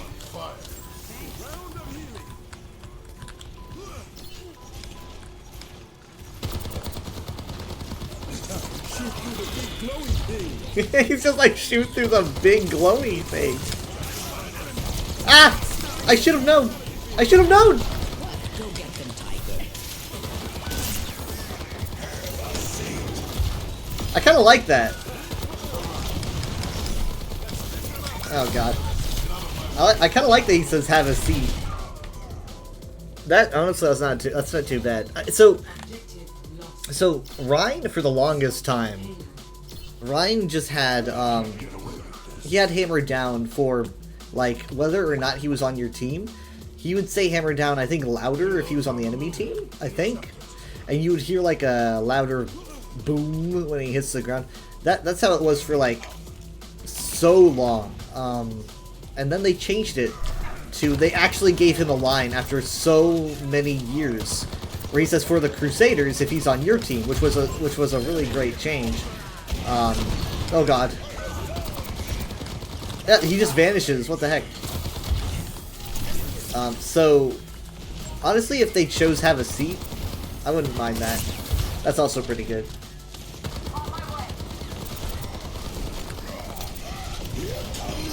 Oh my god! Who took my dentures? Ah! Okay, so I'm not even gonna lie. The funniest thing about like Overwatch April Fools is 100% Cassidy's ultimate. Like, it never gets old. I remember the first time I heard it, like when it first started showing up, but it does not get old. Like I was playing at like, I don't know, 5, 6 a.m. or something, and I just couldn't help but laugh whenever I hear his ultimate.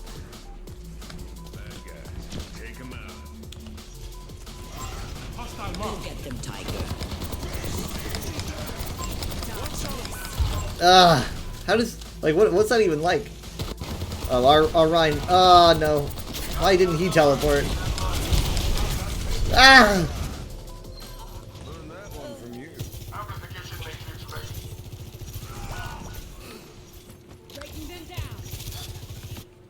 But yeah, for reference though, you know, like Cassidy's ultimate, you know, everyone knows, you know, he says it's high noon, and then he like circles targets depending on their health, like, you know, faster if they're low on health, longer if they have a lot of health. But once he targets them and he fires, if there's nothing stopping him, then that's like an instant headshot. And so having him say it's high noon be replaced with him saying a random time of day is the funniest fucking thing in the game. I swear. Like you know, you hear the sound that he's using his ultimate, and then he just goes like, "It's 6:15," and I just lose my mind.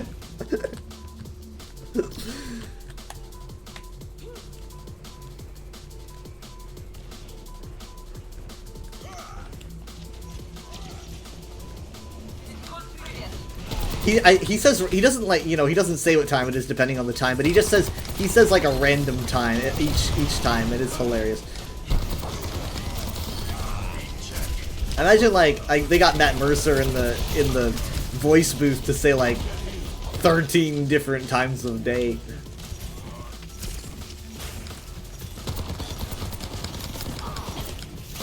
Thank you for the cover. No. Okay, we gotta go back. They could push. We gotta go back. No, I think they're good. Oh my god! Huh? No! McDonald's Rein, save me, McDonald's Rein.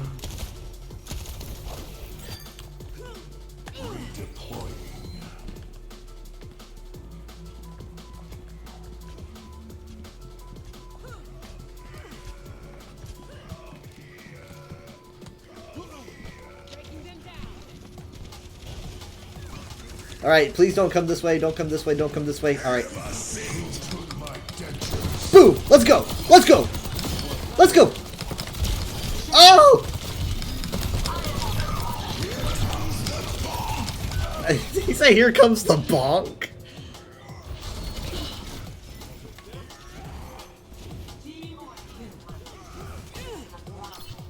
No running and shooting at the same time?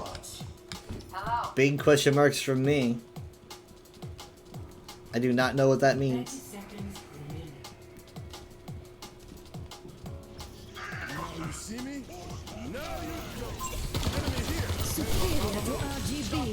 Superior to RGB. No! No! No! I'm a failure! Oh, that could be play of the game right there.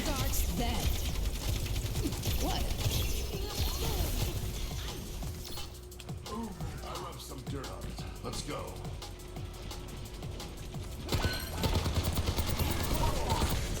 Bionic field ready for use.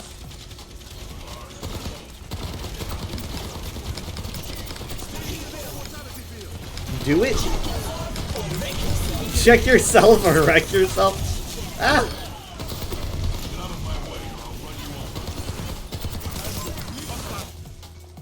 Oh my god.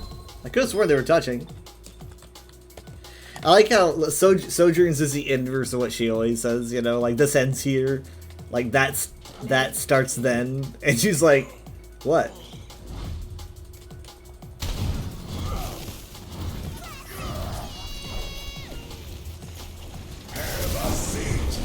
I wish I got play.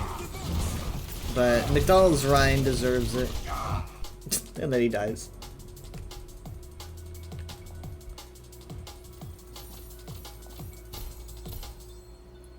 I should have endorsed him. I literally said he... Never mind.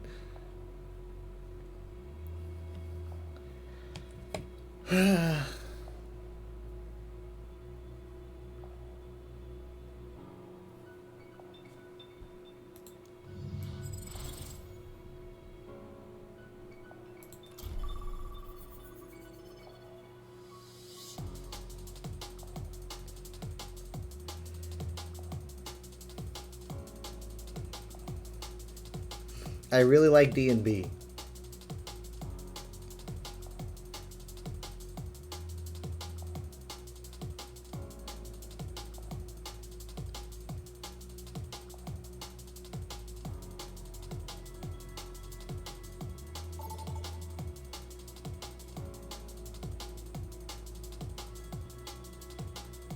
Now arriving at the Shambhala Monastery.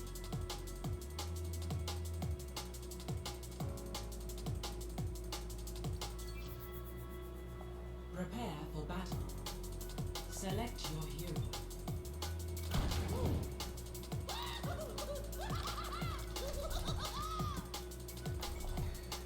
Let's do... I don't know. What's weird about Yari? What's going on? I carry my burden. I remember Overwatch tailing you back in the day. Before you teamed up with your sidekick.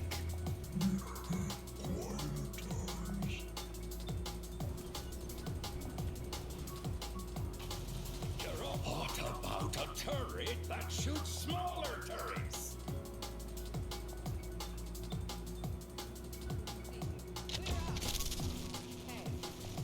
Stay in sight, and I'll keep you safe.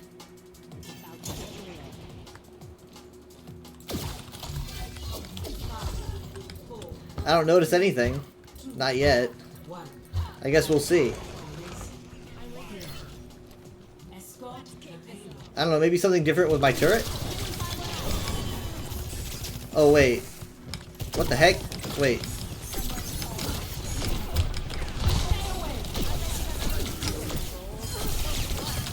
Am I? No, I don't know.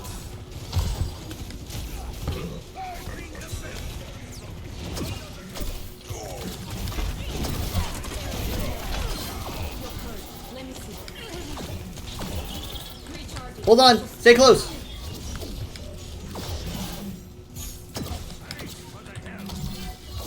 Yeah.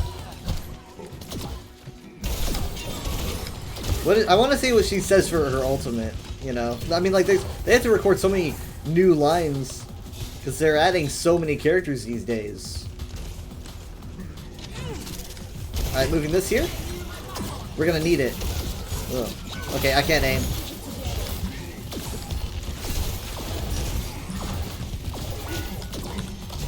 We're dead. We're dead. Ah! No! Ramatra dragged me down. Okay, I have like a... Oh, do I like jump over people or something? I'm confused. There's something weightlessnessy. They'll pay for that. No, it's not, I'm not wall climbing.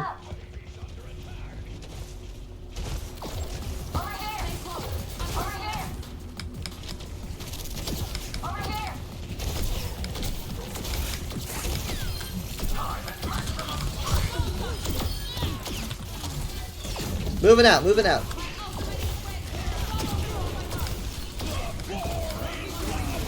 The floor is lava. I'm gonna hold on to my ultimate. We don't need it for this fight.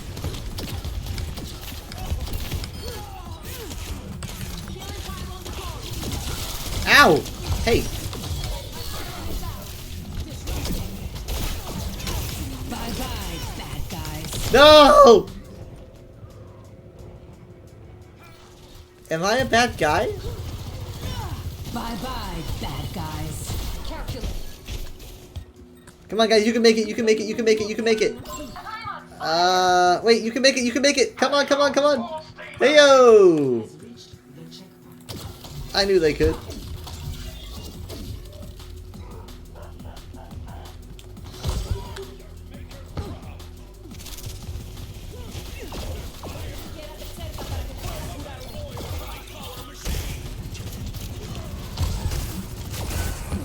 Dang it.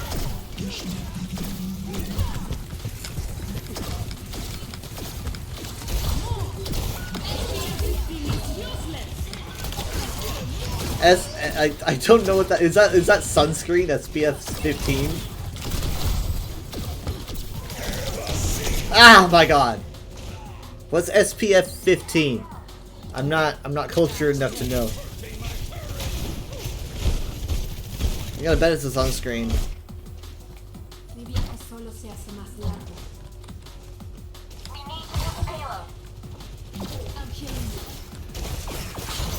Ow. Oh, man. No, no, no, no, no! I even said no. Ugh. I can't believe him.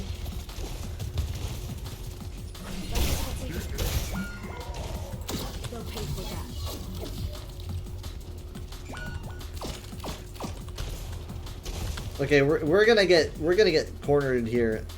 I have bad memories of that. Let's back up, back up, back up, back up. Say cheese. Come on, man. Come on, man. No. Why would you walk in front of a window? That starts then. What? You ready? Let's go. No. She was standing in it for so long. I don't know why.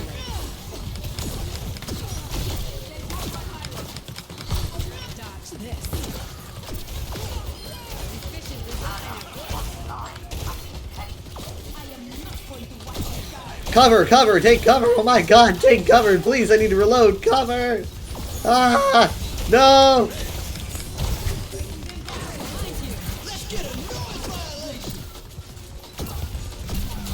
All right, we're good. We're good. We're good. Let's go. They're gonna res. They're gonna res. No res. No res. Nice. Keep pushing them away. I need to aim, man. This is the coolest sticker of her of all time. This spray. I don't know. I want to put it on my car.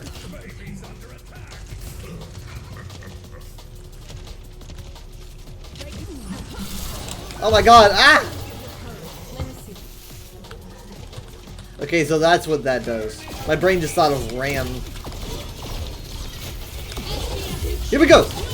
They're not eating it. They already used their ability. Come on, let's go! Whoa, what the heck?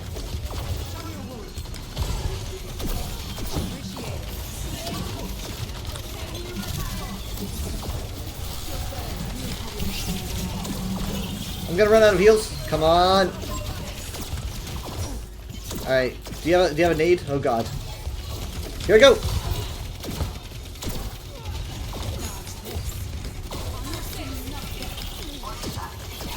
I have to reload. Don't die, leave me here.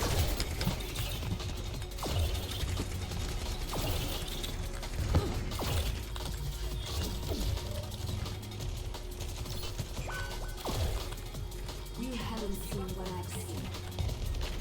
That starts that. Sweet.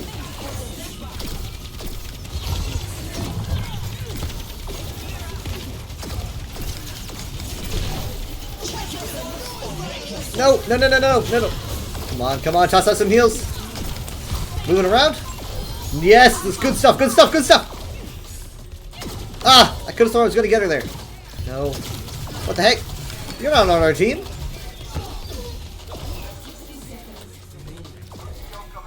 What even happened there?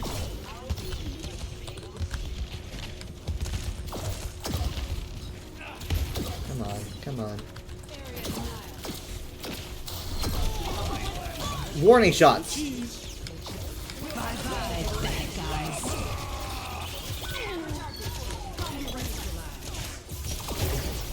You're staring right into Sojourn's ultimate. Ah, that thing, that's crazy, man. Oh. That's latency. I lagged there, sorry guys.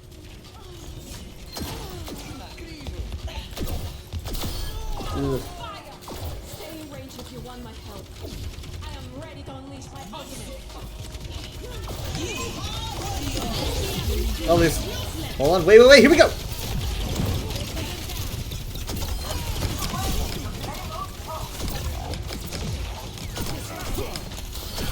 Good stuff, let's go!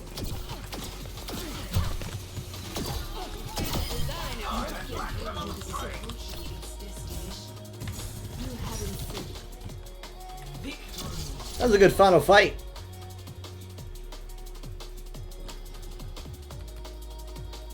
Why was my hair glowing? Doesn't it only do that when I use ult like this?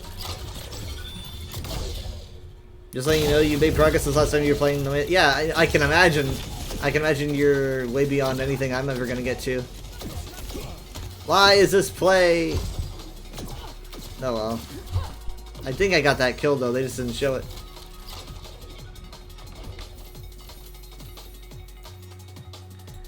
She's very fun to play. The next map we're getting, I think, is... I think it's in Peru. It's gonna be like around her lore.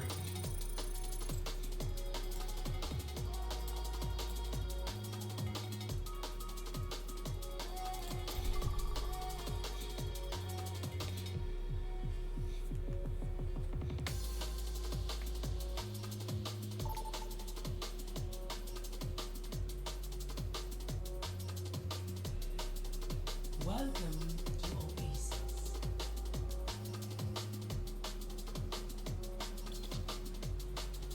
Prepare for battle. Select your hero.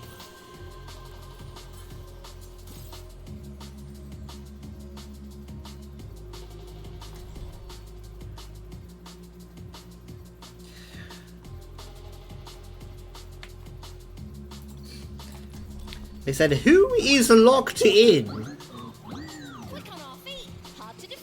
Dost thou be locked in, sire? I do not know why I said that. Forget I said that. Look at these guns and ask me again. It's never boring around me. I'm shooting at Maga like he's the main character.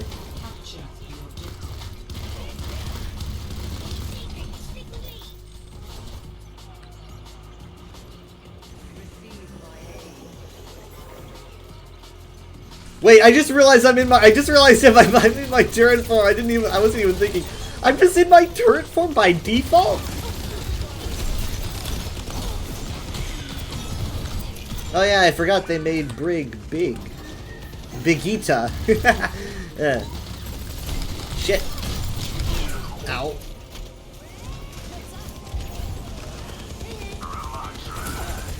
The eyes.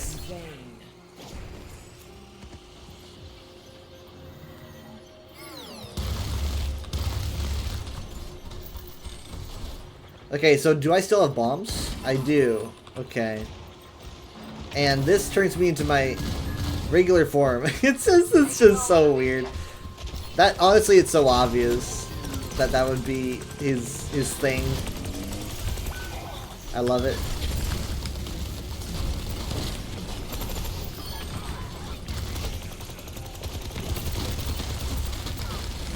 I wonder if they reduce the damage.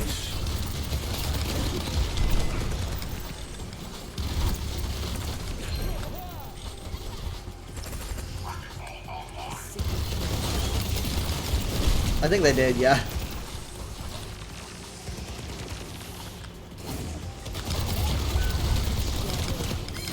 Thank you.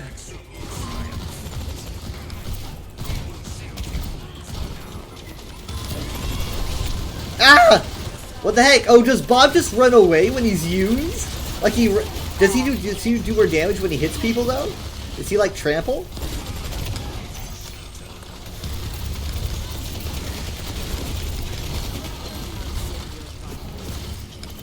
Ugh. Beware the magic tree.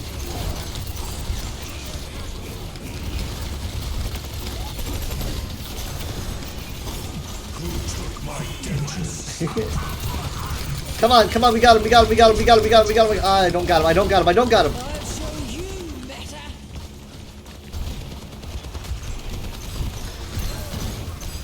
No, I got him. Ah!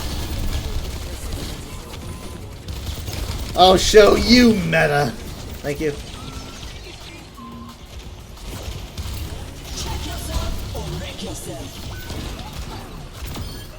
Ha ha ha! Oof. Poor Ramattra, man.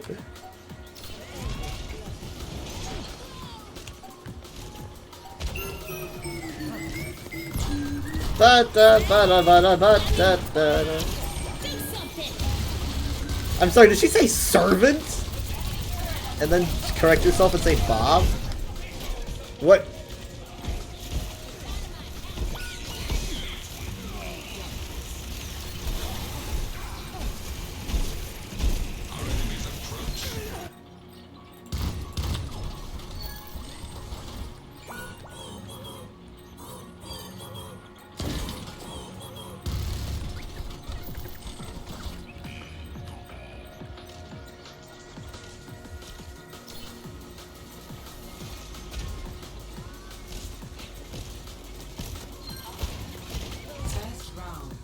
Heyo, you didn't make it. Eyes open. Score. I am a robot, ma'am. My eyes are always open.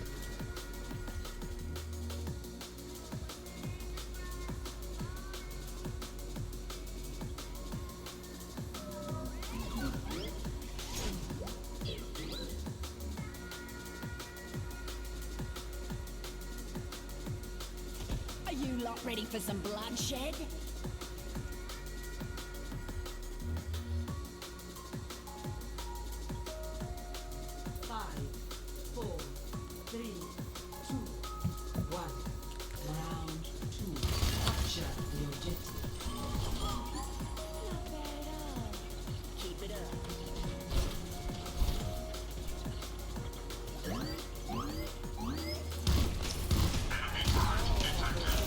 Hold on, what do we got? We got a Reaper.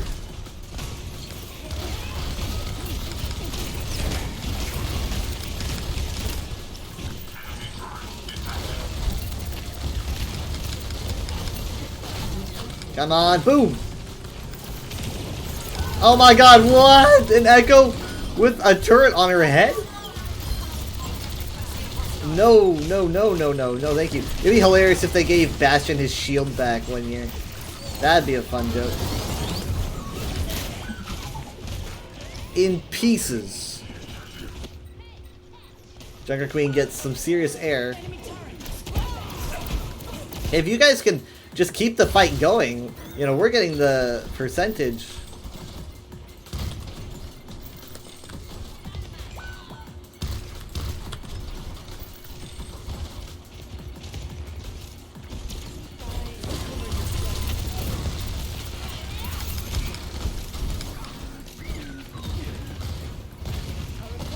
Come on.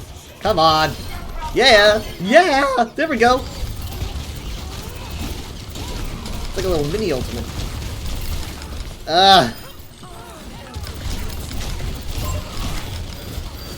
Thank you for the heals.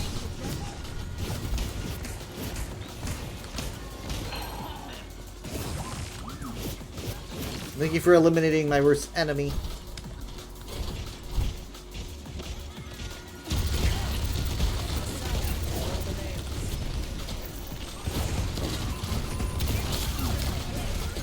If I'm not careful, I'm gonna get slapped.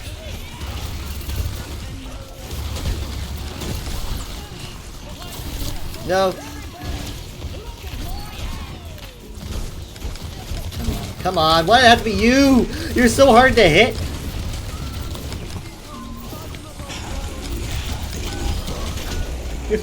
What? I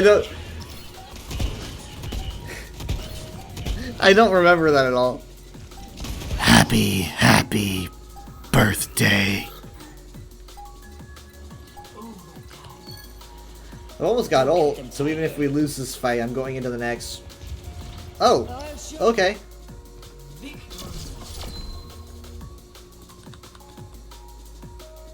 I almost had ult though. I'm just too good at balanced Overwatch.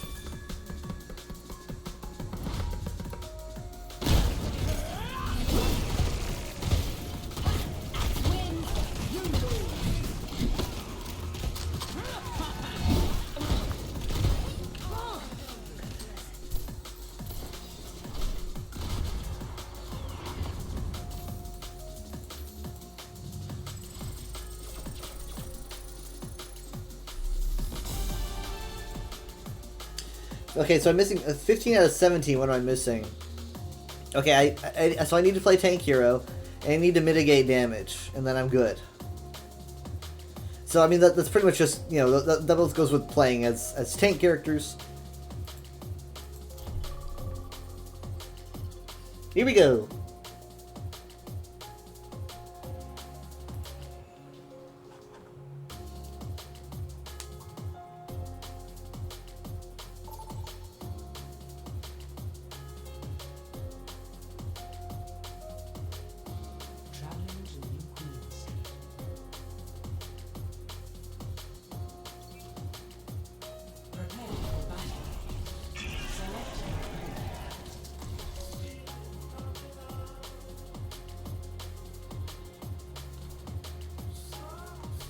All right, let's see. Let's do Ryan. Let's see what we can do with good old Reinhardt.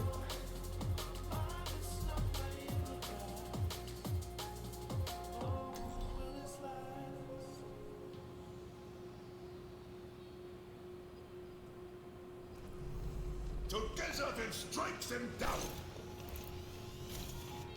Wherever they hide, we will dig them out.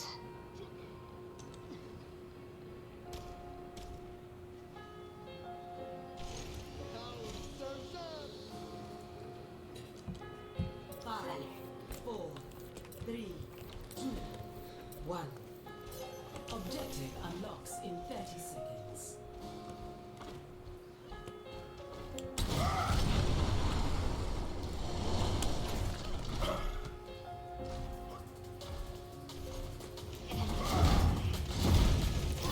Well, everything seems normal so far.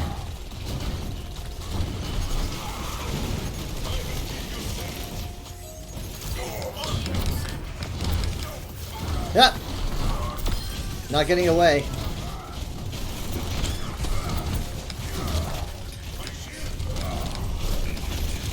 Black.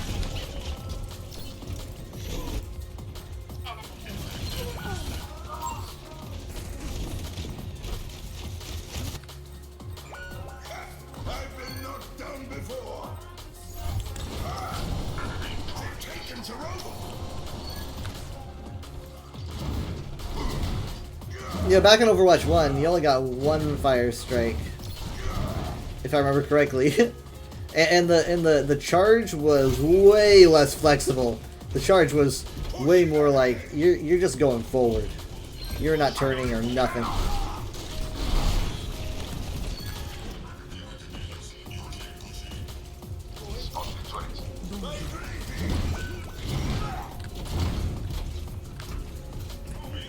I thought the ball was an enemy for a split second. I'm a tired boy.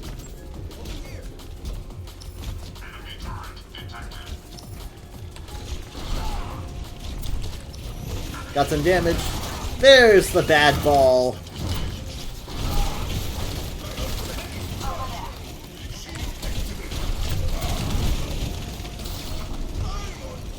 I need heals. He's on speed. I need heals. Alright, thank you. Thank you.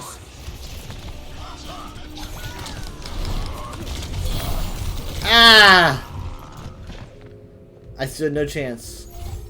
Formation, go! Moth formation? There is no challenge I cannot face. Wall hacks initialized. Wall hacks. You guys ready? No. Hold on. I'm gonna need people to focus on that. Okay.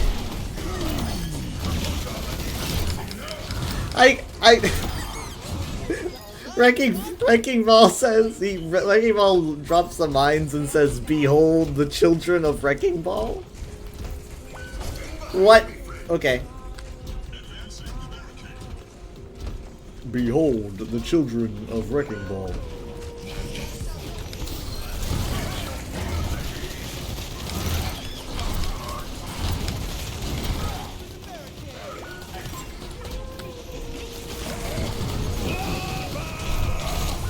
Yeah, oh god.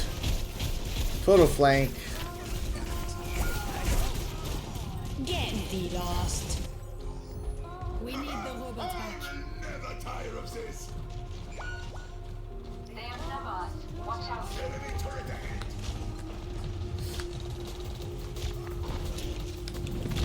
Surprise, it's me.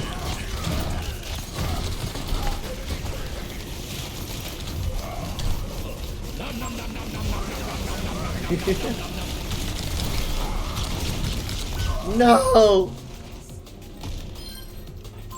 I'll stay here.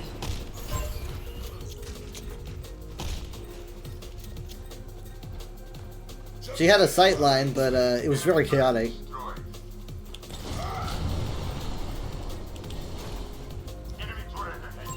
Suppress this. Oh!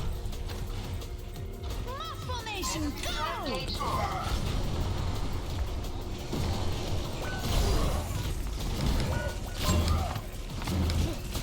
Dang it! He's too nimble. He's too quick. He's slippery as a seal.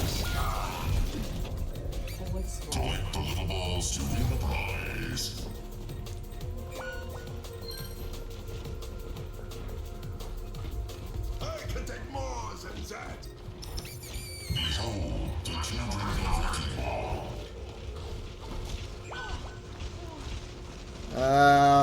We'll be fine.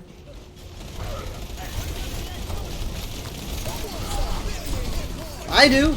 I know I do.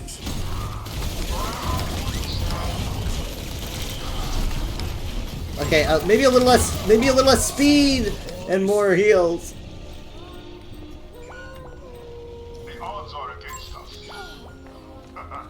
Ow. This Hanzo. He is not messing around. I forgot what changed with him. My journey continues.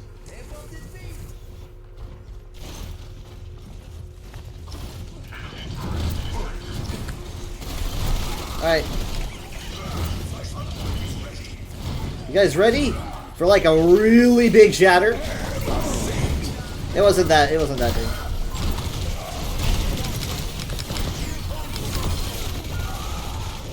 Well, I think this could go places. Athena lore 99.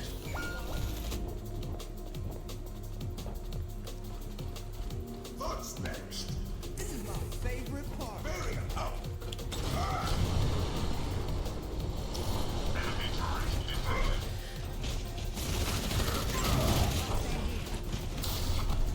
Really? God, I hate this map. This is payback. This is payback. Hi guys.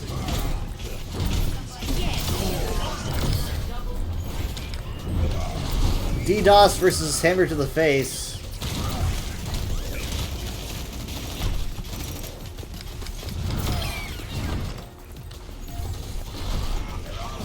I'm sorry, Mercy. Wait, she's using Valkyrie. Honestly, she's getting away.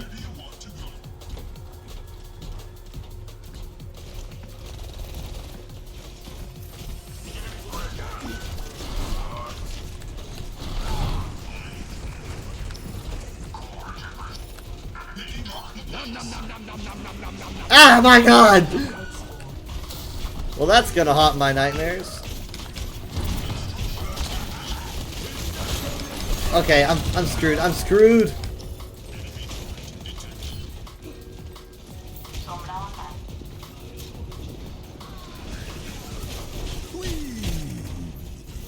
What? It's a... Okay.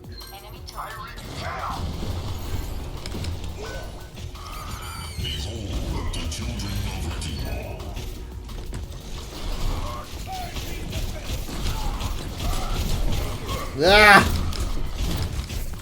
No! No! Oh god. I'm getting like 1 HP a second. Now I'm getting nothing. This is what it was like in Overwatch 1.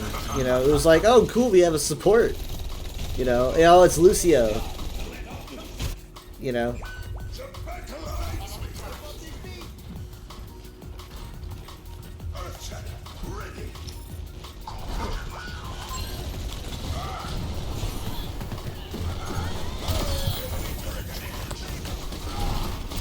I think that was a surprise.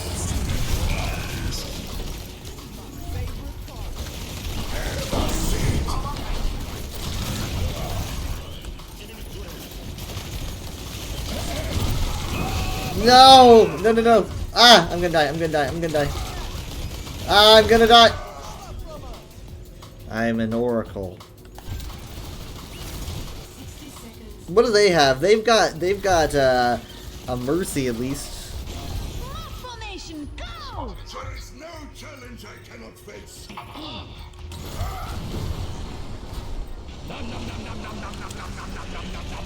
Ah! You can't win! Just give up now.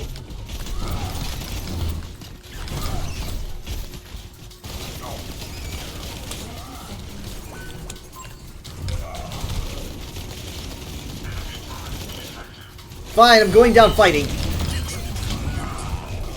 Oh, that was a pretty good fight. He's like, I'm sorry. Enemy EMP is in. Guys, it's getting a little bit out of hand. Oh my god, this Hanzo dude. Right, he has like a dragon every fight, maybe 2. I'm gonna die. I'm gonna die. I'm gonna die. Here I go. We're screwed. We're screwed. What's his stats? 41 limbs.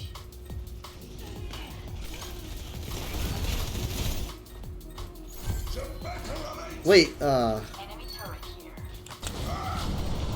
on. I've got shatter. No, I don't have shatter, but I almost have shatter. He's behind. He's behind. If you, I can try to prevent him from touching. Oh! God, man, this Hanzo deserved to win so bad, but he did not. Ugh, God, what did they do? What did they do to Hanzo? Like, how is he different? I mean, obviously I know his voice line's different, but it's like anytime he hits anyone a headshot. Wait, no. No. They make any changes to him?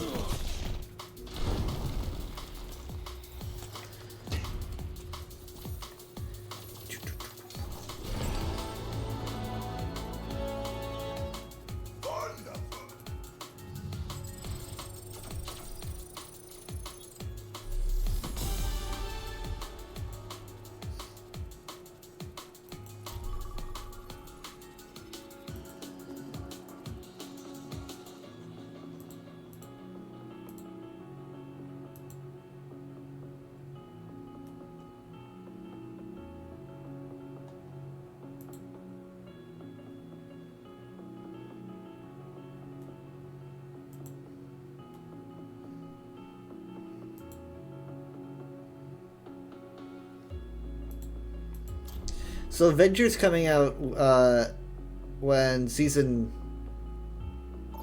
next season drops. What is it, like 10? Or is it 9? I think it's 10. We're gonna be getting Venture and the new Battle Pass, which I think is supposed to be like the hero villain swap Battle Pass. Let me see if I can feel what they did to Hanzo. No, he looks fine. He's good. Everything's normal.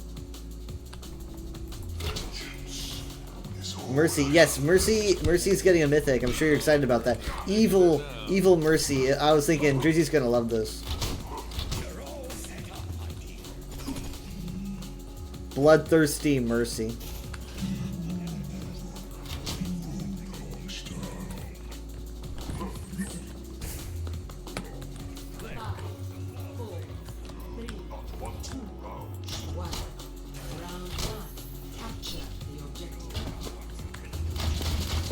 Oh my god, that's what they did. They gave him the good old geometric arrows. Oh my god. Oh, that brings me way back. I mean, I don't really know if that's how the guy got all of his kills, but like, wow, man. Except obviously it's different with these because they're like storm arrows and his geometric arrows, whatever they're called. The spread arrows. They're a mix. Why? Because you're malicious and Mercy looks malicious.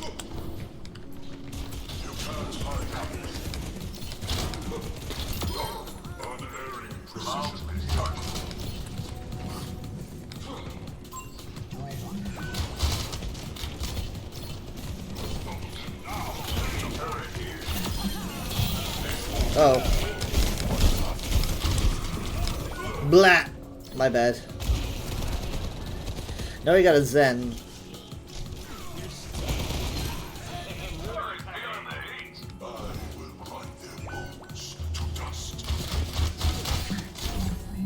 It's so nostalgic.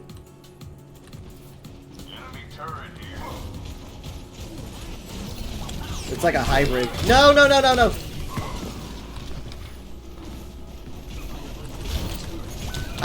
I never want to see Torbjorn again.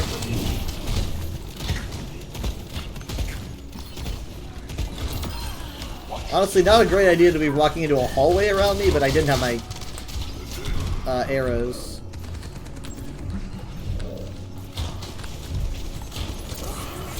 No! I like the name Manifest. Kick. He's using that float to his advantage.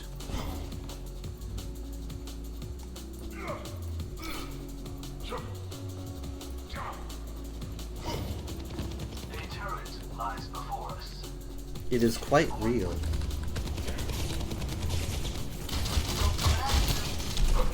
Can't believe I didn't kill him.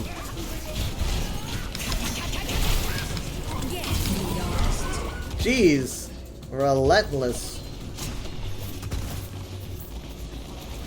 Wait a minute, I can't play Hanzo. I was supposed to play a tank for my Achivo.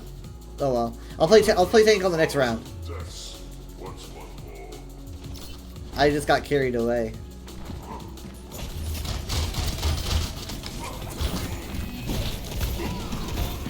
Yeah.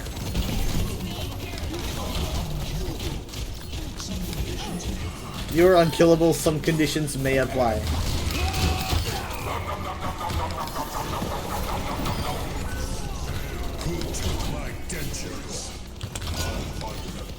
We got touch. We got touch. We got touch. Anyone want to try to stop me?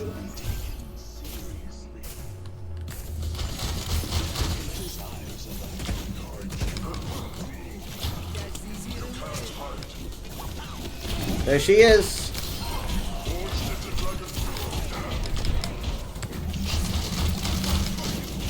That's a lot of damage. It's a country minute. I'm sorry. He says it's a country minute shy of the devil's lunch break? Is that what he was supposed to say? What the heck? What does that mean? That's the kind of stuff we say here in Texas. It's just true.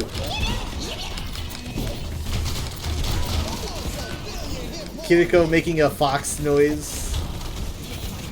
Because that's what the fox says. Please. Please don't hold that against me.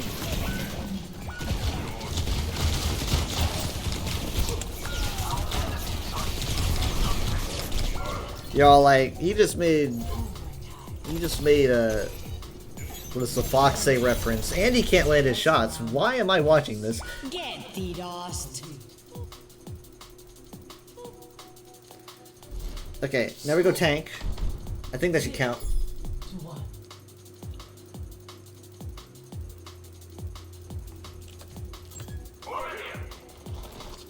Let's go Diva.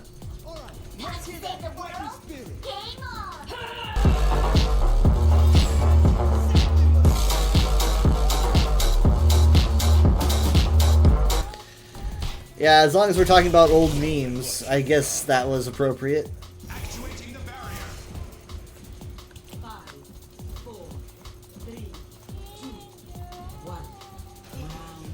You dropped below 20k for this, but the reference calls for it.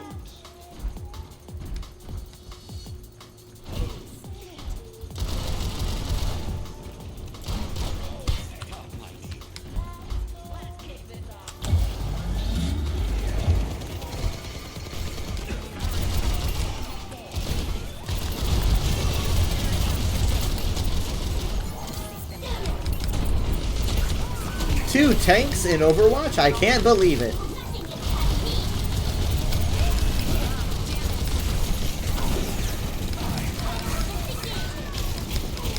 Ah, I'm so tired of Torb. I'm so tired of Torb, man.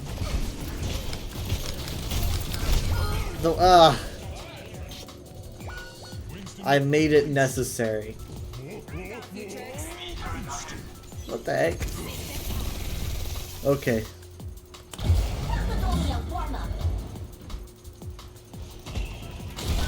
I think I already got the mitigated damage achievement.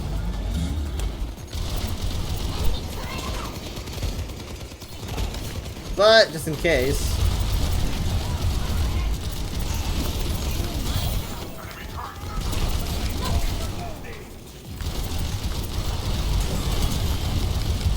Whoa! That was weird. Is that what the Suzu was doing? Is that what it was? I don't know.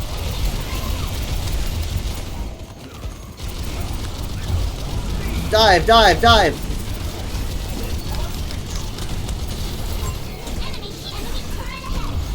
Hey, we managed to flip without, like, winning the fight. Then we just chased him off. Ah! I'm in danger. I don't even think I'm gonna get any charge for attacking his turret in this. Ah! Oh, no, you're my friend. Come on, just a little bit more. Just a little bit more. No, no, no, no, no! Come on! Ah, like for what good it did. Hi!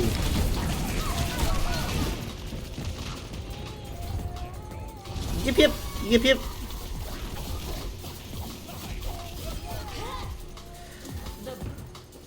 I wonder what she says if you're on her team.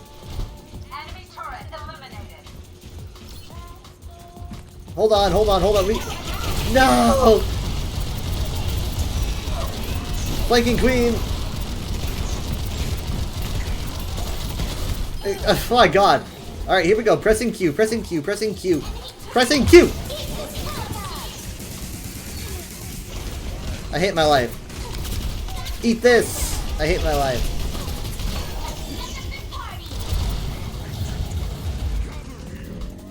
Well, I guess it spaced him out, you know? It's a spacing bomb.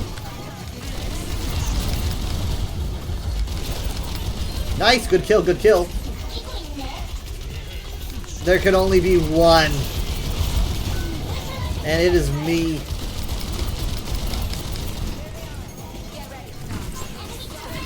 Potential, I was gonna say potential Death Blossom, but it's totally a Death Blossom. We lost Kiriko? I was trying to save everyone, but I did not get to. No, no, no, no, no. Why me? Why would you focus on me? Okay, perfect. Good job. Good job, Torb. Forget what I said from earlier about never wanting to see Torb. Nice. Good job.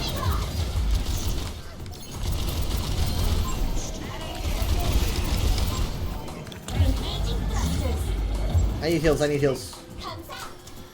Thank you, Fox Lady. I'm the tank course. I mean, I don't really know if they care that much in this mode, but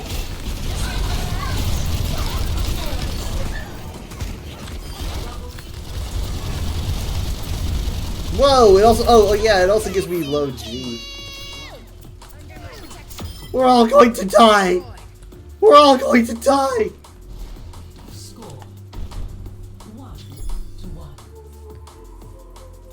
1-1.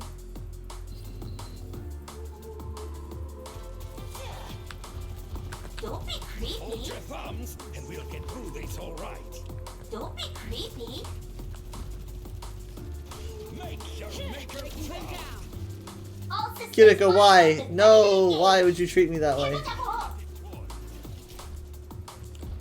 Wanna hear something scary? Yeah. Capture the objective. I've got a few tricks. This is it. Come on, team. Objective. Now it's going to get interesting.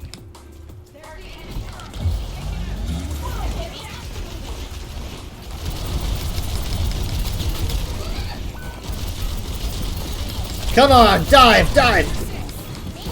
I don't know, I was kind of overtaken with this feeling of bravery, but, you know, in hindsight, I think it was stupidity.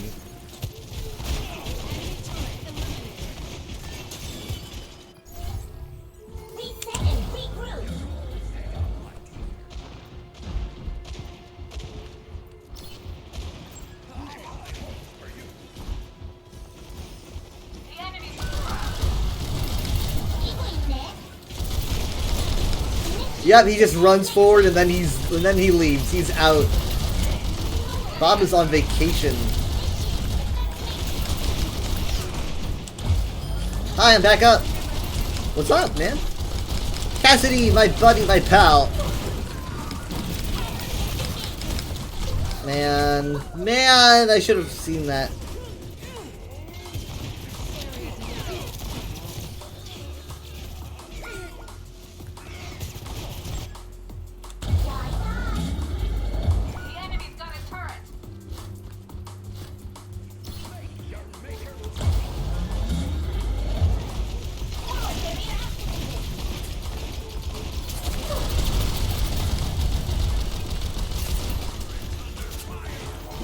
What happened when she dashed forward? What was with that?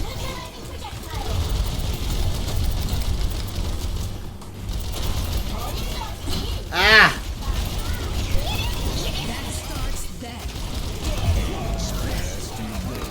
It's past your bedtime.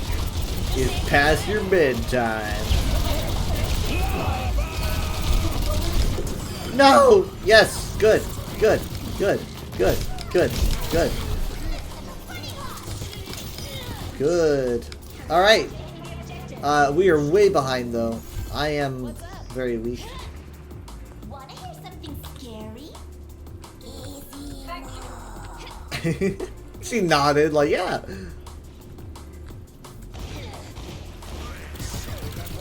I need my turret. It is a necessity, but one good shot and I'm dead. Here we go.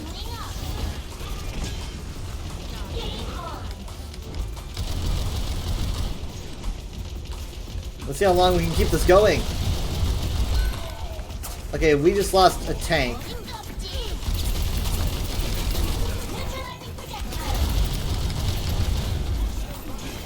Oh, okay, you know what?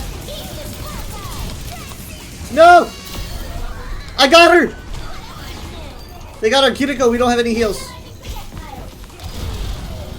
Wait, they recapped? What the heck, really so fast? Okay, okay.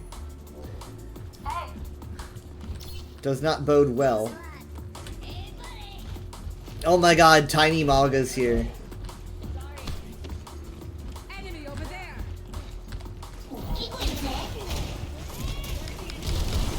Man. Oh, wait, what? Wait, what? What happened there? Wait, I'm confused about how this is working. Also, she calls him Fred.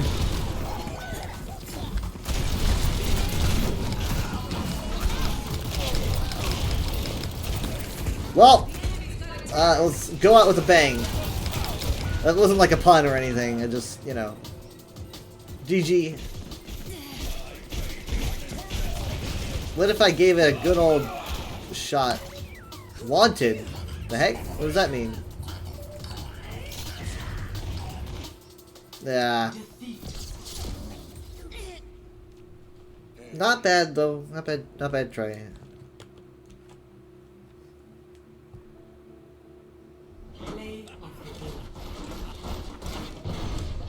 Surprise none.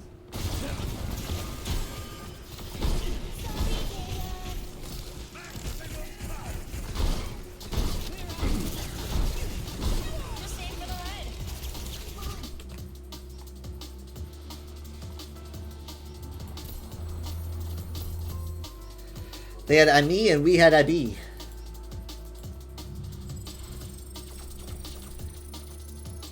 We got the Cosmic Being title.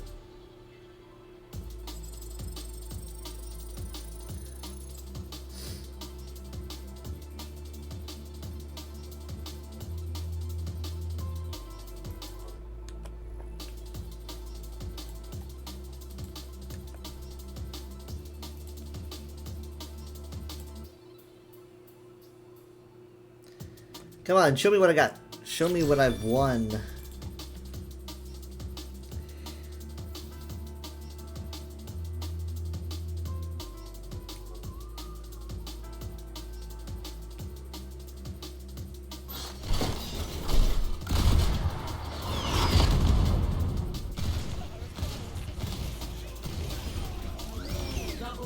That was pretty fun.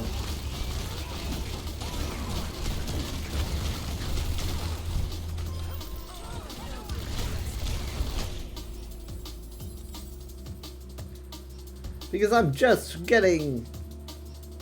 That's it.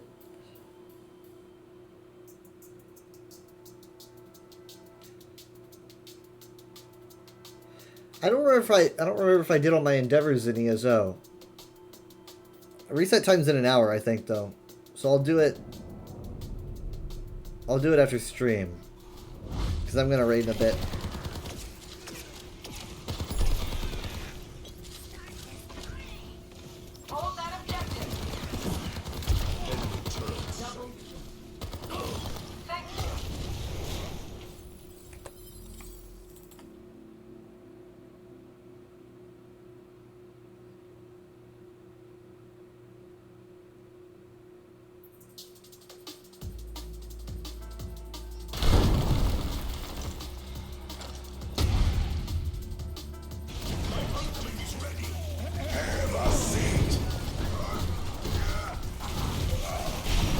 Fan of stuff too.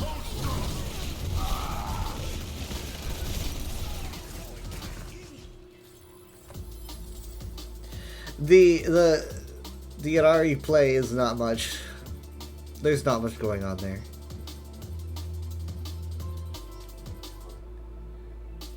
I love playing it though. The Ari's fun.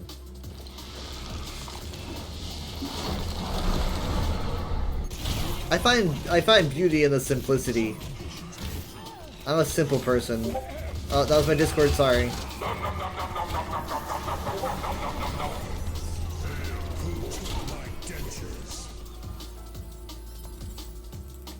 It's gonna be so weird if I like save a play like that, and I'm gonna totally forget it was the April Fool's patch. I guess the eye is given away, but.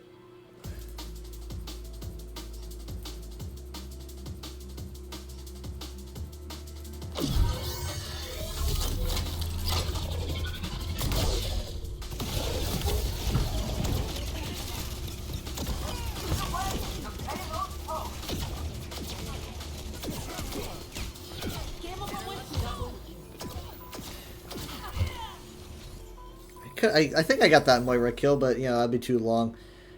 Alright, so it is time to raid. But who do I raid to? If Cutenessness is still alive, then I will raid her. She is not. Okay, then I gotta choose someone else. Ninja Pulse. 48-hour ESO party, yes. Alright, again, I'm probably gonna be live at like 9 p.m. Central Time. No UESP stream this week, probably next week. But I will be having my own personal streams at the same times.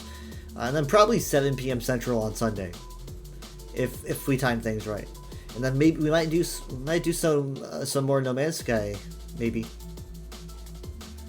I'm gonna see like if we do No Man's Sky, I want to see if we can get like everyone. You know, like Dad seemed to enjoy it even. So, all right, we're gonna be Ninja Pulse. We're gonna be going to Ninja Pulse. Thank you guys so much for being here. It's appreciated. I'm really glad that I got to go over the ESO stream, and I got to see things like I had never seen before, like the scribing video. That was really cool. I will see you next time. Bye. Wait. Bye. There we go.